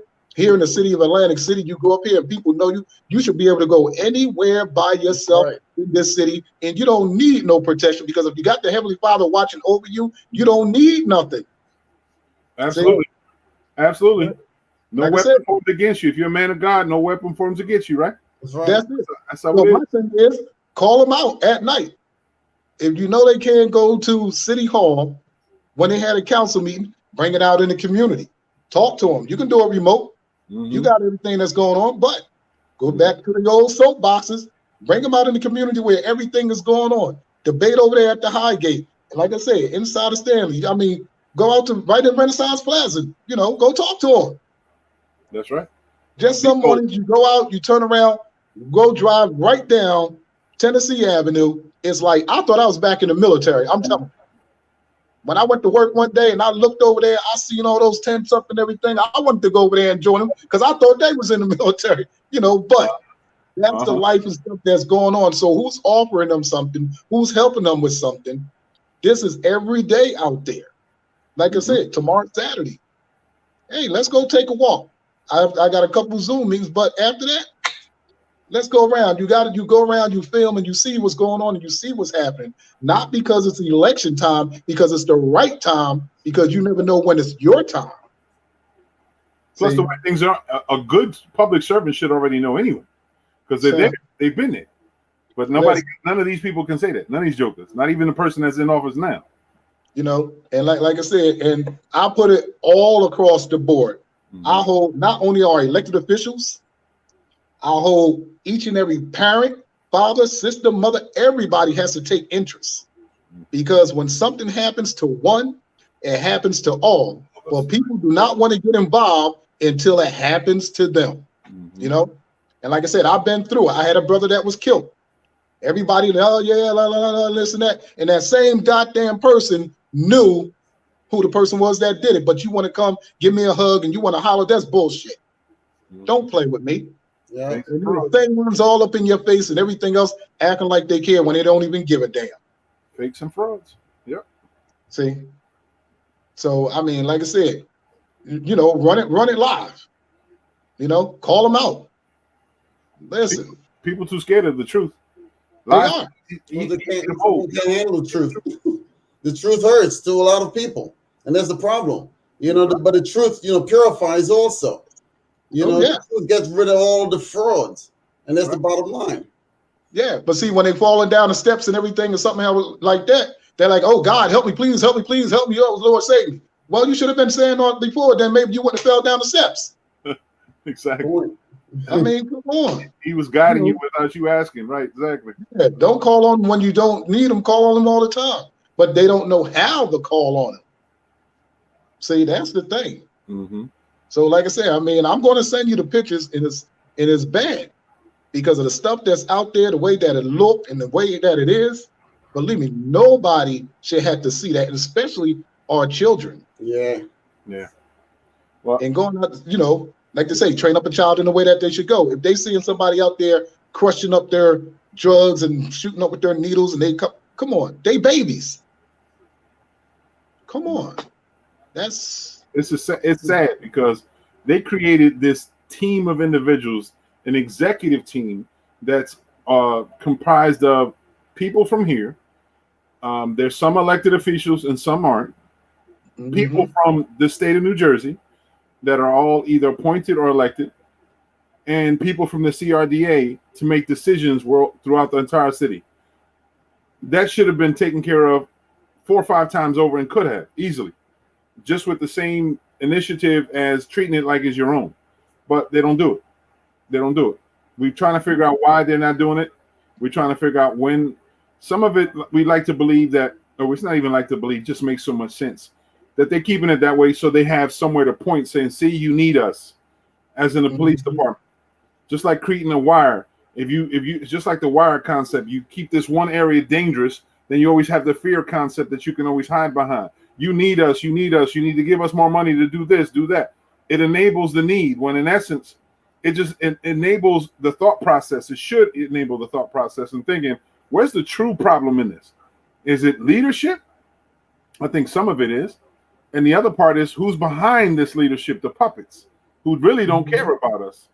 And then ultimately it's us in the community. So we do our part. We're going to keep on pushing and exposing the frauds for what they are, exposing all the nonsense, and let the blame fall where it may, regardless of who's in charge and who's in fault. You know, just kind of think of that more because I was watching the news also about Trenton, New Jersey, because what happened, the commissioner, I believe, of the police department, they had to get rid of her because what happened, the crime was going through the roof. And they're like, you know, last year and this year, it seemed like nothing has changed, but you're getting this huge salary, you got to go. And they got her right out of there. And that's what you need because you don't pay for failure, you pay for progress. Right. And that's what was happening. They were paying for failure. So they had to get rid of her. And that's what needs to be done to clean up, like what you're saying, Torres. All of this area is blighted. It needs to be cleaned up. It needs to be taken care of. Yeah. Yeah, absolutely right. People, if you're really caring, things that you care about, you'll take care of. So it's obviously, that's the mentality. If you don't care about it, you don't care about it. Yeah. And that's what we've seen. People in places who should be caring for it don't really care for it. If they but you don't make big salaries for failure. You make big salaries because of progress. Yep. And that's what they were paying for failure. You don't pay for failure. Absolutely. And the ones that's doing it don't even live in the city. Don't care about it. Come on. Yeah. As Look, long as all people, when they get their services and everything, they straight over there. the only But thing we're they care straight is over here. only thing they care about is making sure that the road that they come into the city and leave doesn't have potholes. That's the only thing they care about. That is lit and is run in a certain type of way. That's why if you ever come into the major thoroughfares coming in and out of the city, how you see leaving the city, you'll catch every light. Coming into the city, depends on what part, you'll catch every light, right? But everything else is screwed up. They make sure that people are able to enter and exit at will. They don't want you to go in the communities. Why? Because that's where the heart is, in the community. And if you see how they've treated us or allowed us to continue on, then you know they truly don't care about us. A lot of them just take the money and get out of here. That's what they do, and let the residents fend for themselves. Hell yeah. So the But question they to call them ask, city employees, but really they're not. They may be representing the city, but they don't live in the city, even though they call them city employees. But Right. many years ago, a lot of the cops were part of the requirement is that they have to live here. You know, But you don't see a lot of that happening anymore. right, they would turn around, get an address here, use somebody's address for the fire or police department, somebody that they know, and then after they get in, they would turn around and move out. That's how they do. Yeah, See, but and that's how we got to this point. That's how we get to this point. It had to Right. lead you up to this area. But they don't. They don't And like live. you said, that's what you call pimping the city. You said it yourself earlier. That's it. Prostitution has been legalized under our eyes. Yep. Yeah. That's all, Atlantic City is nothing but a big hole. And everybody's up there propping office and everything else. Now watch, as it comes down, you want to see everybody come to Atlantic City from the county and from the state or wherever, Bukaluku they come from, talking about, yeah, Atlantic City this, Atlantic City that, but you would never see them come into the African-American or Black community where everything is going on, mothers crying, kids are dying, fathers trying to get a job. And you know what? If they really want to know us, like I said, tell them to come stay where we live. They want to come here. Why you need a whole bunch of police or somebody from the state the governor comes? Why you need, who the hell is he? He ain't nobody. He's human. He believes the same like we do. That's all of us. You got one joker that's coming back in this area who was famous for trying to do something like that in Newark to get in office. But once he got in office, he forgot everybody. Mo, you said keep it real, Cory Booker. Let's stop playing. Exactly. Cory Booker, last time he was here, what'd he do? He wanted everybody to run with him so he can give you some ice cream. Yeah. Great. Ice cream. Great, Cory. Well, he didn't give us watermelon and chicken, so I mean, hey, listen. He did whatever he needed to do to get the support so Newark can vote him in. And then once he got in there, that's all he cared about. Now he want to be Barack. Sorry, bro. That don't work like that. Hey, listen. Like I said, for what it's worth, you got to call it out. Freedom of speech. That's it. You can't hide now. He ain't done shit to me. When you hide and don't call out names and everything else, then hey, he hasn't spearheaded anything to benefit the people, let alone the state of New Jersey. All he's done is ridden the coattails of the other strong, inspiring individuals like AOC. That she's the only people that he just rides the coattails of everybody else. He just loves his membership. All the money that he's making, the free health care, the no taxes he pays. He loves that shit. Yeah. Don't they all? Yeah. It's a big money sport. When they come here, my question is, name me 5 residents here in the city of Atlantic City, in this area and everything that you know. People that aren't elected, right? There you go. 5 residents, 5 citizens as voters. Like I said, they running now. Call them out. Listen, I have no problem doing it. I wish they would. A lot of people have called, at least my house. I've gotten some phone calls from people that are new candidates wanting to. I'm like, okay, that's cool. You calling. I still haven't seen you. I want to see you in the city. I want to see you in the community. Then we'll ask you some questions for real. And then we can make our judgment whether we even give you a chance to at least, give you the chance to consider. Not mean we backing you. Nah, our vote costs more. If we value more than we've been valued in the past. Nah, nope. Not automatically. One thing I say, I know you running and everything, and I know your background, I know how you are, I know where your heart is. But like I said, sometimes we can't have the people come to us. We got to go to the people.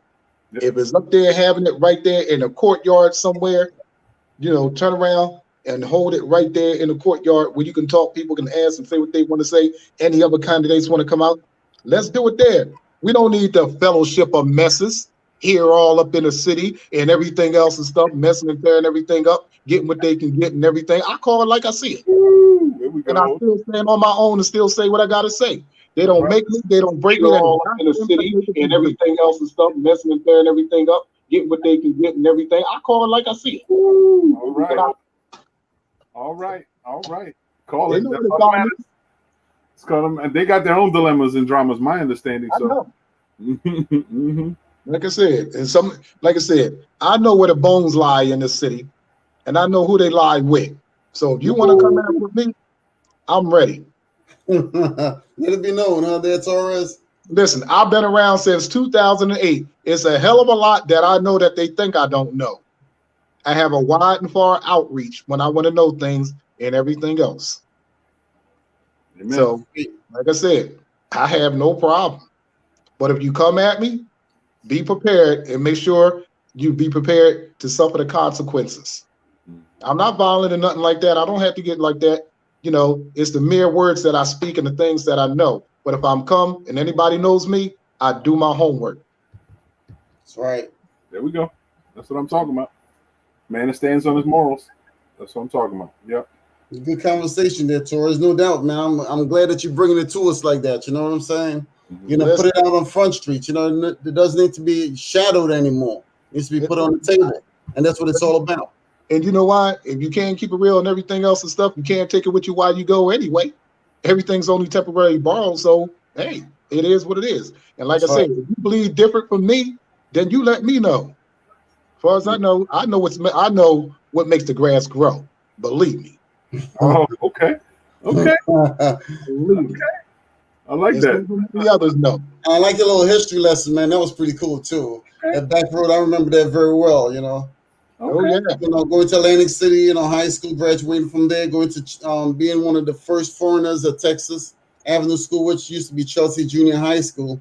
So I go a long way back. You spoke about Geno's. I worked there at Texas on the Boardwalk. So as a kid. You're about the same age. Well, me and Al went to school together.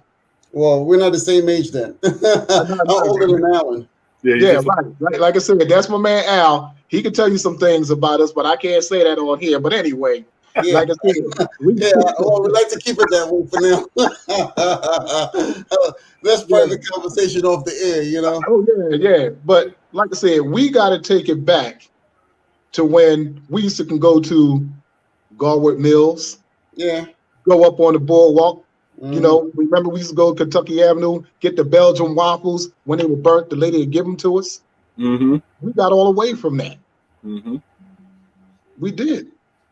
That's when we looked out for each other and turned around and made sure everybody was good. But now, good old days, we'd have lost it. And not to mention, because remember back in the day also, you had Madison Avenue School back there. I remember when that was. I remember when that was being built, Madison Avenue. They had West Side Campus when they used to have skating at some of these different areas. Madison Avenue School used to be roller skating there. Then you roller skate over West Side Complex. Yeah. Then you go to Franklinville on a Sunday. Then you also have Bender Avenue skating ring. So I've done all of those. Then at times we go to Bridgeton and Camden. Right.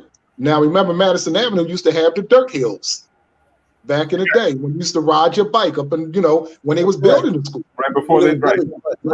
Yeah. Now, to me, one of the best schools was Massachusetts Avenue School. It was. Massachusetts, I think it was. It's a different grade level. Right across the street from Holy Spirit High School. Yeah. What's that? Yeah, Massachusetts used to be Holy Spirit High School. Yeah, it used to be Holy Spirit back in the day.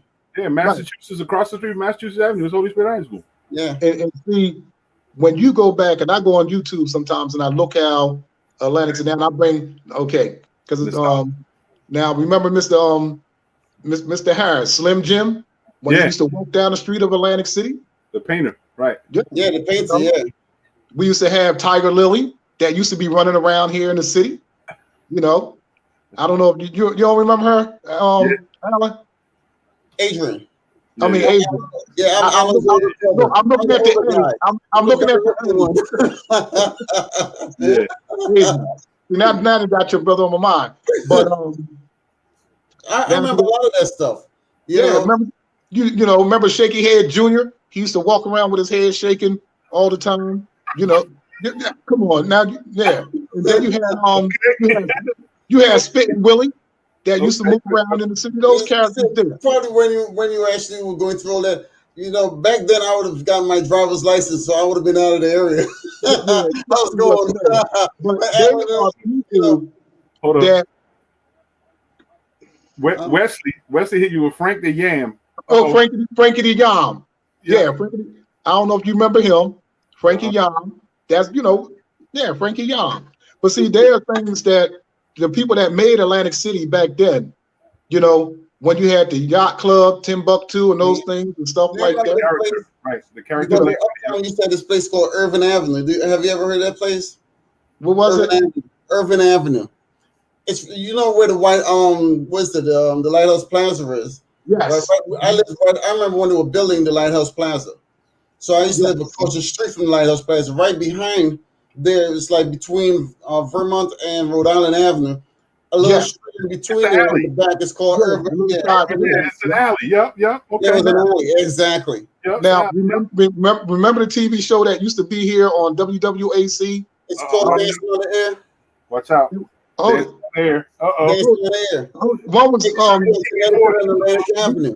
We had one here in Atlantic City. Yeah, it's connected to Atlantic Avenue. That's where the studio was. WWAC on Atlantic Avenue. Yep. What was the Atlantic Avenue? The building's still there. Right. I thought that was out of Philly. No, that one was out of Camden. This one was out of Camden. This one was out of Atlantic City. Yeah. Right. I forgot the name of it because you can go on YouTube and you can look at some of those. Yeah. And remember, they were broadcast off of Atlantic Avenue, but the parties they would have off the pier with Jerry Blavitt.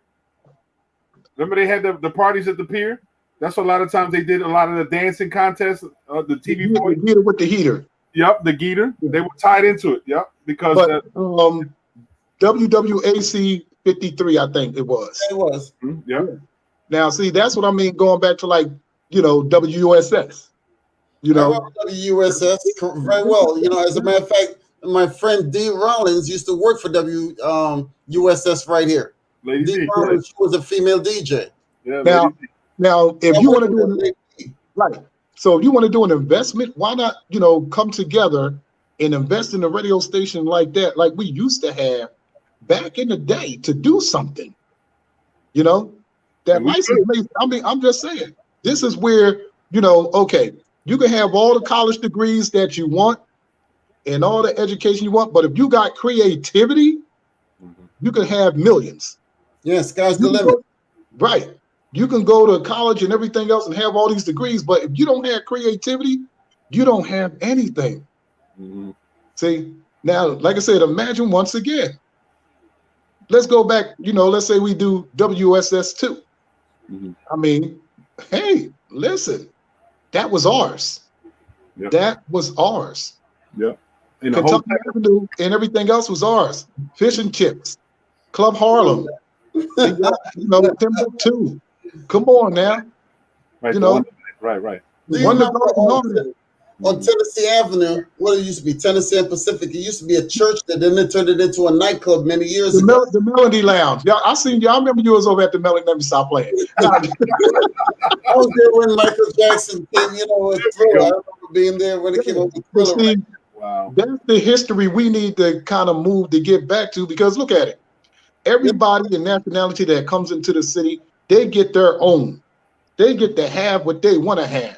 They do all these shows and everything. What do we have? Nothing to show for. And that's what I'm saying, because, my man Mark was saying, and Mo I've already said, you need a lot much more. You need infrastructure here, and you need to start everything building from the ground up. Because right now, all of the money is just flowing at the top and it's not trickling down. And that's the problem right now. You mentioned all of those millions of dollars. No one has seen as of yet. Everything is just words that we're hearing, but we haven't seen another penny coming into the community.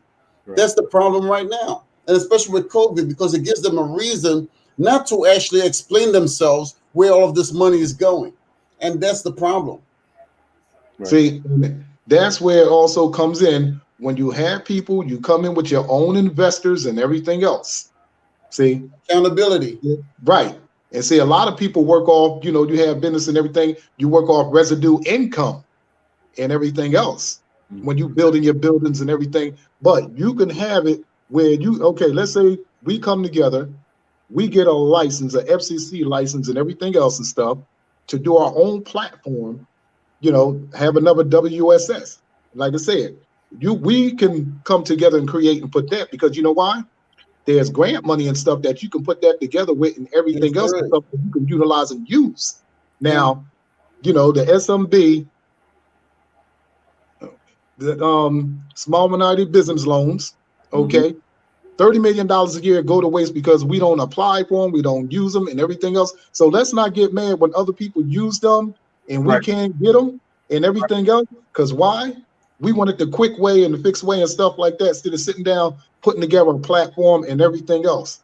You will get advertisement and people and everything else. Right. When you come together, and you got to be creative. It makes sense to do so, man. It does. It's the small things that we forgot about. That's also probably the reasons why we're so ignorant anyway, because we don't have the newspaper like we used to. This newspaper that we have, the AC Press, man, they cover what they want. They always whatever the negative is, that's what they push. We don't have a radio station because they tried to take all those radio stations away. Anything that's plays music for us comes at a limited amount of information-wise. WSS was our focal point for the Black and Latino communities because they were the only places that we can go to. We could create it. Matter of fact, we have a shortwave radio here through the high school. We have a short, and it's funded by the city. We have one, and shortwave just means it's only, I think, a 20-mile radius that it can play. That's just enough for Lang City and Pleasantville, just enough for the area that we have under our ownership. FCC, to get an FCC license to do bigger, I think probably requires a little bit more effort, but it's not something that wouldn't be worthwhile, because the amount of publicity that we can do for community, the amount of publicity we can do for advocacy would be immense. And emergency services also. Emergency services to a lot of the seniors and a lot of the residents really comes in, come into play. Yeah. See, and that's what I mean by being creative of what we have. See, we already have it, now, and I'll put it like this. You go down to Ventnor Margate and they throw away, as I always say, I use this, they throw away a lamp and everything else and stuff. They may not want it. We pick it up, we go get it. We can put another shade on it, put another cord on it, and it works. Upcycle it. Yep. That's it. We are the best people I know we want the world to do, but we won't do it. See, we want to hand it to us. We want to give it to us. See, our generation is entitled, right? That's the whole thing. So to have an Afrocentric radio station and everything where people can come on and talk about what they want to talk, do what they need to do, go out in the community and listen. See, that's the whole thing. If you think about it, what was the best thing that got us through each and every century times and everything in our lives, if you even want to go back to slavery? Outside of music, right? Music and prayer. There you go. That's what it is, music. That brought us through a lot of things, and that can change, music. It's a powerful charm. It can make you cry, it can make you laugh, it can make you sad, it can make you joy. It's powerful. And that's why we sung the hymns and everything else and stuff and everything else. And Mo, I know you always say we can't say kumbaya all the time, but sometimes, yes, we can. When we need it. We need it, right. But that's what got us through where we need to be. Right. Those songs. Right. But at the same time, because radio these days are not like what it used to be. Everything is over the internet. Everything is over the internet these days. People have more cell phones than you will find pay phones, obviously. Yeah. So everything, if you want to come with a radio station, it would have to be internet based more so than going in your content on the radio, because I can't tell you the last time I really listened to a radio, to tell you the truth. Either you're playing a CD or you're playing something off an app like iHeartRadio or Pandora. These are the type of, the music. And see, in putting all that together, we had to take into consideration a lot of the seniors don't have internet or really know how to deal with that. The digital divide is what you're talking about now. That's what they call the digital divide. Yes. Because a lot of them don't have and don't know how to use the cell phone and computers and all of that kind of stuff. But then the younger generation that's coming up, who are the future, knows about all of these things. So now you have to really find out which direction you really want to go in. Right. And that's why I said it all comes about creativity in the way that you do things. See, you got to be creative. Definitely. You can't keep doing the same old and expect a different outcome. Right. Mm-hmm. Right. Yeah. Yeah. But, we were talking about that, Torres. Me and Adrian were talking for long periods about trying to see what we can to create our own radio station, per se, off the internet. Because he's got a plethora of music that goes way back. He's an archivist when it comes to music.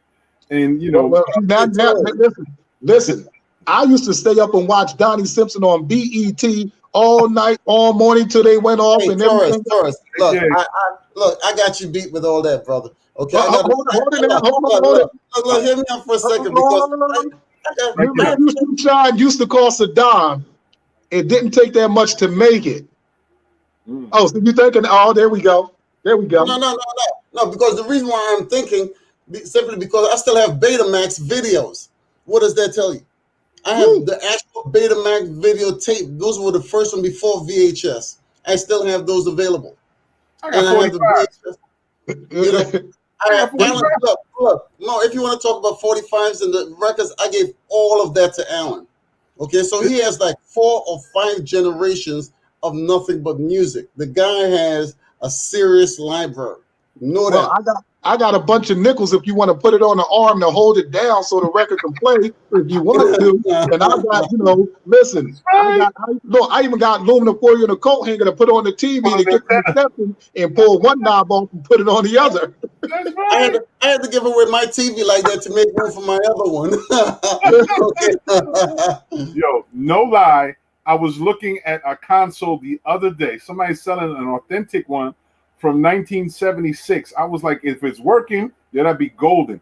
With the 8-track player, with the radio stations and the knobs that would go from one side to the other, the endless button, from Red Velvet and the whole nine. I said, yo, that was classic. With the bar on one side and the 8-track player and the record player on the other, yo, classic. I said, if I can get it, I'm getting it. These kids don't know no better.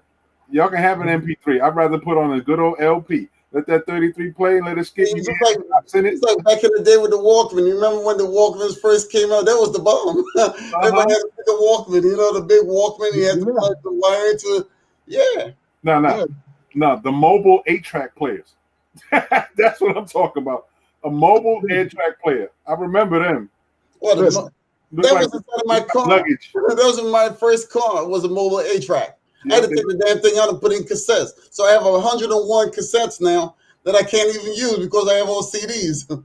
And see, now back in the day, to add to that, Adrian, and remember the Black Velvet posters used to have on the wall, put the light on it and the shine on it and the lights up and everything. I used to have that in my room. Coming all over in your room. Yeah. Listen. Hey, Torres, want to go one step further? Not only that I had that in my room, but I had a disco ball inside of my room. Fine ass sister with a big ass afro laying on a carpet. Boy, she was bad. Boy, turn that light on. I figured, ooh, yeah, I had one of that. I used to have one of those disco balls inside of my room that when you turn the light on, those disco balls come on. What does that say? Romantic as hell. Okay. Because, we used to have, remember the the strobe lights? You could turn the strobe light on and everything else, and you be dancing and moving. Exactly. All I had was the red bulb for the red lights. So every time we go to a house party, somebody would need a red light. I got a red light for you. Let's go. Red light time. That's all.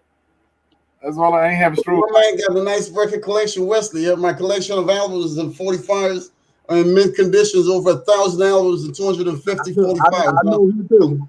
Yeah, just don't let the heat get to it. Let the heat get to it, all that warps, the vinyl. Heck yeah. That's the golden one right there, boy. It's like, remember when some of these albums came out, what color were they? It's like some of them were like green. Houdini's was green. Yeah. There was another one, Prince was pink. You know, the vinyl when it came out. You can't tell me that your favorite album wasn't always the Ohio Players. You had to make sure you open it up because it was something was going to turn you on. It was some Earth, Wind, and Fire. Earth, Wind, and Fire. The Elements of the Universe, my brother. Call it like you just open it up, you'd have to unfold it because it was multiple layers. Yeah, exactly. Music and one of the on the jackets on side, and then two albums. Yo, that's bomb. These kids don't know good. They don't know that stuff. So I think it'd be nice to get together with some of Adrian's albums and do a blaxploitation movie and everything else and stuff like that, and roll it like Three the Hard Way or something, you know. Shit. Hey, you got to make sure that you got a Foxy Brown in all of this somewhere, all right, brother? If we got Foxy Brown in the family, we good. We got enough people to play that, but I think we need Wesley to do the archive music. He got that many. 1,000 albums. Imagine how fun that'd be to do an old 70s movie. Can you dig it, man? What you talking about? You know? I mean, don't want a big old afro. I mean, like I said, you gotta be creative, bro. I know you still got like that movie back in the day. I'm gonna get you, sucker. Remember that movie? I walking down the street with the fish tank shoes. Yeah. Remember? Yeah, I'm telling you. You got my man the Mac. Remember, he used to be on his album Goldie. He'd be I up there. was watching Car Wash a few days ago. Imagine Car Wash. That was a good movie. Yeah. Did you see the Superfly? You see the new Superfly? I was like, that's a disgrace to the original. I don't care. The original. Hey Mo, they're trying to bring everything back, bro. Don't you know that? But they don't understand. You know, there's certain things. Although it was black exploitation, it highlighted the good in us as a community. Right. You know, the superhero antics, the great moral value. You know, some of them brothers were doing wrong, but they won't ever do wrong to their own community. They wasn't killing kids. They wouldn't allow you coming around families and grandmothers. And, you know, you had certain rules. I'll tell you the movie about all movies all time, and I know y'all used to watch Mandingo. Look at Adrian. I remember hiding in the back of a van, going to the drive-in to see that with my mom and my stepdad. Boy, that's crazy. Dr. Adrian Didner. Yo, listen, you got Cotton Comes to Harlem. You know, Claudine. You know, they are the movies. Remember Rudy Ray Moore used to do his movies and everything else? Yeah, they're the movies. You see Eddie Murphy's homage to Rudy Ray Moore? That was pretty good, man. Okay. He made a movie about Rudy Ray Moore. It was really good, man. It really talked about the individual. He had to create that image. I was like, wow, that's deep. Yeah, you know, like I say, I think I might pull up and watch Blackula tonight. I don't know. You know, remember back in the day with Eddie Murphy, you know, when he had to came on that movie Raw and he came on stage. Yeah, the movie Raw by Eddie Murphy. I'm gonna get you with one movie that started it all. Is Sweetback's Badass Song. Oh yeah, all of it. Yeah. No, that was a rough movie. Hell yeah. You know, hard to see too. But see, that's where we got away, you know, from those movies and everything else, and the independence of doing what we need to do. Right. And you know, the movies like, you know, Sounder, you know, Now I Know Why the Cage Bird Don't Sing. Right. Okay? Those movies are right there of doing what we need to do. Cornbread, remember Cornbread, Earl and Me? Yeah, correct. And Coolie High.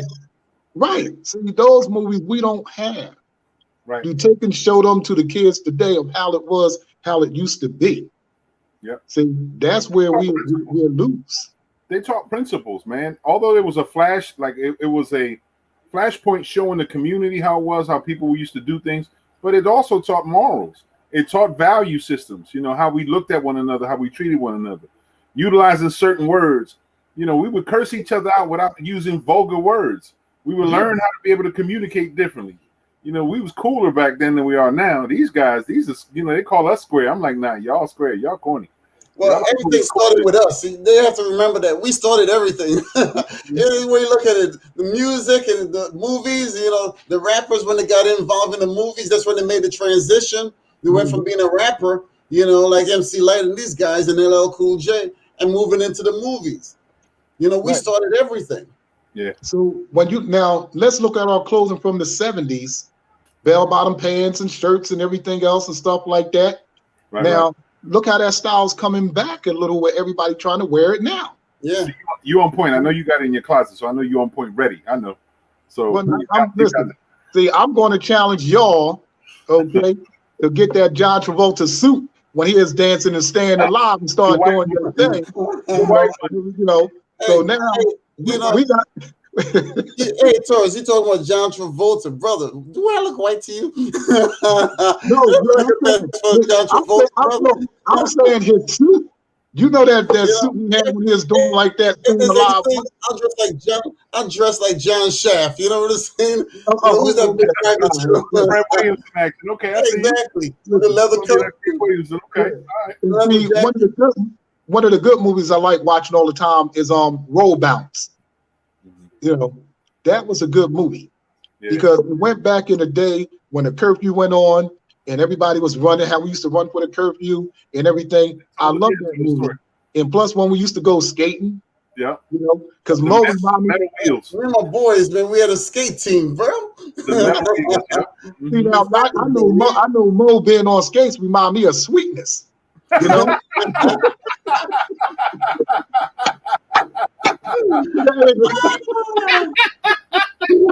Oh, that's funny as hell. Sweetness. He came breaking out with the music. My man was like, he was moving and dancing. He was cool as hell. That's the thing. Sweetness was too cool. We had to show the new generation a little bit of where we come from, you know, of how it is. And how we roll. Yes. You know? True. So why not, you know, put on, I got me a pair of skates in the car. Yeah, you know, I got mine in storage. Listen, there we go. Pull them out, dust them all. I used to love skating, man. I love skating. Two things that I enjoyed, you know, growing up was one of them was bowling and the other one was skating. You know, when you go to the showboat back in the day, people used to go to the showboat on the second floor bowling up there. And then you go to one of these alleys out here. Then you have, you know, skating. I mentioned that earlier at the different schools. You know, Uptown Complex, West Side Complex. Yeah, remember? Yeah.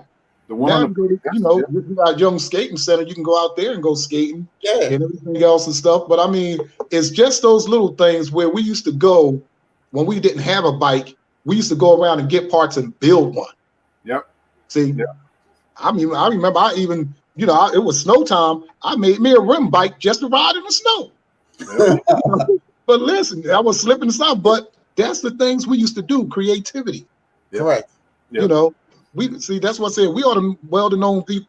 We know how to do things, but we got away from it. You know, I call it retreating forward. Let's go back and look at some of the things that we used to do and bring it forward to show other people so we can know how to navigate. You know, but like I said, I mean, that's just me. You know, I mean, I agree with you because if we knew where we came from and the struggles that we had, maybe we would value what we are and where we are now. You know, because I don't know. But like I said, a lot of the things that were available to us growing up is no longer available to the kids growing up today. Right. You know, things have certainly changed. You find kids spend more time in front of a computer than outside on the basketball court hanging with their homies or whatever the case may be. And if they're out there, then they're getting in trouble with the guns and the shootings because everybody, you know, everybody's got a beef. You know, it's like, you know, if you want a beef, eat a pork chop or something. You know, that's what I used to say back in the day. If you got beef, eat a pork chop. You know, that's what it boils down to. Yeah, that's the whole thing. And see, like I said, and I put it like this, and I say even with myself, we got away from the dinner table. Because when we was at the dinner table, you know, whether it was your mother, your father, if you didn't eat what was on that table, you didn't get nothing to eat. You ain't get no dessert. Yeah, that was it. It was a wrap. You know? Yeah, I know plenty of times when, as long as you had milk, eggs, bread, and some cheese. Listen, I used to eat rice, sugar, and milk. That's right. If we turn around, we ain't had no milk. We use water in our cereal. That's right. You know? Take the toast out the bottom of the oven, scrape it off when it was real dark. Do the other one. Come on. These kids don't know what struggle is. Those hard times, you look back and call them the good times. It wasn't struggling to us. Making rice balls and put a little butter on it. That was a joy. And that's when your mom made one big pot of potluck food, whatever it may be. If they gave away the government, listen. Now I'm gonna kick y'all with this one, and I know that y'all probably got something hidden away or something. That good old cup government cheese. Now I know y'all got it somewhere. That big old block you got. I know Wesley got some. You know, shit, it was the best damn cheese. It melted perfect. It melted perfectly. Cheese for days. You know what I'm saying? The cheese, every doggone thing. Yo, that big ass block of cheese would that big block, exactly. You would have all kinds of cheese. Everything was all gratin for at least 2 weeks. Macaroni and cheese. Hey, Mo, maybe that's the reason why we like so much cheese today, because we had a lot of it back then. That's probably the main reason why a lot of us overweight, because we got the cheese on us. Dairy. Well, see, remember, you can't forget about the powdered milk when they used to give you the And what about the powdered? What is it? The powdered orange juice? You remember the tang? And you put it in water. And you stir it up. It's just like orange juice. Listen, because the orange juice was too expensive for the real stuff. Wait. The famous one was meat in a can. Yeah, that Spam. You know what kind of meat that was? Spam. No, not spam. You talking about the devil's ham? Is that what you're talking about? The devil's ham? No, the corn beef packet. Was it the corn beef? It came in a big can. A big can. You don't know what it was, but you would hook it up in whatever way. Sometimes it looked like pork. Sometimes it gotta have a name to it. Nah, it was white. It was meat. It said meat. It was the meat, but it had like a white gel around it. Yeah. When you opened it up, I thought that was like, that wasn't corned beef? I don't know what it was. Corned beef also. I thought it was. Man, listen. It wouldn't say. It would just say meat on the can. I never ate something that just said meat. It's too suspect. Yeah, like a 10-gallon can, like a 10 can. Yeah, can. Hell yeah! I remember them days. Shit, right to that can, yo. You couldn't tell me nothing. I know, but because they still eat a lot of spam in Hawaii. Everything comes. You go to McDonald's, it's a spam sandwich, is what you're getting. Oh, I like the spam too. Now, listen. I'd like to turn around like those fried. Remember the bologna sandwiches? You put them in there, and they pop up in the middle, and you be popping it down. These kids don't know better. I'm telling you. And we're keeping it real. And when we made iced tea, what did we do? We put a whole bunch of tea bags in the pan, let it boil up, and everything. Exactly. But the famous one, if we got that pack of Kool-Aid, we put it in there, and we put some water inside that little Kool-Aid pack to get the rest out. That's a must. That's why I was metal. Kool-Aid went with everything. You know what I'm saying? You got the red Kool-Aid, you got the blue Kool-Aid. You know, you just got to pick a color. Wait, but you know, red was the one. Red was strawberry. Everyone had red Kool-Aid everywhere. So yeah, it's either cherry or strawberry. Nobody talked about fruit. It was like, yo, give me the red Kool-Aid, blue Kool-Aid, give me the green Kool-Aid. It was just a color. We never asked for the fruit. It was like fruit. Now, I'm gonna bring up two things. One, if y'all remember, we used to call it, well, back then, but I'm gonna give you the modern name, was to be shit on a shingle. Oh shit! You don't remember the corned beef you used to put on toast? Cream chip beef. That's what they used to call that. But that back then, that's what it was. Wow. But now that's what they came with that another name. But growing up in the household that I grew up in, I don't know of any other family or any culture or anything that used to write their name on stuff and put it in the refrigerator so nobody would touch it. Yeah, I've seen that. Back in the day. Cream chip beef. Yep. Yeah. I mean, you write your name on stuff, and if somebody listen, because you know. That's when you have a big family. That's what you're supposed to do. You write your stuff that says, "Yeah, you're not eating my stuff." And if your relatives get pissed off at you, they go eat your stuff, and then you got a brawl going on. That's exactly. You know what I'm saying? Yeah, I was raised a dolo. It was just me, my mom, and my stepdad, and then that's only if we didn't have cousins or somebody who needed someplace to stay at the time, because everybody stayed at ours. Listen, and hand-me-downs was the best downs to get. I ain't know no different. I ain't know no different. It's called affordable living. Yeah, I'm telling you. But check this out. Affordable living. Do you remember the two guys that would come over throughout the neighborhood with a big ass box of things they stole to sell to your house? They knock on your door and come to your house and be like, yo, this is what I got this week. Hey, no, but I know you guys remember this. Do you remember back in the day when the truck used to come around and they would be selling meat, you know, and a lot, yeah. And the white truck, they come around and selling meat, and like, yo, they got some lot of meat on that bad boy, you know? Yeah, You can't tell what it is, but it was meat. Yep. Yeah, they still do that today. Stuff, yeah. Yep. It was some guy doing it last week. Want to buy some steaks or something like that? Yeah, exactly. Yeah. I was like, I don't know what the hell you feed me. I noticed there's a shortage of dogs around here. I don't know what you feed me. I don't know. They would sell meat in the hood and stuff. Yeah, I remember that. That and fish. I remember Barberas and them used to come up with forms of fish. You can just get a good price for all of that stuff back in the day. It's like a one-stop shop, you know? They would look you up. You say you wanted some prime rib or something, you get some ribs. Yeah, ribs, fish, chicken. Had enough, yep. Listen. For you and everything right there, yep. And I'm going to tell you something we don't have today that's very valuable right now. And that's going to be, remember you used to get the book of food stamps and everything else and stuff like that? Color money. Open them up and everything. It's called alternative money. Alternative money.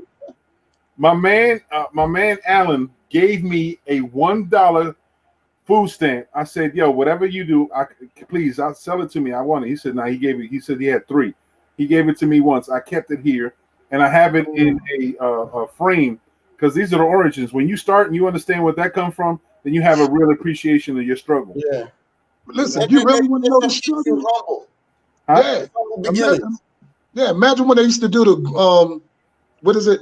The green stamp in that book. Greenbacks. You could get the stamps and put them in a green stamp book, and you say greenbacks. Yep. Green stamp or something that used to be called. Yeah, the greenbacks. You used to have long ass rolls of stamps that you'd be able to get them, and then you get them and put them in the books. Yep. Speaking about stamps is getting ready to go up. Just to let you guys know, in the next month or so, the post office is pumping up the price of stamps, so it's going to be a little higher. Right. FYI, prepare for that. So buy all the cheap ones now because it's getting ready to go up. Mm-hmm. All right, y'all, you heard it here first. Adrian says buy the stamps. Yeah, but see, those struggles and everything else and stuff, they don't understand how you came through and what you've done to get where you need to be. Mm-hmm. Yep.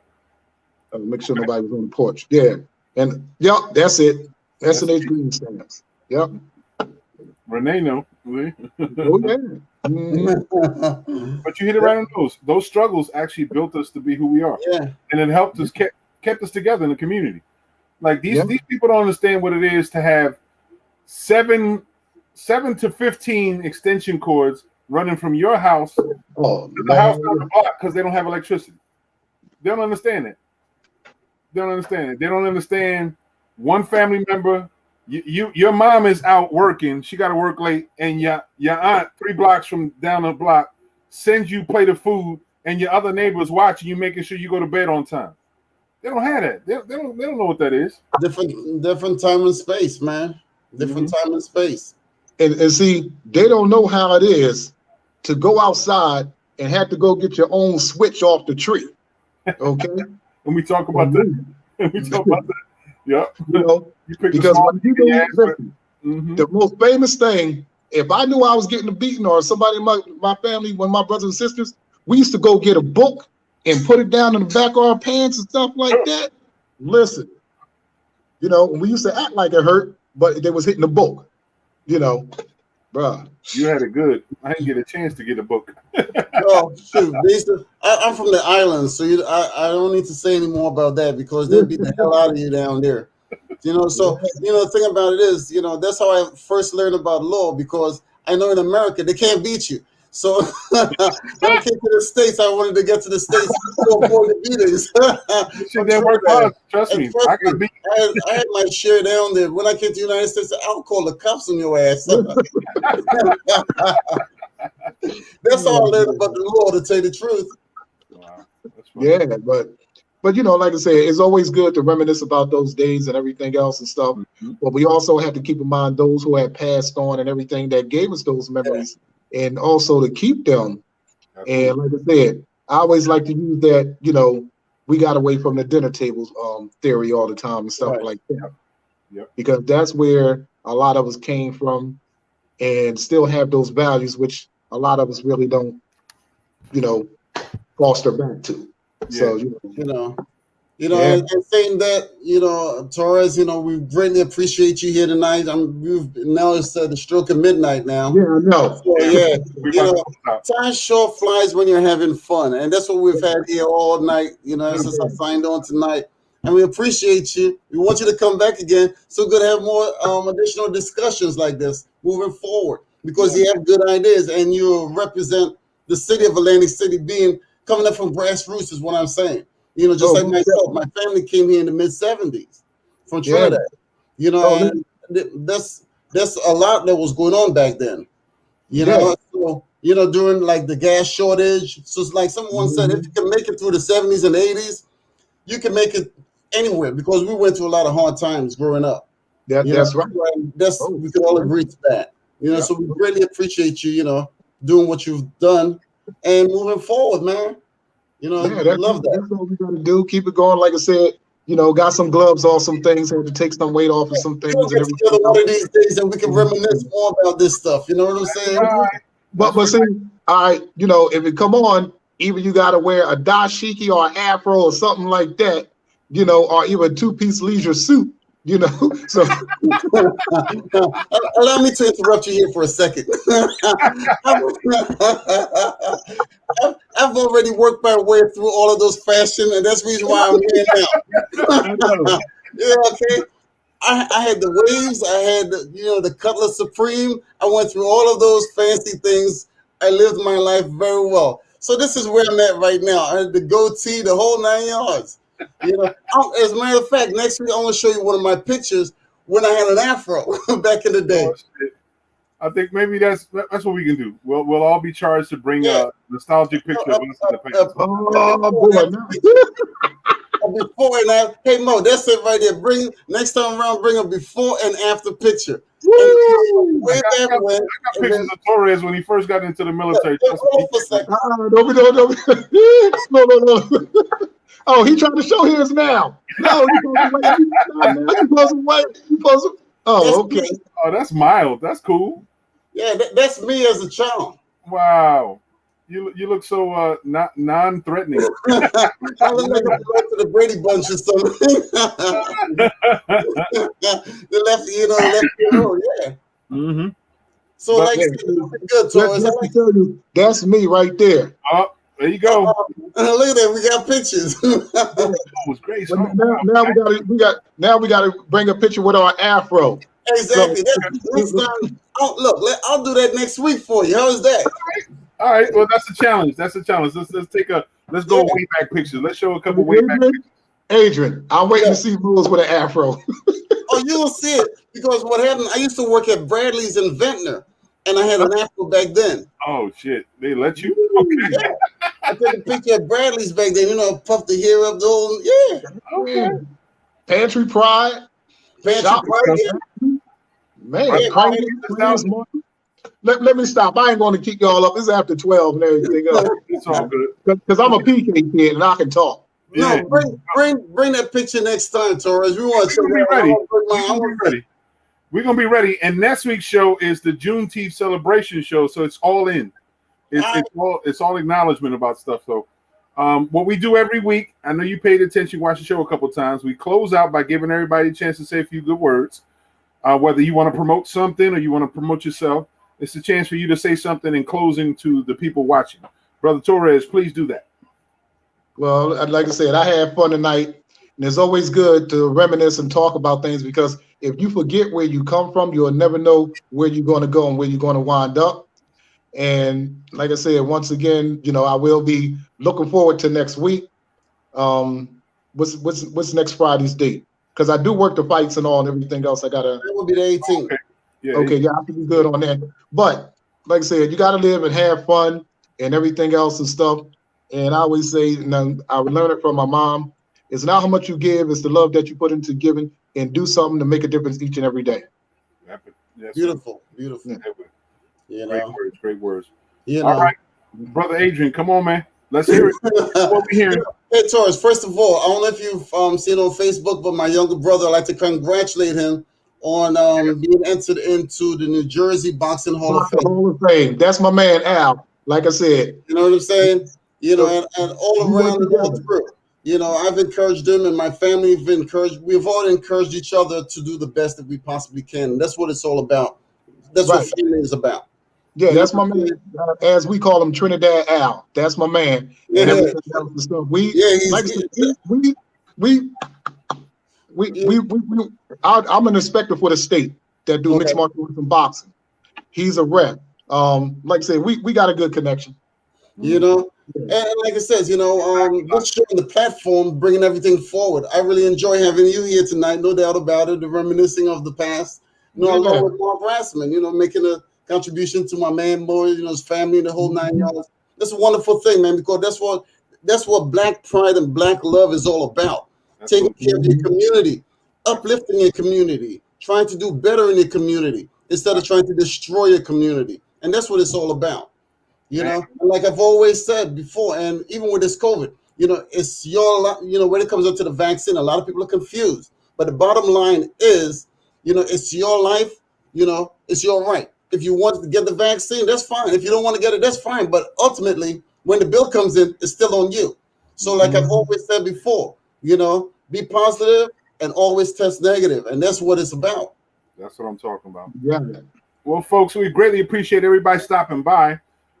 We are the New Norm 2.0 with Mo Delgado. We've had a wonderful 5-hour conversation that's ever growing. We talk about, we only people to put limits on what we say and what we talk about and how long we talk about is ourselves. So the conversation is good. We let it keep rocking because ultimately it's about connecting.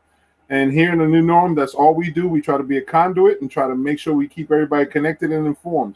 Greatly appreciated having everyone watching.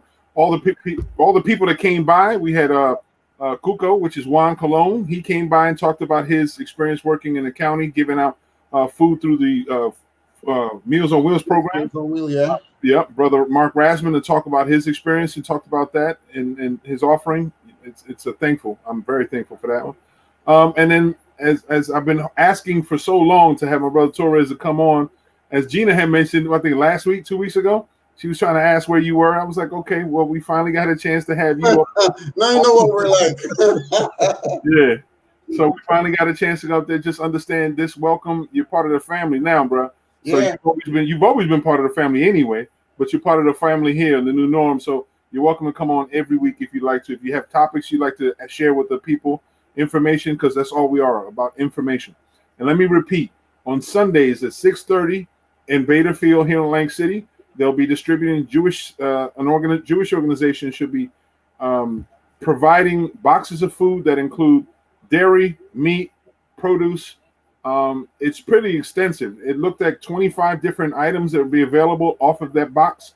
6:30 over at Bader Field here in Lang City for anybody who's in need. Please go so, and we very much appreciate it to Pat Tatum for her sharing this information to all of us, to making sure that everyone is aware of it. If you're in need, please don't worry about what other people say. It's about getting what you deserve. So God bless you all. Like my brother said, please stay positive, right? But test negative. Be positive, but test negative. Yeah. Yep. Thank Have you a all. blessed weekend, folks. Pleasure, guy. Stay blessed. Remember, Juneteenth is next week. Let's all declare our liberty.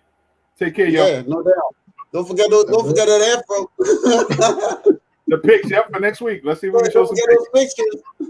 Yep. Okay. All right. Have a good weekend. Appreciate y'all.